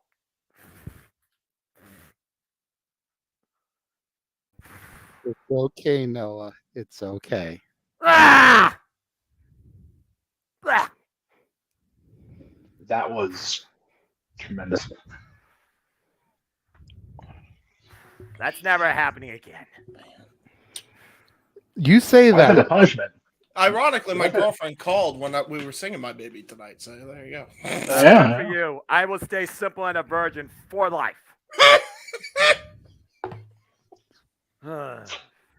Forgot about a headset. Jesus. Oh, holy shit! My daughter wants that performance on Spotify so she can listen to it whenever. Hail to the Damn. no. Oh boy. Well, we love you, Noah.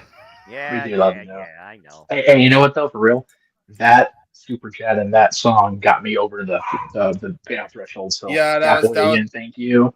awesome, Stat Boy. Thank you. Oh, you guys are the best. I love you guys, all of y'all. For real. Oh man, that's too funny. My daughter said it's not as good of a bop as this show is going to start soon. Music on Peacock, but it's Oh. damn close. There you go. And that is a Yeah. compliment from a 14-year-old. See, I mean- you got a fan there, Noah. You're not that bad at singing, right? There you go. Superman Right. doesn't sing. He does commentary and watch wrestling for a living. But And if you work want to on hear the computers. Simple Man sing again, Uh-oh.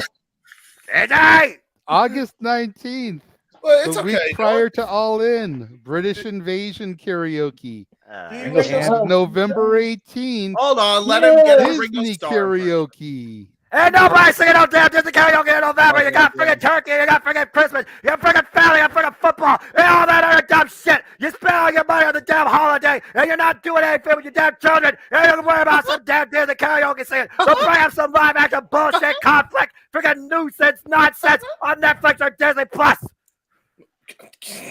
God damn. We got a problem here? I had it loaded in the room. Sorry about that. Yeah, we're on Jeff's account, so I can't play that. I mean, Sat Boy I says have it start saving.